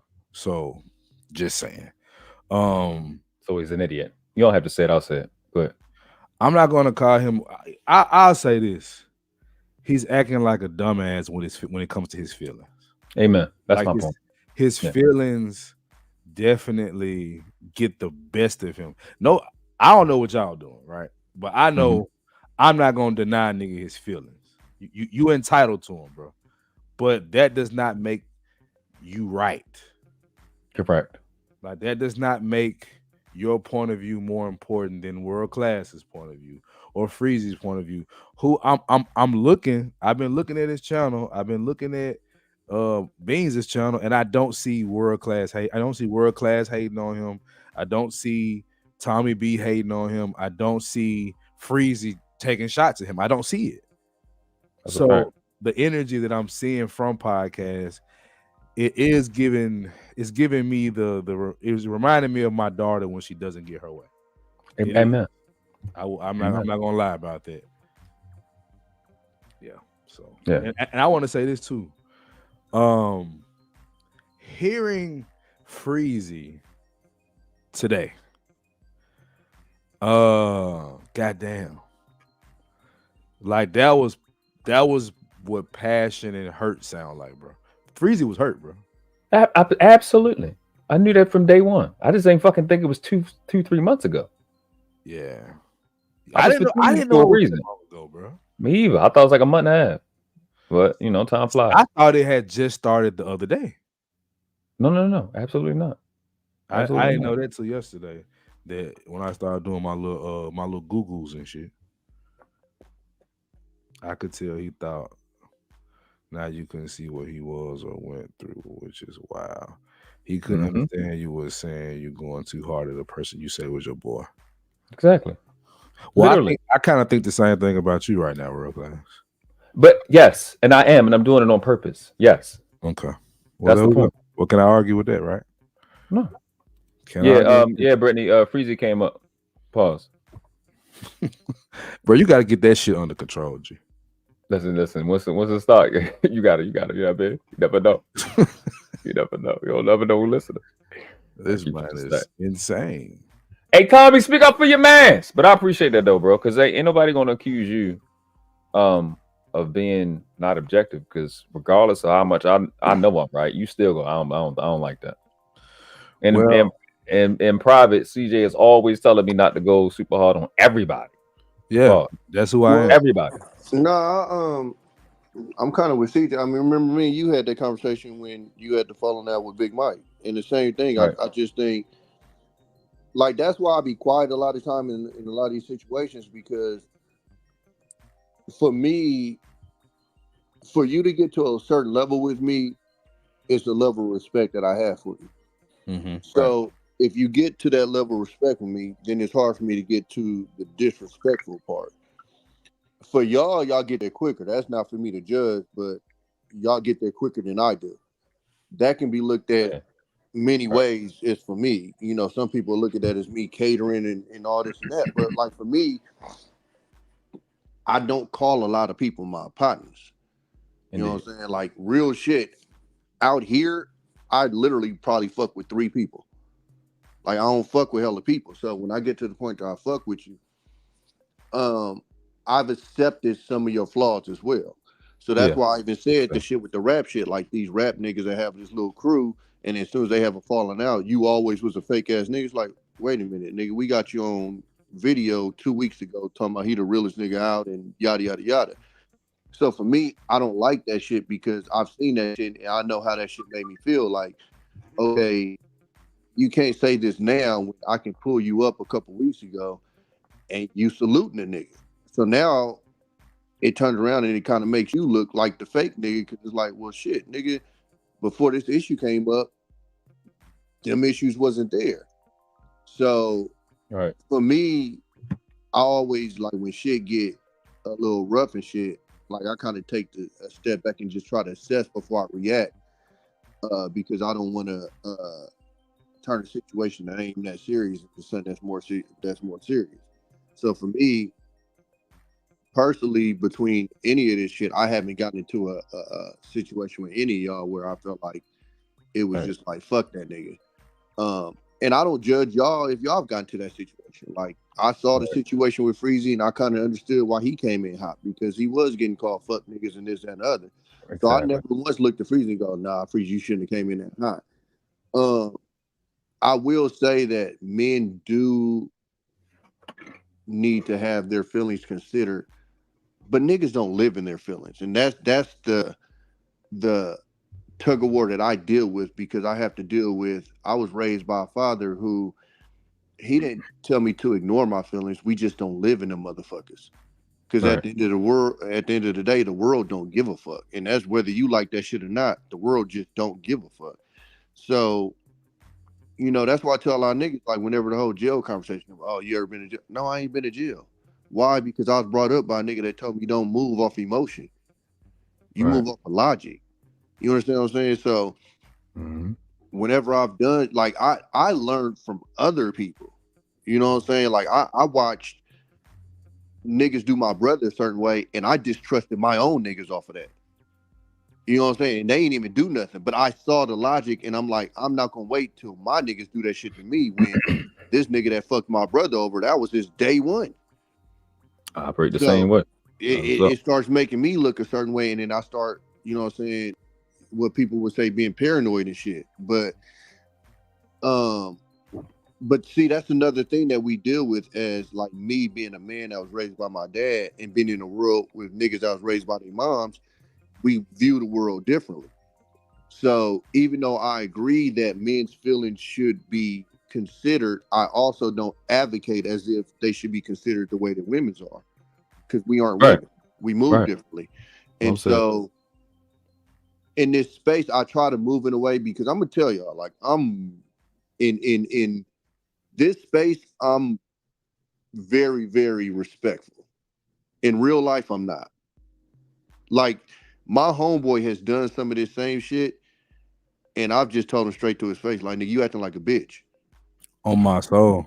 Like, straight the fuck up. Now, I could put my partners on this show, they'll tell you. Ask Tez. Me and Tez had our run-ins where we didn't get it. We didn't get it. It's like, bro. But in real life, see, I'm gonna be 100 with you. It don't even turn into a run-in, because I don't just say it. I'll tell them, and then I'll explain to them how. I'll break it down to them. I mean, run-in, just like, you know, just a just saying it, yeah. But they have to respect it, because I don't just say it, I break it down to them. Hey, my nigga, look. But again, because he was raised by his moms. So I have to break it down to him, like, check this out, dog. What a lot of women get to do is they get to live life based off of what's fair. Men don't. Like, you know, I don't fuck with Stephen A, but no, it wasn't even Stephen A. Who was that? Steve? Yeah, I think that was Stephen A. That said a fair is a place where pigs get judged. Like, fuck a fair. Life ain't fair. It's not fair that women got to bleed for 7 days, nigga. So if you want to get treated like them, you want to go bleed for 7. You know what I'm saying? Like, it's different shit in this world that makes shit unfair for both sexes. You know what I'm saying? So I am Just Jay. I'm guilty. Got 2 parents. Shame on me. Nah. You ain't from the hood now. You feel me? But nah. So I think that I think that's the struggle that I have, like being around people that wasn't necessarily raised the way that I was raised, is me trying to explain to people how being a man is. And being a man, part of it is, you know, people not necessarily giving a fuck about you the way that they give a fuck about women. It's the reason why we say, you know, like being in this space and hearing some of these niggas talk, it's literally like in a minute they're gonna start arguing about the fact that that women and children are saved first. You know what I'm saying? Like, yeah, it's weak as fuck. That's never something that I've argued in my life. What you say? I hear you. What you say? I'm a man, so if something goes down, women and children get saved first. Hold on. Happens to me, happens to me. What you say, Tom? I didn't hear what you initially said. No, I said in this space, it seems like a lot of niggas that would argue with the phrase that women and children are saved first, because that's not fair. Because what about the man? And I said the way that I was raised, we don't give a fuck. That's just what we do. You know what I'm saying? Like, I done jumped in the pool to go save somebody's kid. I didn't even know because the motherfucker was in there drowning. He jumped his dumb ass on the deep end. Where I come from, nigga, we don't think about what's fair and not. I even explain to people, like, even with women, like, if I date a woman, if we go out, in my head, your life is in my hands. Yeah, I'm willing to die for you, even if our very first date. I'm the reason you're not in your residence. Understood. I think the closest understood, but we're dealing with. I don't even want to say a generation, because all these niggas not from this generation. I told y'all it's 2,500 niggas. Yeah, it is. Probably smaller than that. We dealing with niggas that want to fight against, I guess you say, society's norm or some shit like that. And just for me, that's just not how I operate. So when I'm in these spaces, I got to move. Like, okay, I'll give you a perfect example. When they had the huge debate, and I was one of the only ones on the other side about the deletion thing and the law. And, well, it's not fair because dog, it's literally that simple for me. I'm just not going to fuck you raw, and I don't even come up with that. And I don't have that problem. It's literally that simple to me. Yeah. It's literally the ultimate sign of self accountability. If I don't fuck you raw and nut in you, I don't even come up with the problem of whether you trying to get rid of my baby. Yeah, for the niggas that's reckless, I agree, but it's like, see, that's what I don't like about this space. And the people that argue against them. CJ, you're right about that, but what I'm saying is, I speak about the majority, not the minority. What you're speaking about is the minority. I don't think it's the minority. I don't think it's the majority of niggas. Most niggas, if you're not trying to have a kid, you're gonna move a certain type of way. And if you're not trying to have a kid and you're not moving that way, then that's on you. That's just how I look at it. Niggas that's getting the coochie, I agree with you. But yeah. That's what I'm saying. Like, it's like they argue about it from a theoretical on paper argument, right? When like that's why people think I'd be like defending the space. It's like, no, I'm defending some of these conversations. No, not you, Tom. Yeah.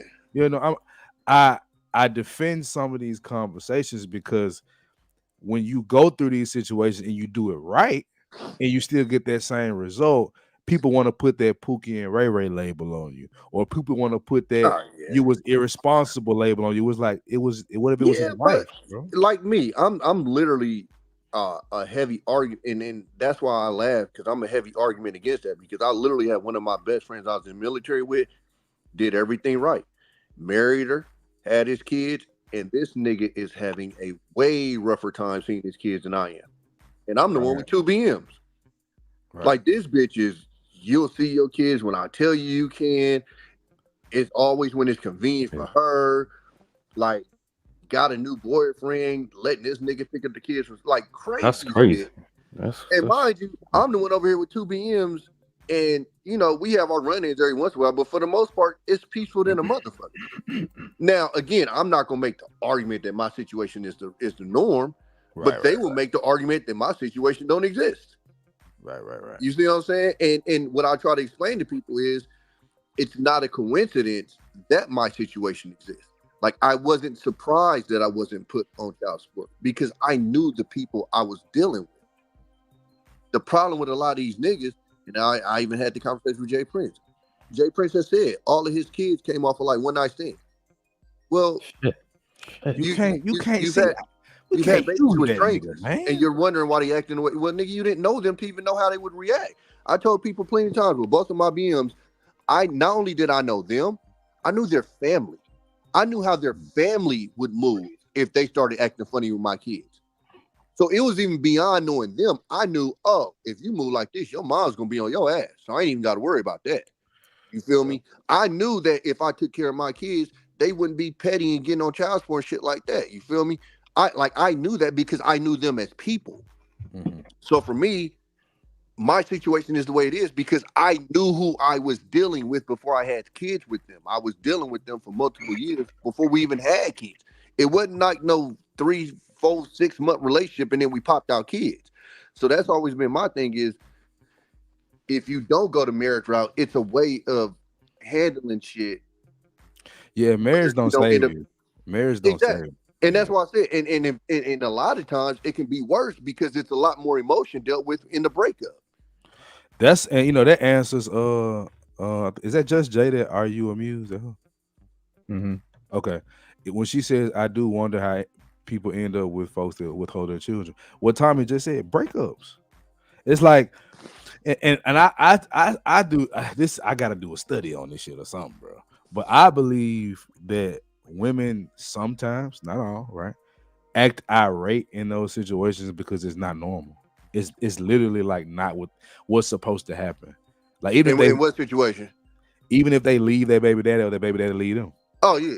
Yeah, well, it's like not everybody's gonna react the same way, but I think in certain situations, what you can set the parameters around it if you want.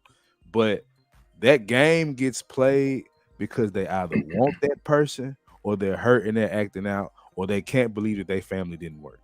Oh, absolutely. I agree 100%. But why they alienate? Yeah. Yeah, but I think what you have to understand is when not you the know only that reason person, class.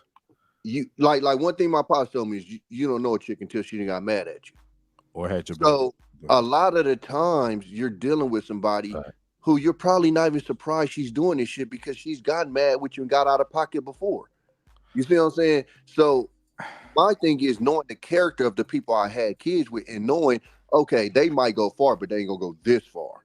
You get what I'm saying? So I didn't see it, bro, and she was crazy. She had her crazy moments, but we had these conversations like we had before we ever had a kid. Like, and it's like my homeboy did too. I didn't see it coming, bro. Like I knew she was a little off.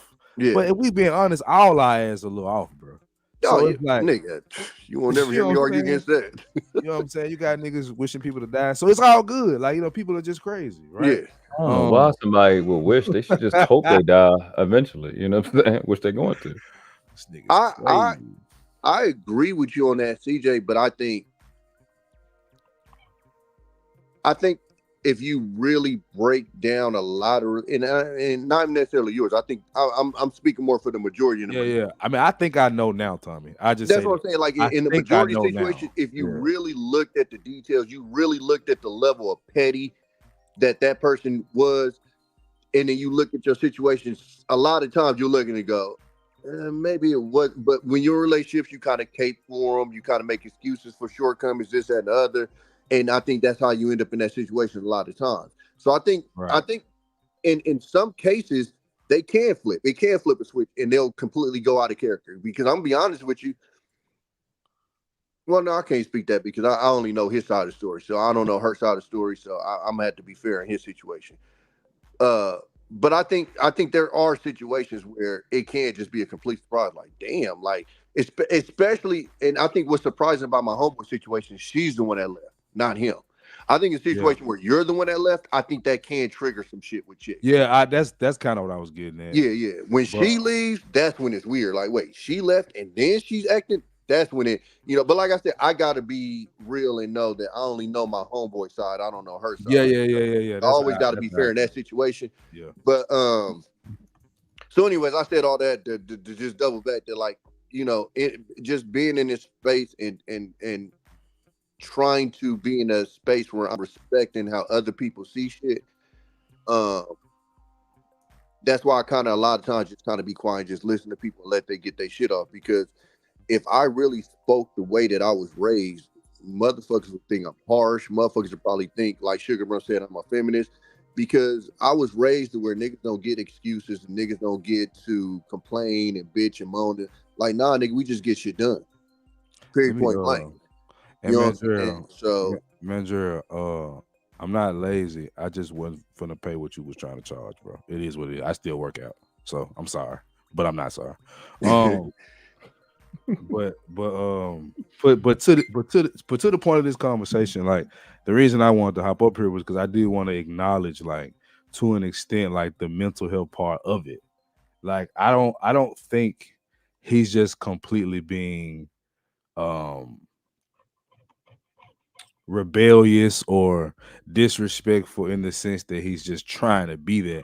I honestly believe he believes what he's saying, bro. Which makes it worse. I mean, I know that's what I'm saying is mental health, and I don't mean mental health in the way that you get to use it for, a talking point. I mean, like, bro, it's obviously something going on. Well, he's talked about his relationship with his moms. He talked about, like what World Class said earlier about the being bullied growing up and stuff like that. So I think it's definitely some mental health aspect to it. I'm not sure his situation. I've been clinically, like, by a therapist, diagnosed with PTSD and anxiety. Man, you want to come pay some of these bills, my nigga? What you talking about? Mandrell, I'm sorry, bro. Oh, Mandrell, you want to come pay some of these bills, my nigga? Wow. You want to come tell me how to run my life, my nigga? Like, bro, at the end of the day, you do what you do. You got your customers, my nigga. Like, don't come online with that bullshit because you about to piss me off. Like, come on with this shit, bro. And don't nobody want to. All right, that's why your ass ain't on the panel, because you fuck up every conversation with your goddamn mouth. I'm sorry. But no, I know with some of that shit comes some triggers. It affects everybody differently. So that's why I've never come out and be like, well, I got that too, so I don't move that way, because it affects everybody differently. It's some niggas with the PTSD, if they hear a boom, they trip. I'm not like that. You know what I'm saying? So the shit affects people differently. So I'm never the person that's gonna say, oh, that's not me, because it affects everybody differently. But if he is dealing with what he said he's dealing with, and then, like I said, him being transparent and talking about the situation with his moms and other shit that he'd have been through, then it's definitely some mental health. I mean, he's talked about it on the channel. It's definitely some mental health part about it. Yeah, that shit's selective. The problem with mental health, though, is in the world, motherfuckers don't give a fuck. You get what I'm saying? So, like, I go through what I go through with my shit. Nobody cares, and I'm a veteran, and all these fake ass white folks, swear to God, they love the shit out of veterans. I fucked these white folks up one time. I said, it's funny, Veterans Day come around and you motherfuckers talk all this shit about veterans and this, that, and that. I said, you know how many jobs I've had since I've been out the military? All the motherfuckers that know I was a veteran, not one of them has checked on my mental health. Not one of them has pulled me to the side and said, hey, you doing all right? But you motherfuckers is the most patriotic, I love veteran-ass white motherfuckers ever. Shit. Something that simple ain't never happened. Not one day in my... And I don't know another veteran to this day that's happened at their job. So it's I appreciate you, Lane, but I don't talk about it to be like getting all that. I just find it funny that these people act like they care so much about veterans, but it's like the simplest shit. I ain't never seen a motherfucker do a quick little checkup, and none of that bullshit. So World Class, what That you shit- think about what I said, bro? Which one? Which thing? Not roasting About Menzel, but just because to I make was I like that part. I know you do, you chaotic motherfucker. About what? Just the mental health part of it, like, bro. Just, bro, goddamn, don't just go in, bro. Like, can I get a thoughtful no? Oh, as it relates to podcast? Yeah. Yeah, fuck that bitch. That shit fake. He's just a bitch ass nigga. And even if it is real, fuck him. Okay. On some real shit. And I'm not joking. I'm not playing. I'm not podcasting right now. I mean, you know what? But you know what? I can understand that because he didn't come at me. Right. You know what I'm saying? He definitely was out of line with you and Freezy. But the first thing he said to you was basically that they basically got you upset, basically. Is calling you a liar. Yeah. Okay. Yeah, that shit is severely insulting. Mm-hmm. Lie on you for what the fuck do I gain from you? What do I gain from anybody in this space lying on them? You put TLA, Anton Daniels, Angry Man. Who else big and make money? I'll lie on them. What do I get out of that? What is that? How does that help me? Mm-hmm. Doesn't make any sense. My brand is based off integrity and being right. How does that help me? So if them three not gonna help me, how the fuck would it help me to lie on him? Who channel I been on the most? What nigga channel I been on the most since last year? His. Mm-hmm. Lie on you for what? I look crazy. Mm-hmm. You don't make sense. It's not based off anything. So you know what I'm saying? I mean, it's just people like that know me that if he said some shit like that, that'd break his face. Like, don't lie on me. Don't lie on me. Say I'm lying just to make yourself feel better, but you'll talk about Freezy. You'll say I lied. Me? Okay. Cool. All right, it's up then. Mm-hmm. Yeah, that shit's insulting. Just because I asked you a question about did you consider something, then I'm a liar? Okay. All right, go ahead. What would you say? I was gonna say, so my bad, I hit the mute button. From a standpoint, about the friendship thing, right? How we don't address each other as brothers, if we don't mean it. But right. there is a sense of it's not the same because we don't have life experiences with each other.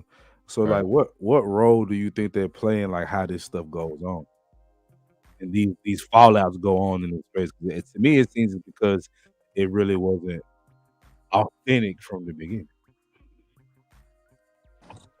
When you take how we learned to be friends, meeting up at the basketball court, coming out the house at the same time, having the same class, you know what I'm saying? How we start our lives of being friends, when that's the standard, yeah, most stuff not gonna be authentic.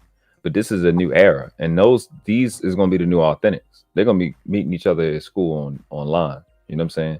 I'm only saying that to put it in proper context because things is changing, and we the bearer of the change right now in real time. No, let me keep it 100 with you, bro. I think a lot of people don't necessarily really understand this because it's different and it's the online thing. And like a big part of us want to be like, this shit is fake and this, that, and the other. Like, I solidly have a partner, my nigga JT from Miami. I literally met on Xbox. We literally played Madden together. Have never met this nigga in real life, bro. Nigga, to this day, and I'm talking about this goes back to 2010, 2011. To this day, taps in when he checks on me and my kids. I tap in here and check on, and if I ever end up in Miami, we probably gonna, tap in. I just ain't made it out that way, but Facebook, bro. I got a story group on Facebook. Literally, so I got a homeboy from Ohio. He got a bunch of his homeboys in there. I got a couple of my homeboys in there. But y'all get, I'm not saying it's just the internet because I fuck with y'all. No, I know. But what I'm saying is, after a while, they become genuine relationships. Not like I'm gonna be 100 with you. But he said authentic. But when Auntie J passed, like that shit really like fucked with me a little bit. Right. Like damn, like this is somebody. Damn, she died. Yeah, she passed away. A month ago. Damn, I ain't know that. That's how you know I've been gone. Yeah. But like, I'm not gonna sit here and act like I was boo-hooing it, but nah, like that kind of fucked my day up. You know what I'm saying? And that's somebody who I wasn't the closest with, nothing, but that's somebody that who I like. Just keep it 100 with you. A lot of these motherfuckers that you're gonna see online, you're gonna see them a lot more than you see your family. I got cousins that I ain't seen in months. Right. I see these niggas damn near every day. And so it's kind of like the TV thing. You know, when you've been watching the TV show for so long, and then one of the actors died, you ain't boo-hooing necessarily, but it do kind of hit you like, damn, bro, gone. Because you don't even mentally understand the fact, especially with something like soap operas, where it's an everyday thing. You know, most TV shows is once a week, it's a little different, but you still kind of get the effect. But when you have something where you basically seeing this person almost on a daily basis, and you have these conversations, when they pass away, that shit really do like, it fuck with you. Like I said, you not necessarily, you know, boo-hooing and nothing like that, but it throw you off a little bit like, damn. You know what I'm saying? And like I said, in my Facebook group, we done had a couple of like 3 or 4 deaths in that motherfucker. Because we've been rocking since like, I think in that group, we've been rocking since like 2010, 2011. And like, yeah, it's kind of been like, damn, bro. Like, and especially when niggas like around your age and shit. Like, so I said that to say, like what World Class was saying, like, this is gonna kind of be like the new source of friendships and stuff. A little different than, like he said, like normally you meet your friends at like the basketball court or riding bikes and this and the other. It's going to be on the Xbox and the PlayStation. It's going to be on the YouTubes and the Facebooks and the TikToks and stuff like that, on the lives and stuff like that. That's what it's going to be. That's crazy. It's crazy. I literally had to think about it because I don't think I really looked at it that way, especially with my partner I used to play Madden with. So I really looked at him like, man, we really didn't, like, we really haven't met. Like, we really just been on some, you know, I mean, of course, we moved from, you know, the Xbox to the phone, but we really be tapping in. I'm your brother cool, woo woo. His brother used to steal rims, nigga. I got some 30s if you want, like, all type of shit. You feel me? If he come out to Cali, I got you, tap in. If I come out to Florida, I got, like, all you so Oakland, it's ridiculous, bro. Yeah. No, he from Miami. No, I'm talking about you, nigga. Just to mention that it's just some. Look, man. I be trying to get out of my hood ways, but them shit's stuff. They got them 30s. Let me get them whole 2,500, man. Hey, man, nigga came straight on this. Hey, man, I just got this nigga the other day. If you want him, man, I got you. Them Johns sitting on the bricks. Hey, I wasn't driving nothing that could fit him at that time. But to your point. Oh, go ahead. Finish, Tom. No. So I was just gonna say. So I think that's why you hear like a freezy, like, because that was real emotion. This what irritates me about like the little reputation we've got amongst each other is the street thing. I ain't done street shit with none of these niggas. I never said I was a street nigga. Not one time. And that too. Like, and that's where me and JB got into it, because I said, JB, what hood I'm from? What gang I'm part of? Said, JB, me and you been on this shit for 2 years. Yeah. Name the hood I'm from. Name the set I'm from. He couldn't. I said, so how the fuck can you say I'm pushing hood shit? You don't even know where the fuck I'm from. Hence that's the bare minimum you gonna know about a nigga if he out here pushing hood shit. That's why I go by Pookie Hybrid. But, yep. Like, it's, you know, but and that's a whole nother conversation into about why they look at it that way. But no, we connected off of just real life conversations and just really tapping into each other and understanding each other. It ain't never been like, oh nigga, did you rob this? Oh, I robbed this too.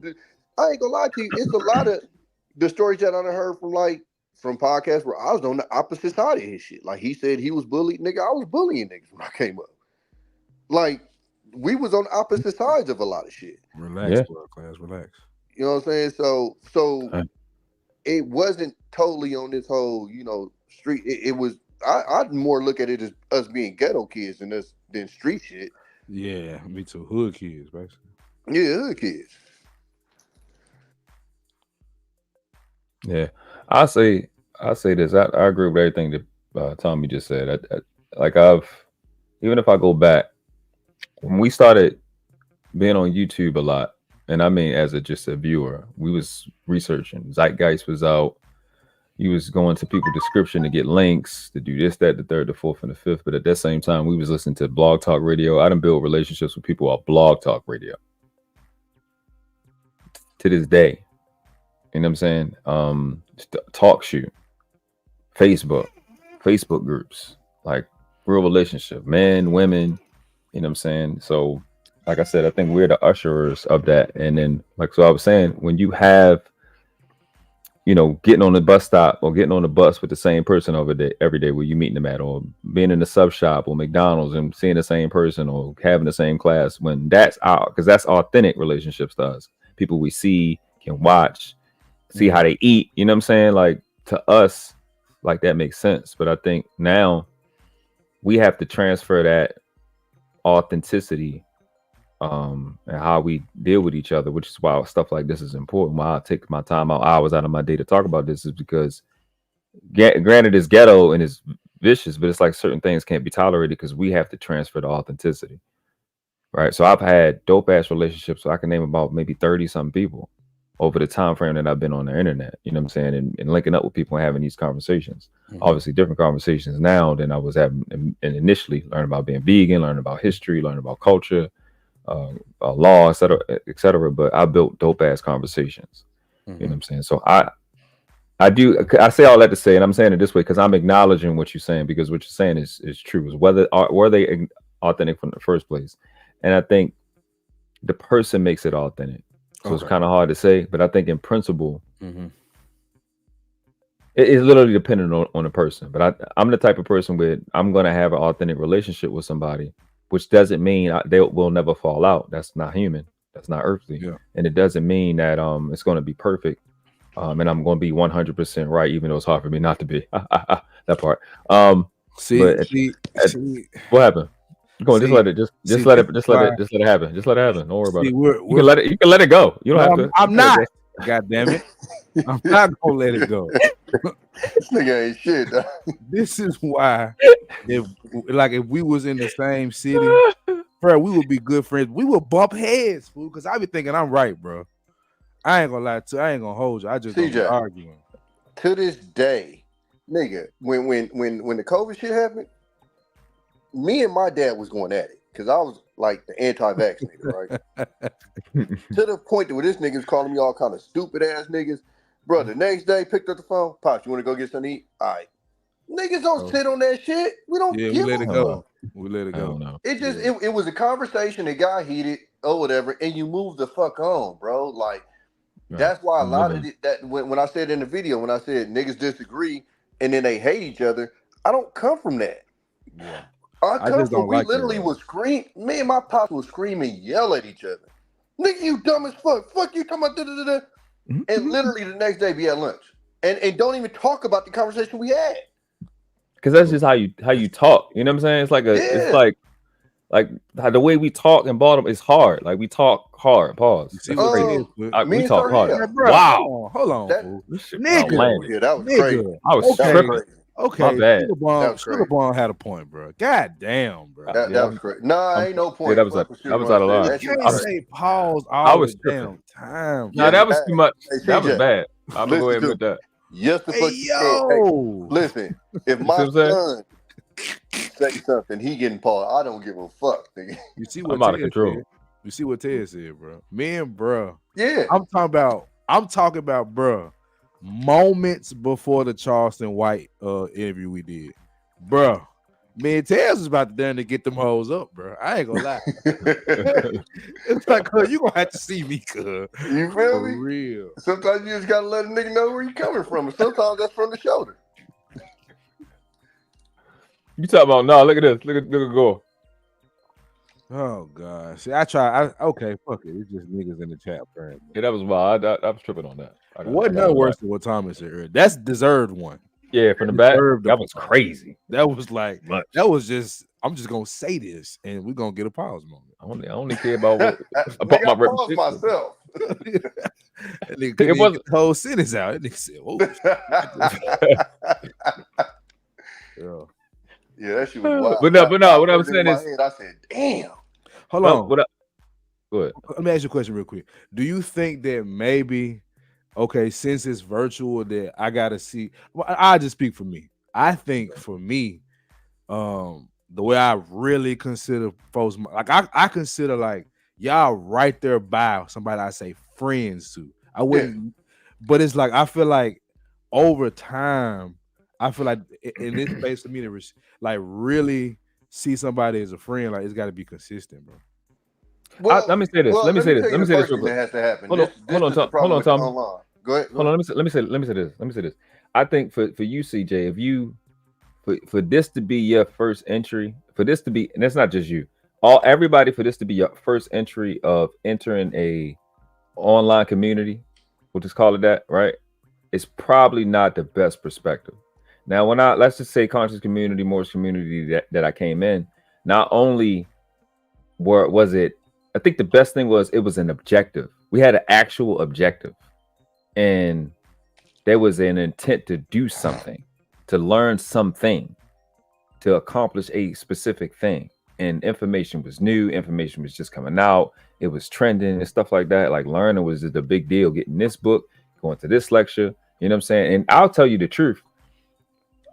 What fucked me up a little bit was the people that I was learning from online. They were better quality of people that I'm running into in Baltimore to go to these events and shit. Now it was just they knew more, you know what I'm saying? But me coming in to an online community and having more of a warm welcome. Like when I say the Morris community, like I would call him my mentor.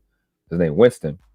When I asked him why he had that fez on and we was in Target, he got up, he was on the phone, he got up and he hugged me. I didn't know this nigga, but he introduced me to that community. You know what I'm saying? So my introduction, blog talk and all that was way different from just this manosphere. I really blame it on COVID more than manosphere and red pill. I call it COVID bonding. The COVID bonding internet community that we got, where there's really no real objective of it. The niggas just need something to do. And it was never a standard. Now we kind of winging it since we've been here. I say all that to say is it puts us in a disposition and it kind of gives like a tainted perspective of it. But whether it's authentic or not, but I've had so many dope ass conversations. I've helped so many people. I've had so many people help me. My sister Kay that be on my channel, I met her through the internet. And then I ended up in the hospital where her mom was passing. You know what I'm saying? Like I met her through Facebook, and we tight. That's like literally my sister. So to the nature of it, yeah, and it's fuck niggas I done met. You know what I'm saying? Like the good bread and all them niggas at the same time. You know what I'm saying? So I think no matter what, I'd have had the same. Yeah, I mean, you know, it's up and it's stuff. But at the end of the day, I think I'm gonna stand on that. The person makes it authentic. I think if you're fake, like money make you more what you already are. I think the people in the space make it authentic, and I think it's important to keep a standard on what you're gonna tolerate and what you're not gonna tolerate, and why you're not gonna tolerate it, and what you're here for. So what's like the thing that this space need to get? Even our little circle that we got, what are we doing? What's the focus? What's the point? We just kicking it with our niggas online because we in between, you know, we just in a whip, or is it something that we could target and be centered on? Just because we ain't start that way don't mean we can't start it. But I think it's a valid. I spend that much energy on it because it's a valid question, and I think it also prompts us to have some thought process on what are we doing now? Like what are we going to do in the future? You know what I'm saying? How to maintain or identify what's authentic about this interaction, because we have a community here, from Sugar Bum and Robin M and Keisha to them to us, and this little space that we got, me, you, Mandrell, to Big Mike, to BMU and all them over there with I forgot the older guys, you know, the OGs, OG J Speed, like that. It's a lot of different little pocket communities within communities, you know what I'm saying? So Freezy, then you got the Lapeef Rejects and what they got going on over there. Cheeky, his crew that he got going on is, like I told him, only thing I ever told him, I said, bro, don't let nobody break up that culture that y'all got going on over there, because they got something special over there. You know what I'm saying? Lucky and what she be doing and her reaching out and finding all these content creators. You know what I'm saying? It's a lot of different pocket communities. Philosophical. Shout out to Illa. Yeah, he dope. Yeah, I'm hop on. But I seen you over there with him. Y'all had a cool conversation. Y'all having a conversation about gatekeepers with a gatekeeper. That was funny. Yeah, that was funny. Yeah, very funny. I was not comfortable on that panel. I was like, I really want to say some shit, but I'm gonna be respectful to the host and his show. I'd have respected you, Lucky, and Ella. I didn't react to the video. I had set up to react to it. I said, no, I'm not. Well, No, but I don't even think you got to be that deep, world class. Because, like I said, the shit with the Xbox, I'm gonna just keep it all the way solid with you. Because, nigga, this was years ago. It was a bunch of niggas that sold dope and played Xbox, nigga. We literally used to be on the Xbox, nigga, at times 24 straight hours. No bullshit, nigga, just playing Madden. At one time, for real. At one time, 6 of us was in the top 10 of Madden in the world. Like, that's how much we played Madden. God damn. I ain't do all that, but yeah. But no, I'm just saying. So, like, so you talking about 11? It was 11 or 10, something like that. They used to keep the rankings. But what I'm saying is, it didn't even have to be deep enough as you having this purpose. It's just niggas that had something in common. But you said exactly what I would say is you being authentic is where it really, like, I got y'all on my Facebook. It's my real name. It's not like y'all got on my Facebook and I'm Robert. Like, this is me. Right. If you go into some of the comment sections, you will see I talk the same way to my niggas as I talk on here. Yeah. There's no change in that. Yeah. My mom and my dad is on my Facebook. They know how I talk. I get phone calls, nigga. Why you posting this? Why you talking? Can I give myself a disclaimer? I'm asked by my private people to change. Like, listen, can you not, nigga? Can you not be yourself online? I've been blocked by multiple family members, nigga. Like, nigga, like this. So I'm saying that to say, just it's hard to form a bond with a motherfucker that ain't being them actual selves. I'll be right back, y'all. You see what I'm saying? And I think good, bad, or indifferent, a lot of people in this space, this is their escape from real life. And so because of that, it's not the real them. And so how do you make a friendship with somebody who's not even being the real them? You get what I'm saying? Facts. So I think that the reason why we all were able to kind of take down that that guard amongst each other is because we felt like we was being the real us. We wasn't like when I hooked up with them niggas on Xbox, like a lot of them was tapped in with Kansas City or from Kansas City, right? Mm-hmm. One of them was Fresno, this, that, and the other. I couldn't lie about where I came from because they could easily figure it out. All right. They could make a phone call and figure it out. And because of what we was dealing with, you know, you can't really lie your way through some shit like that. You feel me? Indeed. So my thing was, my thing with that is that it was easy for us to form a bond there because we was all just being us, just kicking it. Nobody had nothing to gain was the biggest part of it. We was all just kicking shit on the Xbox, you know what I'm saying, just tapping in with each other. And so when it happens like that, it's easy to form that same bond that you do in real life because even on like the on the Xbox, you have experiences just like you do in real life with your friends in real life. So it's like it might be like a crew of niggas that play Madden that we went up against, and now we lining up. Okay, you play him like that type of shit. We had a youngster over here from SAC named Fiji that they used to run with. This nigga used to talk crazy shit. That's how he ended up kicking it with us. The nigga had like the voice of like a 10-year-old. I think he was like 13 or some shit. But the nigga used to talk crazy shit. Nigga like, fuck you. You know, like Xbox type shit. But I'm just saying, like, you just have all of these experiences shit that you go through with these motherfuckers. On top of the fact that they're being them genuine self. And because they're being them genuine self, you guys bonded off of that.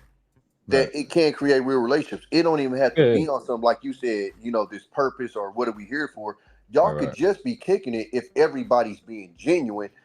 You can still, you know, have a solid bond or whatever.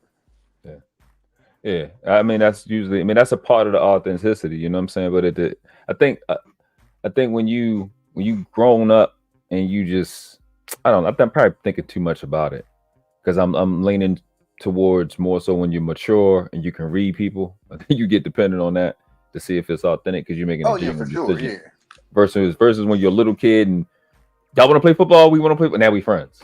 Exactly. We like 7, 8. Everybody playing football. Everybody like the same game, and now we friends. But you know what happens though is how you end up getting weeded out when you end up in situations where hold on, these niggas tried to jump me and your bitch ass ran.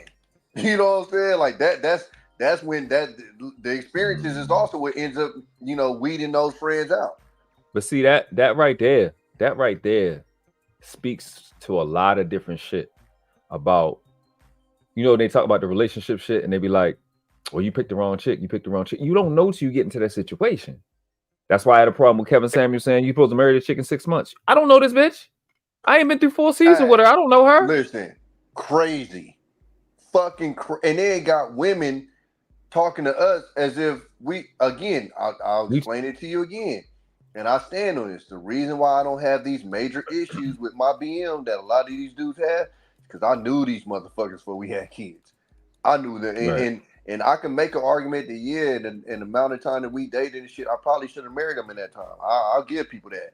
But right. I knew them. It wasn't guessing on who they was or whatever. Like, I knew these motherfuckers. So to sit there and tell people that you should, nigga, it'd be hard for you to be my partner in 6 months. Impossible. You know what I'm saying? Like, and I think we had that conversation with somebody. If I'm not mistaken, we had that conversation with somebody. We was like, wait a minute. 6 months, like, impossible. Nigga, you wouldn't be friends with somebody that fast. Like, I don't even think if I worked with you from 6 months, I probably wouldn't even know your name. Yeah, and mind you, we're talking about marriage, which is way different than friendship and shit. And I'm telling you, you wouldn't be able to be my partner like that in 6 months. And you're supposed to be my wife? Man, y'all call me what y'all want to, but you won't call me married to some bitch in 6 months. That's what you won't call me. But then both situations, like with the nigga saying, you were never with me if you ain't nigga. When shit come up, when shit pop off, it is what it is, man.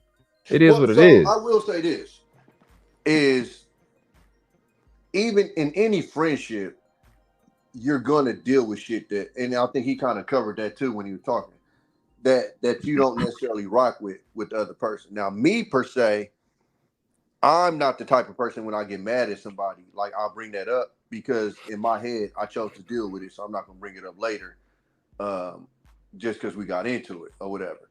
But I understand that people do it, and I'm not here to judge, how people move or whatever. My thing is when you, and I don't think you did this or Freezy did this, but when you completely like disavow a person, that's when it gets weird to me. Like when you, like I said, like with the rappers, like, oh, this nigga's from his hood. Nah, I back him. And then y'all get into it. He ain't never been from this hood. Wait. Yeah, that was a fact a week ago. And now all of a sudden you saying you was lying. So that makes you look like the fake nigga because you was validating. You know what I'm saying? Like, thank you. That part. That shit crazy to me. I just give you the shit that you want. Oh, I'm that. All right, say less. It's up. So I don't. I mean, once again, I'm in the middle of some shit. But yeah, I just, and I'm gonna be 100 with you. Even like the situation, and that's what's crazy. Like the situation with Fatty, right? Like you've had a problem with Fatty for a minute. I don't have a problem with Fatty. Mm-hmm. But Fatty didn't do anything directly towards you, right? Mm-hmm. So, well, based off that initial shit. Well, yeah, based off the initial. Yeah, exactly. Based off the initial thing, yes. Exactly. Absolutely. So I never got the or even Aaron O too. Like I never got just off of you of, you shouldn't fuck with these niggas because of what they did to me. It was you don't fuck with them because of something they said. Right. And I even, when we had the conversation, I even told you, like, I didn't like the joke. Yeah. But I mean, you took it the way that you took it, and I'm not gonna knock that because I feel like if you make that joke, you open yourself up for somebody to interpret it the way they want to interpret. It's that simple. But me and you have never butted heads about it because they didn't do anything personally to you, and I think that's the disconnect that me and him kind of be having with our situation. And I'm just like, bro, these people, and like I said on this, because I told him this on the show, like they hurt your feelings pretty much. Yeah. I'm not dismissing that because it's on you on what you want to let hurt your feelings or not. I'm not saying whether they should have been hurt or not. But that's not cause to expect people to move because they hurt your feelings or they did something you didn't like. Right. That's something completely different than somebody literally doing something directly to you. Which is what I said. He didn't do anything to you. I said that he didn't cost you no money. He didn't drive traffic away from your channel. He didn't injure you. He didn't slander you. He did nothing to you. He just ain't do what you wanted him to do. He ain't say something you wanted him to say. It's that simple. It's not rocket science. Yeah, and I find it's insulting. Well, go ahead. Well, yeah, and for me, that's where my frustration came at with our situation, because for me, now he said he wasn't doing it, and I can only take his word for it, but it felt like to me he was equating his situations with mine. I'm just like, Brittany B didn't do nothing to you that equates to it. Now, the closest thing I told you I would equate to it was the shit that he said the Charles dude did, which was the pulling the strap on him on the thing.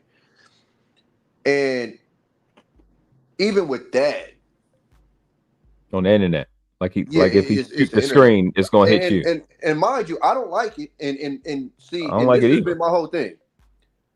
I wouldn't fuck with him because I don't like people that would move like that. It wouldn't even be solely based off of just you. It's just, and that was my whole thing with dude. It ain't even solely based off of me. I'm just the cherry on top. This nigga has done this activity in my head. I'm like, I don't understand how people are rocking with a nigga that moves like this. And then with the cherry on top, he's done this shit to me. He's done this shit to you. That was my thing. Like, I just don't get why people just feel like they have to, function with blood. But again, I'm over it. It is what it is. People make their decision. I'm not dwelling on the shit. It just came across as weird to me. But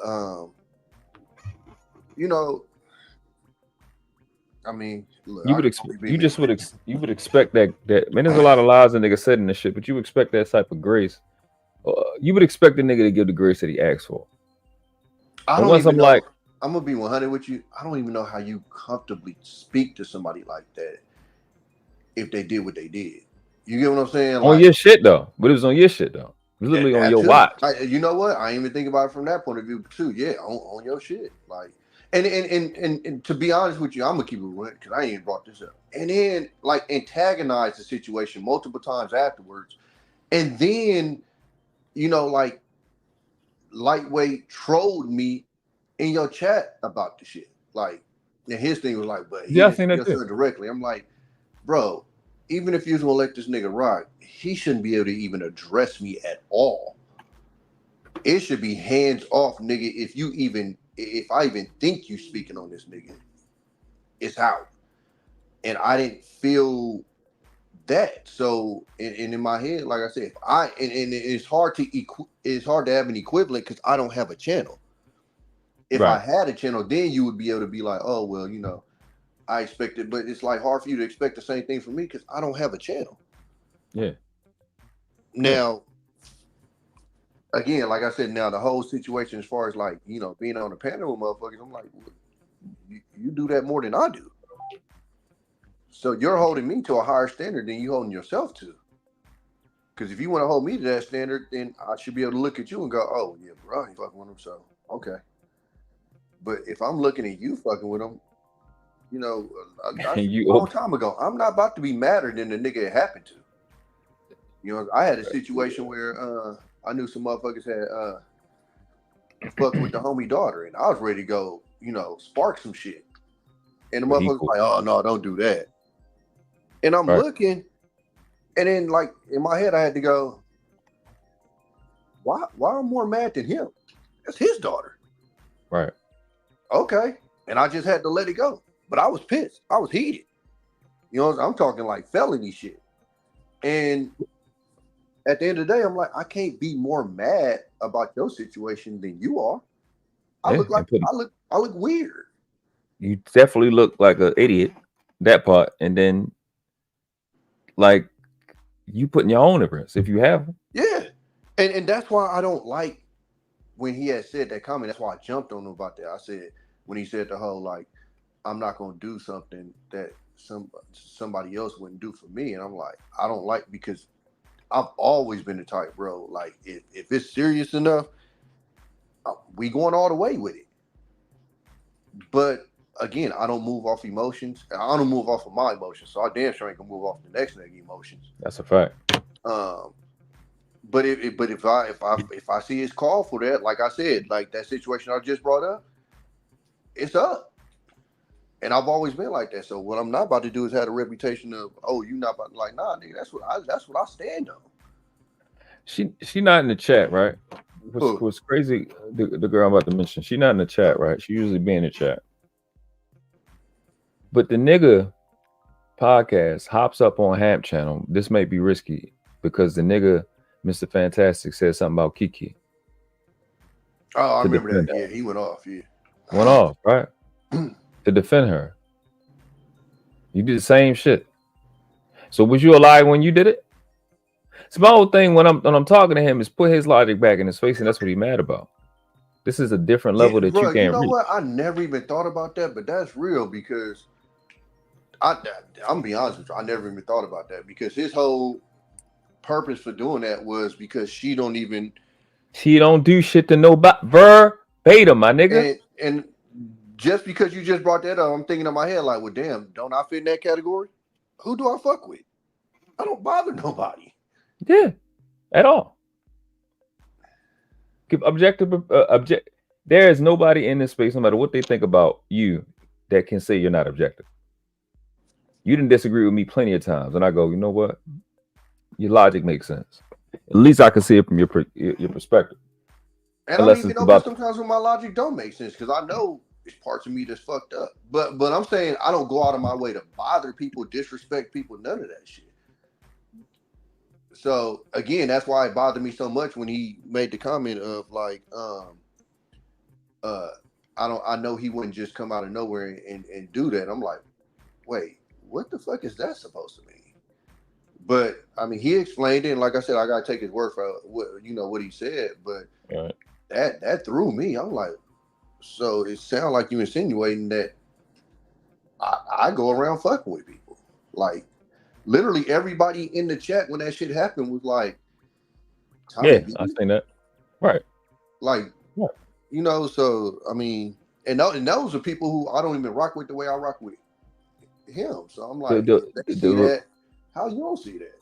The fake rebuttal that he had about whether you had asked him shit about Darrell, and he was like, "But or Fatty or something like that." If he having Fatty on the panel, does that make you boys? That make us friends? Well, I'm like, hold up, nigga. You bringing up Brittany B, and me not agreeing with you about Brittany B, and I hadn't even talked to this girl before. It was the first time I was on the panel with her, if not the second. Max, I never had a conversation with us. What you talking about? That selective shit is crazy. Well, of course I was being facetious when I said your boy, but yeah, you participating on his chat. See, this is my thing, bro. Because he brought up like the Kevin Samuels thing. Kevin Samuels is a business move because of Kevin Samuels' clout. This guy in particular doesn't hold that position. He actually uses other people to get clout. So I'm confused on how like it would even benefit you to even be there. You get what I'm saying? Like I don't even see the benefit. He's there because he already used you. Now I could see the benefit of say you being on like I don't got a problem with Anton, but I could see you having a problem. I mean, being on Anton's, I could see you being on Fatty's, even Fatty's. Like I understood you being on Fatty's channel. Fatty got a lot of traffic. You know what I'm saying? Yada yada yada. Like it's certain channels I understand you being on from a business perspective. His channel doesn't even make sense from a business perspective. He barely could keep one up. That's a fact. That's a fact. So I'm like, again, and then, and I wish I would have said this yesterday. I wouldn't think about it, but no. But when you sitting here talking about the nigga and, just keep it up and, stay out the way, bro. And I think you would, that's what the fuck sounds like make you boys, nigga. When you damn near giving this nigga pointers on how to fucking, keep his channel going and shit. Like, yeah, excuse me, nigga, but that sounds like a boy to me. Wow. That was happening? Okay. And I definitely heard that part when he had brought it up and he was like, looks like he's monetized now finally and yada yada yada. And, just keep it up and I'm just going like, oh, so y'all just partners now. Blood has used your content to speak on me. Oh wow. Wow. Because he has some show that he put up, and the reason why I know the show is because it was a chick that showed up on, I forgot who channel. Swisher. Yeah, the Swisher Switch. Yeah, and I went to her channel, and she had a show from his channel posted up that said something about, and I think that's what you call it was getting at, saying that I was good with females that was on his channel talking about me. I never watched the show, so I didn't know if she was talking shit about me or not. According to her, she wasn't. And I mean, I wasn't about to dig that deep into it. But yeah, that was all from his thing, talking about I'm making Oakland look soft. First of all, I can't make Oakland look shit, nigga. I'm just me. I don't run Oakland, nigga. I don't even live in Oakland. Yeah, I don't make the whole city look soft, nigga. If I make that city look soft, go there and see if it's soft then, nigga. Like, the fuck are we talking about? That's what I'm saying. See, that's the difference between me and a lot of niggas. I don't talk as if I represent my whole city. That's just where the fuck I'm from. It's bitch niggas where I'm from too. So that shit, I don't stand on shit that makes me something. Nigga, I got niggas in my city I don't like. The fuck you mean, nigga? Like, I don't represent my whole city. That's why I purposely don't speak about exactly where the fuck I'm from, because unlike a lot of niggas in this space, it's issues that come from that come with where I'm from, and I don't know who the fuck is in these chats and shit listening to shit.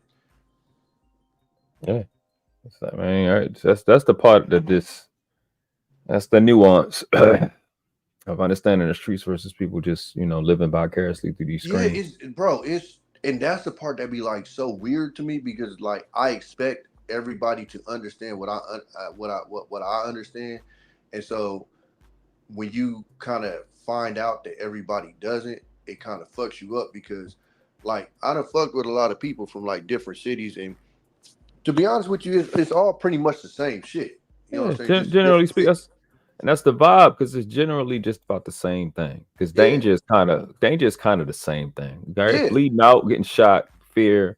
You know what I'm saying? Watching your back, kind of the same. You know what I mean? Yeah. Struggling, being broke. In the sense of like I got partners that I rock with that did a lot of fucked up shit that I'm like connected with. And that's why I try to explain to people, like, it ain't even necessarily me. It's motherfuckers that I rock. Like, I'll give you a perfect example. Like, what's bro name? The OG that be on at night. I don't know why I can't. OG J Sweet? No, not J Sweet. He from my city. Fuck, I can't think of his name. He be sleeping on his show all the time. Nightish. Oh, Nightish, I think. Yeah. So, not saying that this is it, but this is how small Oakland is, right? I don't know his situation, but let's just say he had like a grandson or some shit like that. It could be very easy that he had a grandson that, you know what I'm saying, might have got touched by some motherfuckers that I rock with. Mm-hmm. And so I'm on the internet speaking, this, and this. And then he hear where I'm from and who I was rocking with. And shit, that's the mother. You get what I'm saying? Like, yeah. That's how easy some real beef can cut off of just talking too much.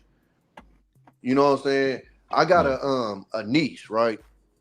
Her and my little cousin went out on a date, nigga. They had never met each other's niggas before. Nigga, my niece pulls up, my cousin already waiting for him. And my cousin's nigga look at him and go, nigga, don't I know you? And the nigga look at him like, nah. And nigga said, nah, nigga, I know you. And he starts smiling. Them niggas that smoked his brother. Wow. That's how close Oakland is, my nigga. You know what I'm saying? Like, I told you about the shit that happened at my daughter's birthday party. Yeah. We not even in Oakland, nigga. I told you I stay an hour out of Oakland, nigga. We at the little kiddie spot. And I run into the nigga that got my partner smoked. You know what I'm saying? Like that's how shit happens. And so it happens, bro. You just that's why I don't be on here running my mouth, you know what I'm saying, about certain shit all the time, because one, you don't know who the fuck listening, and you don't know who the fuck's connected to who. Yeah. And like I said, in the city like Oakland, nigga, like we all like ain't no 6 degrees of separation, nigga. It's, in Oakland, nigga, it's more like 2. I'm pretty sure if me and Nadi's like really chopped it up, I'm pretty sure I know some of the same people he know. Oakland is only literally a 15-mile radius. Yeah. So yeah, Baltimore that's small too. Yeah, Super so that's small. why I tell people like I don't like that, and that's why when I had that conversation with JB, I'm like, JB, you don't even know where I'm from. You don't know who I ran with. You don't know what to click like. And another thing too, is because if I speak on the people that I ran with, it's Googleable. And that's why I tell people like the difference between motherfuckers I was running with and what motherfuckers on here talk about is, nigga, our shit made newspapers, like national newspapers. You know what I'm saying? Dude above my OG has a documentary out. You know what I'm saying? Like fuck like nigga, a whole documentary, nigga, that you can watch on Netflix. So that's why, you know, when I hear certain niggas in this space, oh, you know, oh my brothers or my cousins or they was this big time. Like, no, nigga, when I say big time, nigga, I'm talking like documented, nigga, like, you feel me? Like ain't no, and I'm talking like nigga on the documentary, nigga, federal, you know, agents, nigga, back in the story of type shit. You feel me? Like ain't no, you know, no lying and shit. And the niggas on my social media too, if you know who to look for. So again, listen, I'm gonna just be 100 with you. If I was a fake ass nigga, my Instagram name would be a problem. Period. And I'm gonna just leave it at that, nigga. My Instagram name would be a problem. Straight the fuck up. I've seen niggas get checked over club. Like, so it's just, man, it's just moving around in this space. It's just, it's annoying. Used to it, I guess. It's just weird. But it's an annoyance at best. But it's just some stuff that I think you gotta, what's the word? Tailor. I'm gonna say tailor your expectations. Yeah, absolutely. Yeah, you got to tailor your expectations because when you have if you business like I'm still in this, I go in the city all the time. Yeah, it's up, nigga. Anytime I seen 2 niggas about to fight yesterday in the middle of the night, and I'm like, it could go that. I don't know if this nigga about to shoot this nigga. I don't know if this nigga about to stab this nigga. I'm like, which way should I drive the fuck away? I gotta hurry get my shit get up out of here. Yeah. You know what I'm saying? Because so I say that to say you gotta keep your head on the swivel. You still gotta keep and maintain that mindset. So when you sit down at this desk or you sit down at you looking at your phone, motherfucker can still frustrate you with shit that would normally irritate you in real life. You know what I'm saying? Yeah, so it's hard to shake that shit off just because it's the internet or it's this little red app. You know what I mean? I can't get used to a nigga talking to me when I know in real life I'd have punched you in your fucking throat and kick like your that, teeth. And that'd be some of the like, man, like that'd be some of the hardest shit to be just be like. I mean, I tell you, like the trolling thing I got over because when I got on here early, salute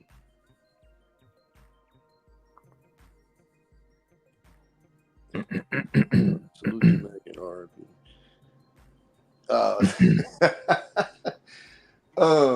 You doing the comments? Yeah. Nah. Hold on, real quick. Shout out, appreciate you, Omar, for the $5 super chat. He said, salute to Mac and Rip Tommy. I'm getting close. LOL. What was that? Mac and Rip, what was that? We're talking. Okay, that was all right. But so early I got in here. I told you that one of them got me. He did. We was talking about the military disability, and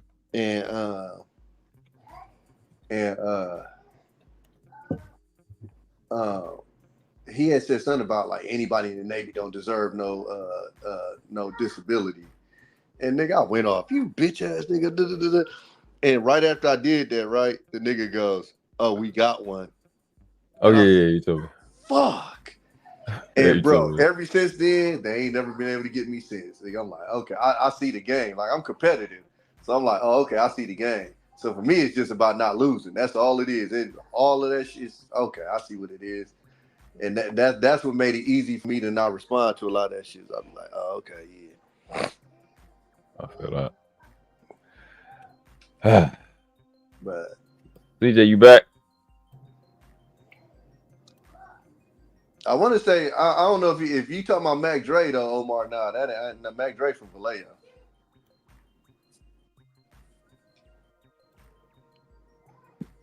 Nah, I'm not talking about Mac Dre.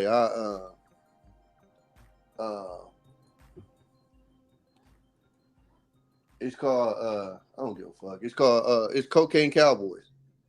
If you look at the I want to say it's part 2.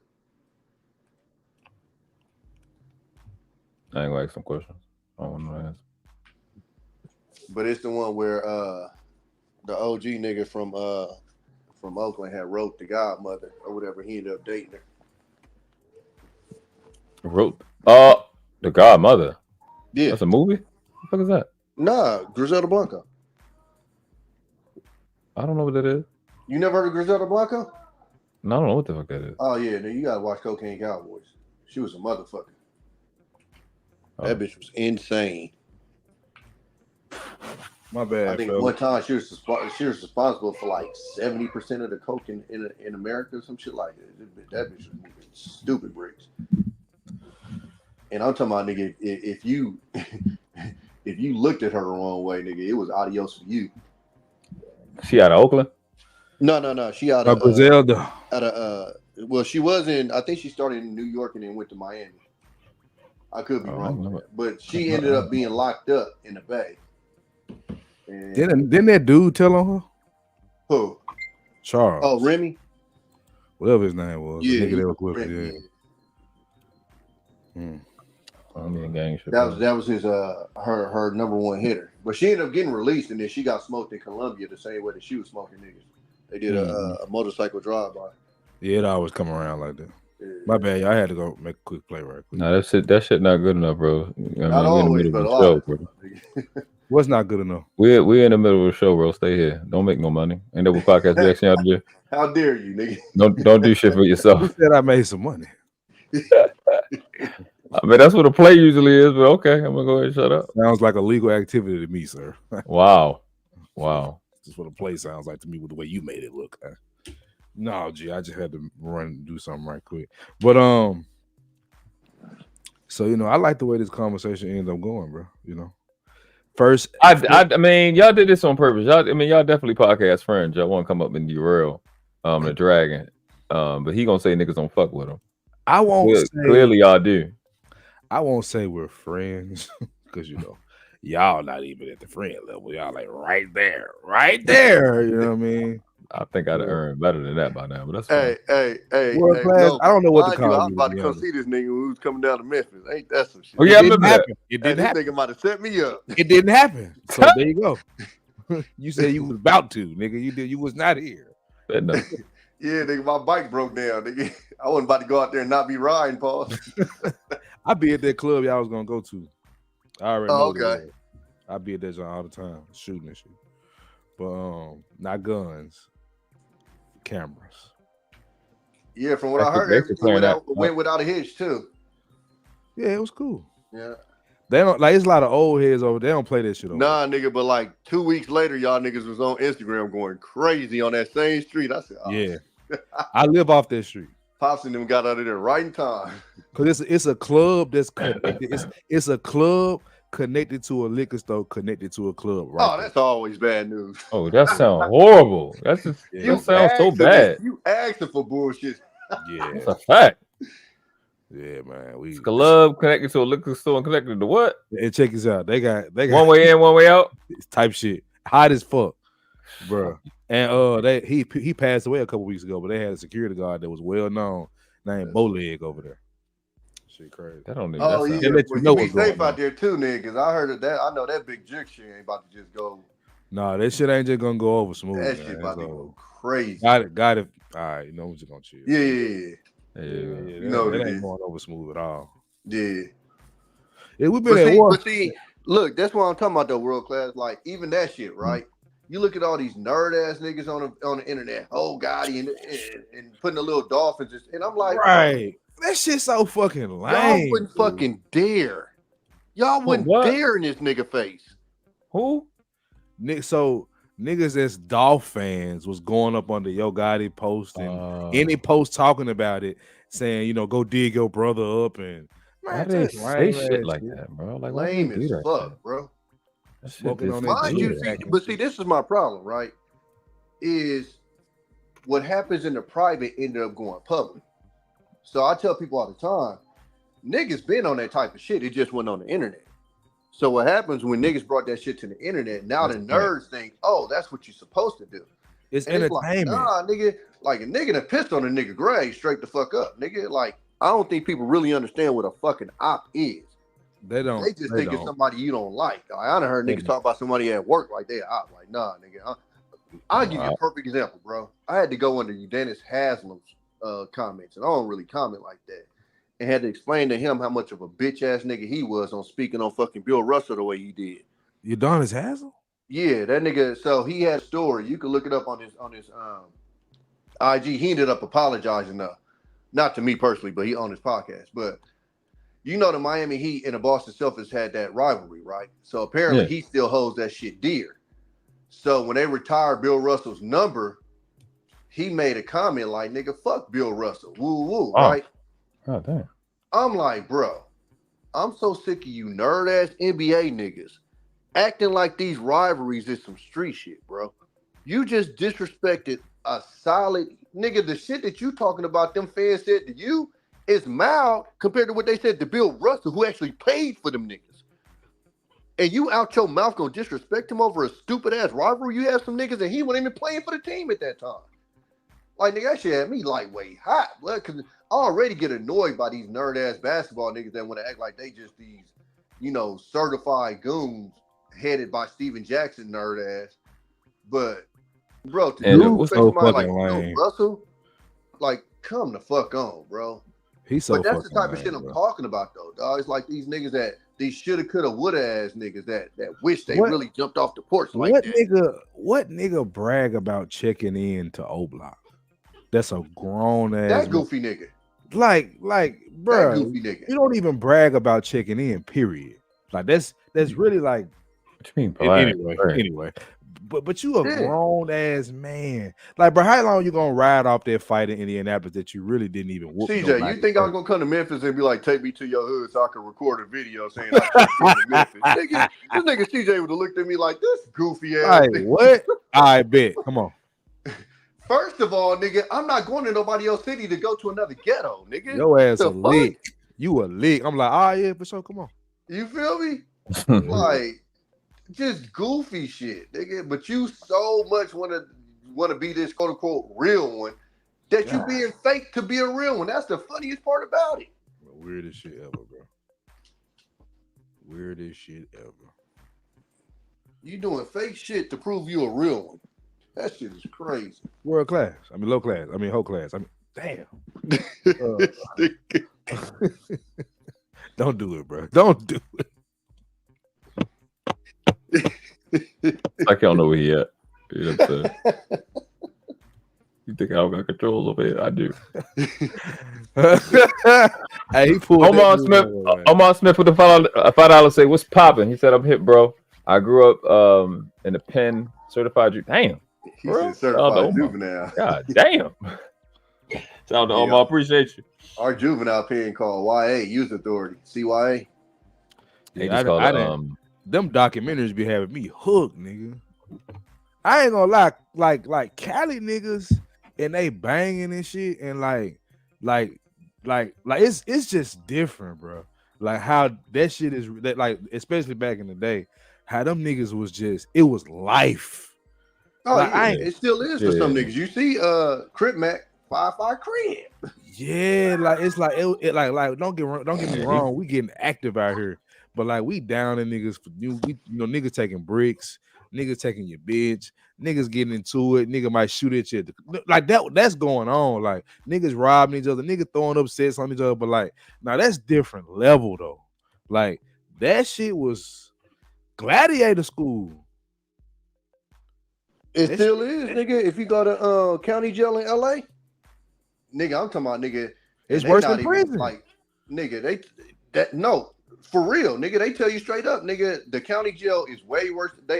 Go. It's a nigga named 4Extra, right? He doing interviews and shit right now.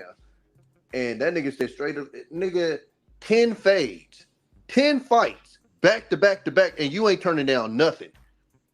You ain't turning down shit, nigga. You get in there, you see enemy is. I got a partner right now. When I had talked to my cousin, and they was on his ass because he when he went to the pen, they seen one of the niggas that we don't fuck with, and they told that nigga immediately to get on him. And he started talking about, oh, you know, I'm about to get released and da. Oh, nigga, you don't do that. You don't fuck about none of that shit, nigga. Nigga, run that fade, nigga. Fuck run that shit, nigga, immediately, nigga. Yeah, no, that shit different, bro. Like down here, it ain't really like that. Like it's pistol play, bro, for sure. Like it's nothing but pistol play. Like every now and again. Well, no, that's in the county, nigga. When you outside, it's different. I mean, you seen old boy, they smoke dude on live. The Indian Red Boy, nigga. Yeah, that shit right there was crazy. It's like you could hear the suppression from them hoes hitting his body, bro. Yeah. That shit was crazy. Yeah, bro. he was on live. He won his homeboy had disrespected Nipsey mural, but he had some other shit going on too, so it didn't even necessarily have to do with that. But the nigga that killed him still alive? No, I know he in jail though. They killed who? Nipsey? Nipsey? No, the nigga that killed Nipsey. He's still alive though, right? He getting dirty in that hole. It's right in PC behind that though. I feel you. Like they got other shit coming out now, nigga. That's like that shit might get deep. But well, now I think that makes sense.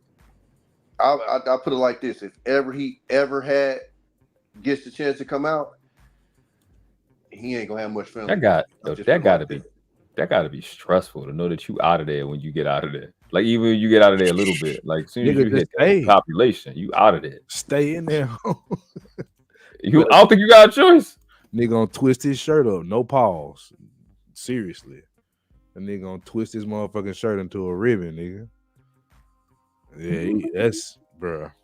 But dude, he was talking about they got killed on live. That might got hit with them 7.62s. For them, I got a nope.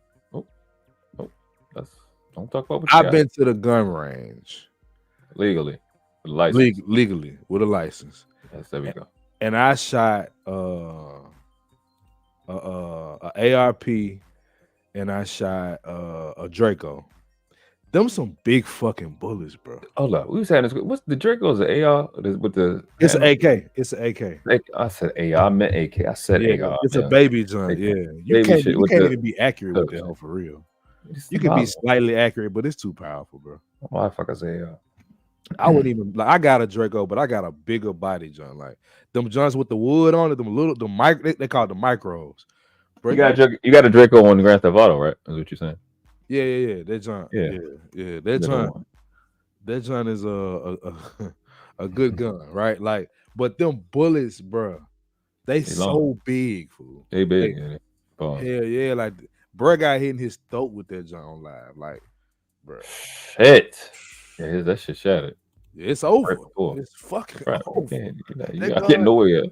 That gun is so loud, bro. It's so much power. Like, and it's like, bro, like in my city, bro, them joints like pistols now. They can shoot underwater. I know. Yeah, they have their pants. Here, they shot up a party with a couple of Dracos. I think at least one. They shut up a whole party.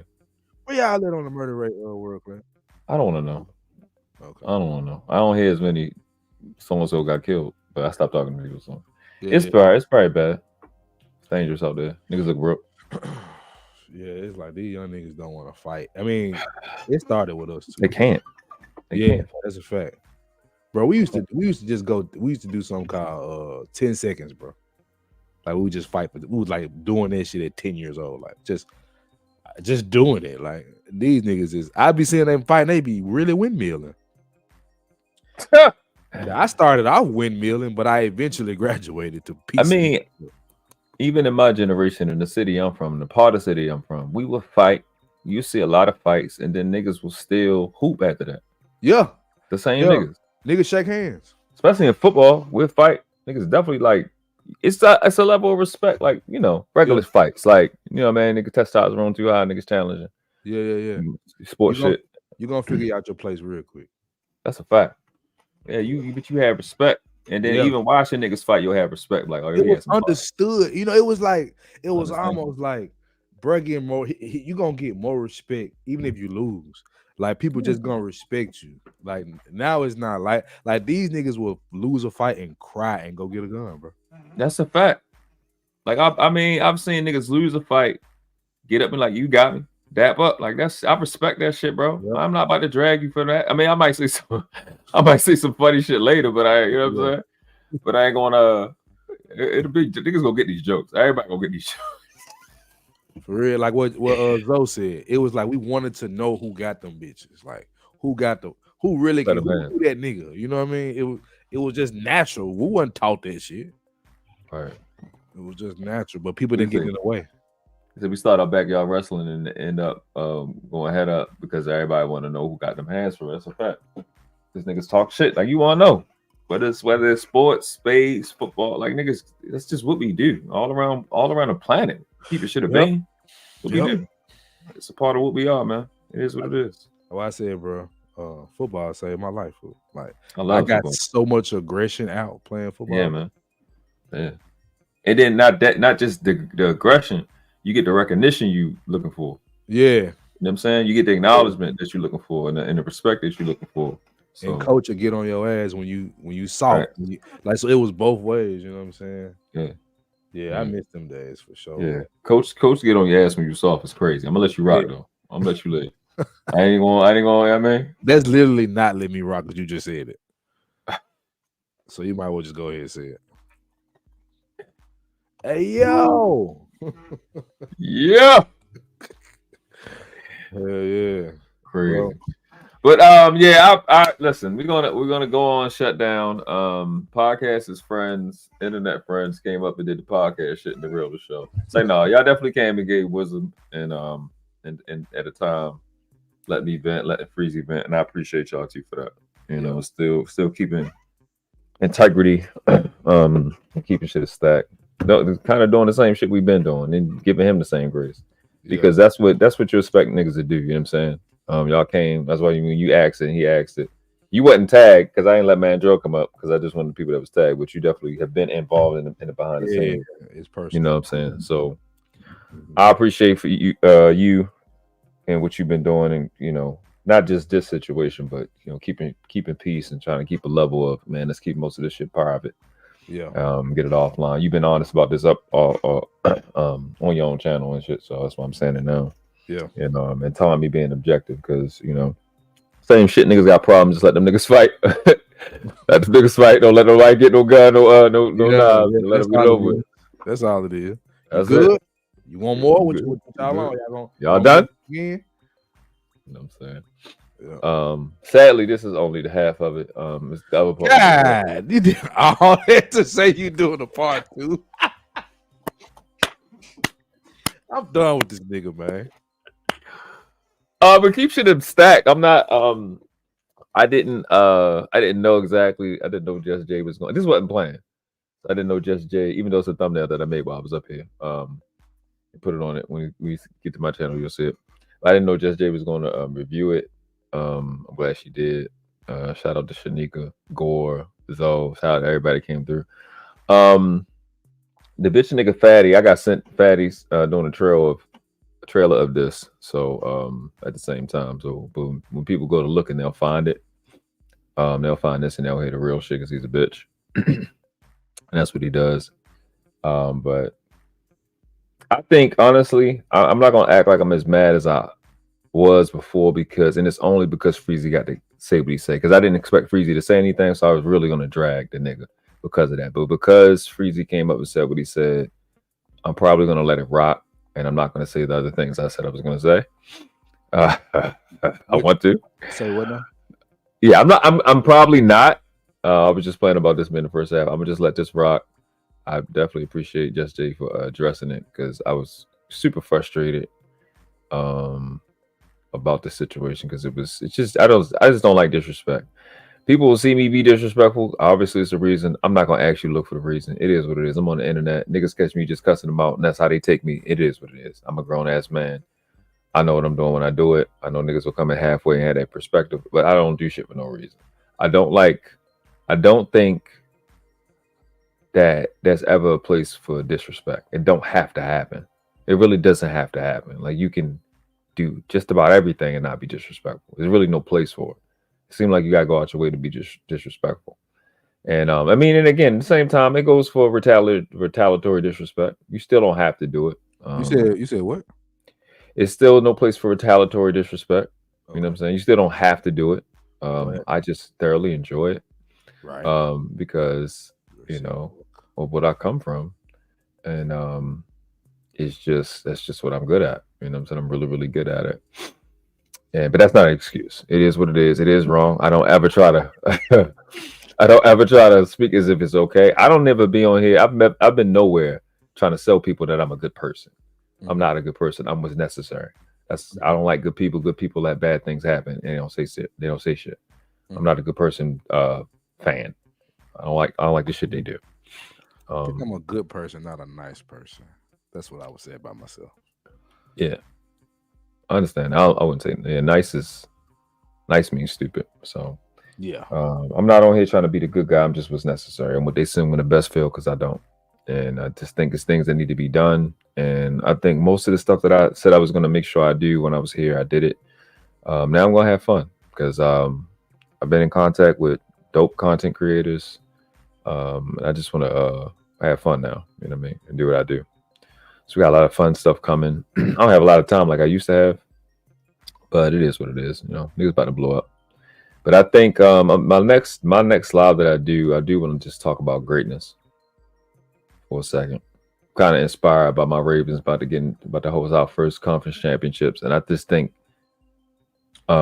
we should have conversations about what we're passionate about, and I'm passionate about greatness. That's the thing I like talking about the most. Finding out what, especially guys, what they think about greatness, what gets them motivated, and I want to start having that conversation from a YouTube perspective, social media perspective, and what we want to accomplish. Because, like I said to you a little earlier about the authentic question, when we came into the communities that we were in, you know, conscious community or whatever, the law community, the vegan community, health conscious community, consumer advocate community, I've been in all of these. It was always an objective to accomplish, like a goal to accomplish. So I think we can establish that here in terms of what we want to do, not just on YouTube, but what we want to, how we want to, excuse the corny corporate statement, how we want to serve our community and what we want to afford them, you know, and help them accomplish and produce, you know what I'm saying? Let me ask you a question. Is the message I want to see black people together and winning coming through in my content? Yeah, I would say yes. Okay. Yeah, I think you're more niche with it. You really addressing the topic, the exact point that you have. I think you do well at really addressing the topic that you're talking about at the time. Because clearly you care and you've been objective in your videos and they're well shot. I think you and Cheeky is putting up the best visuals. Oh yeah, we Sony guys, man. Sony. Okay, shout out to Sony. That's the cameras. Yeah. I don't know. I get me, my life. Me and him talk offline all the time. That's what's up. That's y'all should. Definitely should. Yeah, y'all in that age range where that's y'all generation. So yeah, y'all got the best visuals. It's dope. I do think, even I was telling Lucky this too, I just think a lot of us need to move more close to vlogs. I think she'll do dope in vlogs. I think you will do dope in vlogs. I think Cheeky will do dope in vlogs. I think what he do is dope too already. But I think vlogs will help all of our channels. I just wanted to be on some real shit. I don't want to be in the hood. Personable and shit. Yeah. I think our space needs to talk more about being fathers. From a service standpoint, if we're gonna be manosphere-ish adjacent, because I think we still have the same perspective, but our approach to mainstream manosphere red pill is very distinct. And I think being dads, we need to have more conversation about being dads, because if we want to talk about single motherhood, the real solution is being better fathers. And that's why I'm always advocate about talking about child alienation. I start there, child abuse, and child deletions and shit like that. because that falls under the umbrella of being parents. And I think helping me at 38, helping younger dads be better dads, I think it's a part of the solution to the whole culture. Ultimately, obviously, I won't be a beneficiary of it, but that's the part about being a man. You make a sacrifice in your generation for them to get free. I think helping them be better fathers before they ever had a kid. Amen. That part, the preparation. Because if I had known what I know now, boy, it'd be a different ballgame. Yeah, I waited a long time. I became a dad at 30, turned 31 the next month. I just never prepared for the NICU. You know what I'm saying? That was like, damn, you wait as long as you can to become the best person you can, and you still get a little loophole. So that's something people gotta know. It was, it was a surprise, but I spent a lot of time getting better. I wanted my little boy to have a dad that was worth it and worthy. Like I don't, you know what I'm saying? That's what I do. I'm not trying to sugarcoat the shit. Are you worthy or are you not? Can this little boy find a nigga better than you to be his dad? And I don't want that answer to be yes. So I work on myself very hard. They gotta live under your name, man. Indeed. So those are things that I think about, other than like particular rebuttals to talking points and different perspectives. I just think on a grand scheme of things, like on a big macro level, blogs, having a focus to, I was going to wait till live to do it because I was going to put the thumbnail and everything. But we need to start talking about getting that 100,000 subscriber count. Like that needs to be the first goal, not 1,000. We might need to stop doing 1,000 celebration, 1,000 subscriber celebration. That's mediocre. You know what I mean? And stop celebrating mediocrity, like you just said. I agree. Yeah, and just focus on what's big in that million. So it's like the conference championship at 100,000 and the Super Bowl at 1 million, and that's the conversation we need to have. Studying that, those people that have accomplished that, and you know what I'm saying, what level we got to get to. So like what you do with Cheeky's documentary, and what you do with the visuals and the conversations you having, y'all got a better chance to get there before any of us. And that's what I'm working on, bro. I was gonna tell you this too. I might well make an announcement on your channel. I actually plan on going to see the content creators that I respect in the space and having a sit down conversation with all the lighting and all that shit, real documentary style, bro. Because we gotta. I think if we gonna talk about, I had did this short, bro. Support the real, outwork the fake. You know, we can't complain about like the guys that are pitching bullshit, but they outdoing us, bro. Amen. Yeah, I think I've said it a few times, and that's law right there. That's absolute law. We gotta put the work in. We here, part time, full time, all the time. It's time to change the focus, man. And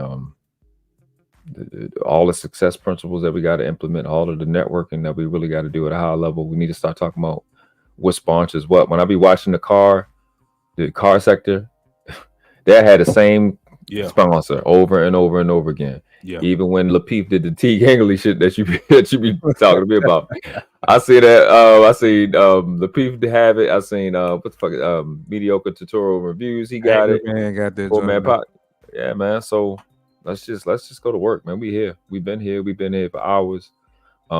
This live stuff is easy, but let's put the craft in. And then we can make the lives fun. We'll just find a way to improve the craft. We spend the time anyway. So let's just get it back.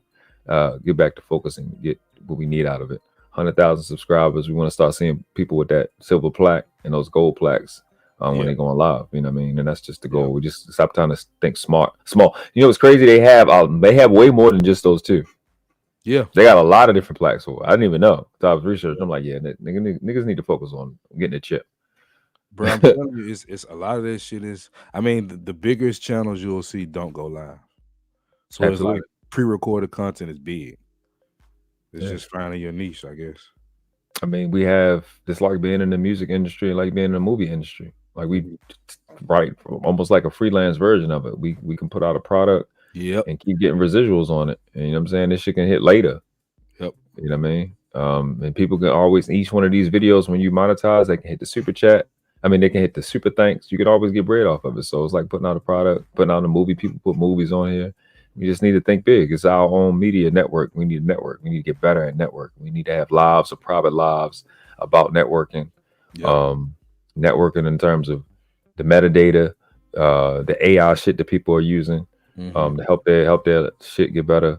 Breaking down these shorts.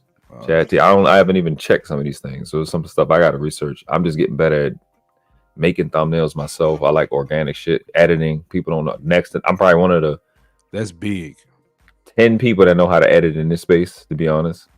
That's a game changer, bro. Yeah, editing is some dope shit. Especially when you get the skills down back. So that's what I'm looking to do. You can craft your narrative for real. Absolutely. It's just it's way more work than a lot, but it's just rewarding when you do it the way you want to do it. It's just like it's amazing. It's dope as fuck. It's dope as fuck. The editing, the animations, the different colors. Like I'm learning so much. I'm still learning. A year and a half later, 2 years later, and editing. So I got my own system. I make my thumbnails. I make my thumbnails from my movie editor. Yeah, because I've learned how to do shit so well now. So I've been spending so much time in there. This time I was actually gonna be editing right now, but she was live, and then we did this. But it's cool. So I'm gonna chop this up, and then go from there. You know what I mean? It's just dope. It's a dope, and I have the skills so I can teach it to my son, and that's why I started YouTube in the first place. Anyway, so I want to teach my son to do it. Yep. So that and other things online, it's dope, man. There's a lot of things we can do. So, but I just think our focus need to be on. We just need to think bigger. We need to think bigger, and not just we want to get the plaque. We want to be at 1 million.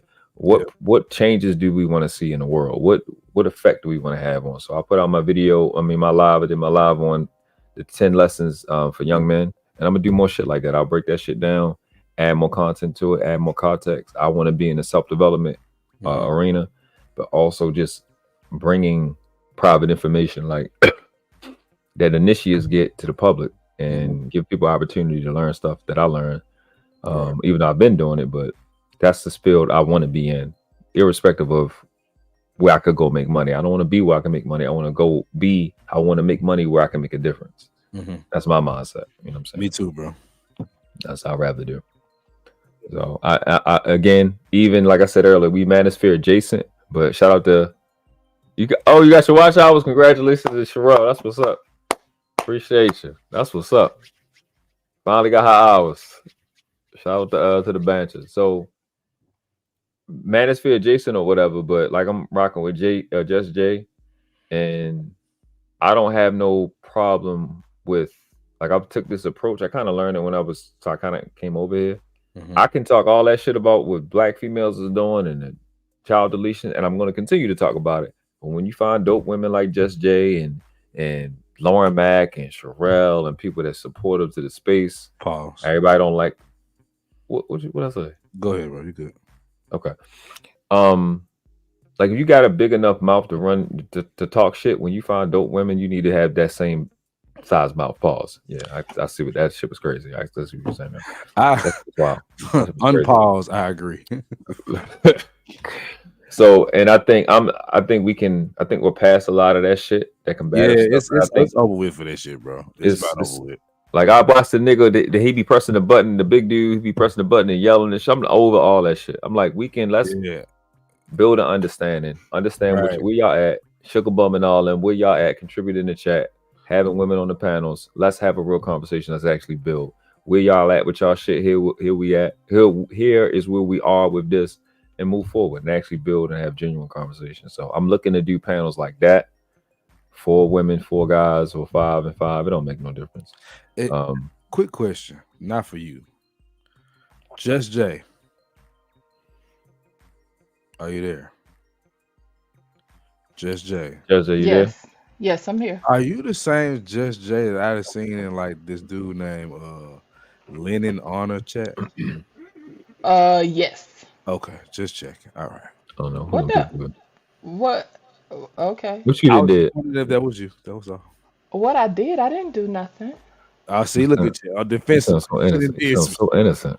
I almost believed it. Inside there the whole damn night. No, she done did something. Huh? Listen, hold up. What she said? She said, Cheryl said, I'll join the panel long as there's no more beef. Let me publicly, I thought about it, Cheryl, when I was on your channel. I apologize to you for putting you in that situation. Right? I wasn't even thinking. I was thinking more so answering back Don question, and I wasn't thinking about what I said on your panel, putting you in that position. So that's my bad. I'm wrong on that. I apologize. I think you know what it is. You know what I'm talking about, but that was my bad. I didn't mean to do that. I thought about it. I thought about that shit yesterday. I was like, man, that shit wasn't right. You know what I'm saying? So my bad on that. Matter of fact, it reminded me when you and him was live yesterday. So my fault on that. I didn't mean to put you in that position. Well, y'all good on the beef. Me and her not though. Me and Sherelle ain't never got back cool. Oh, okay.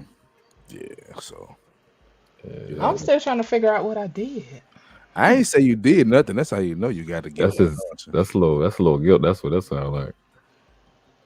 I just he's a peculiar guy, you know. Yeah. I actually been subbed to Lennon I've been on YouTube since 2008, 2009. I actually been subbed to him for a minute now. Even before the whole fiasco with Umar and all that. Like I was around when he and his wife was like sharing vegan recipes and all that kind of stuff. I was around with that when he was just playing music and stuff before all that stuff even popped off. Before he found the money train. Yeah. Hey, listen, that's what they doing out here. So, but as you know, it seems to be a battle amongst people about like who can get in front of who money. You know what I'm saying? And as you know, like in the space, people want to pick and choose when it's convenient, and I think that's what causes the discrepancy at the end of the day. You know, with a lot of these people, and some people just have low level jealousy and low level envy, and it seeps into the different connections, you know what I'm saying? So it's just important for people to continue to weed out that stuff and do it as effectively as possible. But I just want to let you know I appreciate you. I don't know you like that, but I appreciate you for kind of talking the fellas off the ledge. You feel me? Yeah, man. I know I'm a gangster whisperer, man. Listen, I hear you. Ain't a whole lot I could do. That's why I just got out the way. So who's the gang stuff? You know what? I'm not gonna respond to that because they say hit dog holler, right? So I'm not even gonna respond to that. I'm just gonna let that slide. Y'all both got some guilty conscience tonight, huh? Wait a minute. I'm not even, I'm leaving that alone. I'm not touching none of it. Just let it go. I will let it go. But, you know, I had I mean, it really ain't no real beef with Sherelle though, like for real. We just had like a little spat. But you know, I don't support SYSBM or SYSBW, so I don't like that shit on my panel. So yeah. Oh yeah. I remember that. Now I remember what you're talking about. Yeah, I remember that. I got you. I'm like, bro, over here we might talk a little shit, but at the end of the day, I want to see black men and black women together. So I don't do that SYSBM and SYSBW shit. Yeah, I mean that's definitely the goal, to see people fix it, moving along. I just don't think it's that big of a deal, but I do things that I think there are things that are bigger of a deal, and if we start to address it and have mature conversations, and people see mature conversations, because we did the Kevin Samuels adjacent. It's over. That's over. It's We just, addressed it. You know what I'm saying? It's done. It's no point. Let's be adults now. We've been heard. Now it's time to, you know what I'm saying, whoop some shit into action. Yeah, once the nigga start saying talking points, that means you've been heard. You ain't gonna get no more reaction to what you got. Yeah, we got it. We got it. Now people gonna be who they gonna be, you know. That's a fact. All right. I don't know if you want us to drop down. You want to get back to saying what you were saying. I don't know if you want to review more of the video. Just Jay, I'm talking Absolutely to you. not. What are we talking about? We can. I thought we was wrapping up the party. Like, what is yes, happening? ma'am. I was just making sure you was, Okay, I appreciate you. No, I'm done. Okay. All right. Appreciate you guys for rocking with me. I'm proud of you, bro. I want to be appreciative of it, but I want to be evil. But I want to do what's better for the village. The village has spoken. I've lost. In terms of the voting on what to do. You're not undefeated? No, that's not what defeated is. It's just a part of the process. Shout out to the village. You gotta stop. I'm leading. Low class, world class. I would have been defeated had I gone against what the village wanted to do. Y'all let me vent. So and y'all supported me, and I was heard out. Freezy was heard out, which is the most important part. That was big. Yeah, it was a big deal. It was a big deal, irrespective of who think he was right or wrong. You know what I'm saying? that goes to show you who was right about the situation. That's my Because he big hasn't said brother, anything. Freezy. Yeah, so appreciate you, Tommy, for coming up. Sorry, man, Joe, I ain't let you on the panel. You know, in personal, we already spoke or whatever. We already wrapped up. Oh my gosh. Appreciate you, CJ, for hopping up. Taz for coming through. Lucky for coming through. Brittany B for coming through. Sugar Bum, Robin M, DB. Who was the young lady that was there in the beginning? Crown Life.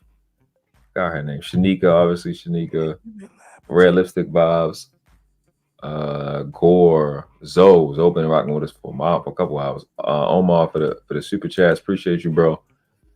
There's some new people. Sharon came through. Appreciate you, Sharon. Even though it makes my soul cringe to acknowledge this. Scam likely came through. Lady S. Just don't acknowledge him no more. I know. Like, it's got to be diplomatic. I don't know. Y'all I think sound disgusted. Lord, They say he's a passport, bro, for real. That's what y'all don't. He is. He don't want to admit it. A dusty one at that. Lady Navoa. Tight not wearing right passport. Got different colors. Like what are you doing that for? Never seen him before. TWI admin. I don't know who that is. Maybe Jesse knows. Yeah, that was over on my side. Thank you to everybody that came by over on my side. I appreciate it. To the fire. My dog. Trinidad. What'd you say? I'm glad you never addressed that. Let's just keep I had deleted it. I'm sorry. If you don't know that, then you are out the loop, baby. I didn't. Yeah, that was that part. She out there. She be. It wasn't worth mentioning. It wasn't the time, so it wasn't nothing disrespectful. But yeah, it just had to go for now. It ain't the time. Dub Will the Nigerian. He Nigerian. Oh, he is not. He called me Mexican, so he Nigerian. M Mills, appreciate you. Okay. And Mills be showing me love on the slick, man. Shout out to her. She definitely Unica for coming. Unica Rector. That sounds too close to Rector. That's a little. Appreciate you. Okay. That's a pause. It's a lot of. Yeah, it was a lot. Liberated, you always coming through, supporting Just Jay. Great to see you again. Hassan is always coming through. Hassan went live last night, I think. I went to fuck to sleep. I don't know. He be on I seen him on Freezy channel. I don't think I've ever saw Freezy going live before. He goes live late. He be live super late. I get up early. Ma Reed, Keisha M. Okay. The most hated. Yeah, he be late, like late. What's late? Like what? Like fucking 9 and 10. Like, God dang. That's when they crank up. God damn. That's when they need to be around the alley. Shout out to the Noble Girls. Just Jay is officially a Noble Girl. I'm getting to you, bro. What happened? I'm getting to you, bro. What you saying? I'm saying I'm getting to you, bro. What that mean? That sound crazy when you say that like that. What that mean? What the fuck you think I'm Chester? What the fuck is the talking about? Like, I'm talking about like my perspective. I ain't just little bro no more, fool. You know what I'm saying? You think I've like gotten younger and you know what? Let's just keep going. I don't even like this shit. All right. That's just all right, man, Jarrell. Hey, man, Jarrell. Hey, I'm not sorry for what I did earlier. So yeah. That's crazy. That's why y'all talk like that, y'all do? Bro, it's just like me and Mandrill. Like Mandrill irritates my soul, bro. He just does. I think it's because we had that millennial and Generation X conversation, and I've just never forgiven him for it. You know? Yeah, I'm definitely holding grudges against him about that. And then they did another one. JT. Speaking of that, they did another one. Him. Yeah, they did another one. And it's like they were just talking shit. It's like I tried to like y'all niggas. I did. I don't know why he like that. He got the fucking Tampa Bay, but delete that. Yeah. If y'all gonna do it, it's gonna be this year, bro. It ain't gonna be no love. It's gotta be this year, bro. Who? With the us? Nigga, we good. We good. Gonna be good for years. Emperor, what's up? Appreciate you for coming through. I don't care how good you are. This is it. This is the year. Y'all got to get it done this year, bro. It's crazy. You trying to stress us out, bro? Even though I hate the Ravens because of the rivalry. Whoa. I love. Yeah, that's. I hate the Ravens. That's not going to be tolerated here. Absolutely not. It's not going to happen. Okay, so you know how to talk correctly now. You mischaracterizing me. We definitely don't quote kidney beans. This nigga is built like a kidney bean. What you think about that? No, I'm saying like no, on some real shit. Like as a Steelers fan, right? You know. Whoa. What's going on? What's happening? Why you keep cussing at me? You act just like your friend podcast. But like, even though I've never, whatever. I got so much respect for the Ravens as just purely as a fan of football. I love them, but as a fan of the, whatever. Can't even say my team over here. Apparently, yeah, you cannot. Steelers, nigga. I love my. Okay, all right. Something happened with CJ's phone. Memphis apparently only has 3G. So. Oh shit, he's a Steelers fan too. Shit. That's how you know you're doing wrong in life. I've made a mistake somewhere. No, I like them when they kicked y'all ass. When we used to kick y'all ass every game. That's a fact. We really dominated y'all most of the rivalry. Y'all started winning on the back end for sure. Okay. All right. I know it's like he likes it. Just Jay. It's like he doesn't want to be up here. That's what it seems like. Pause. I don't like nothing. Wow. Go ahead, drop me back down. That was just worse. That was just horrible. It wasn't. Let's just try again. 3, 2, 1. You know what would have been funny if you had ended the show when you hit one. That would have been fun. I am now. Hey man, y'all know what I say. There ain't but 2 classes on this planet, never been 3. You a world class, you outclass. And the question is not which class you want to live in. The question is which class are the ones coming behind you deserve for you to die in. On your feet, on your knees, respect the craft. No.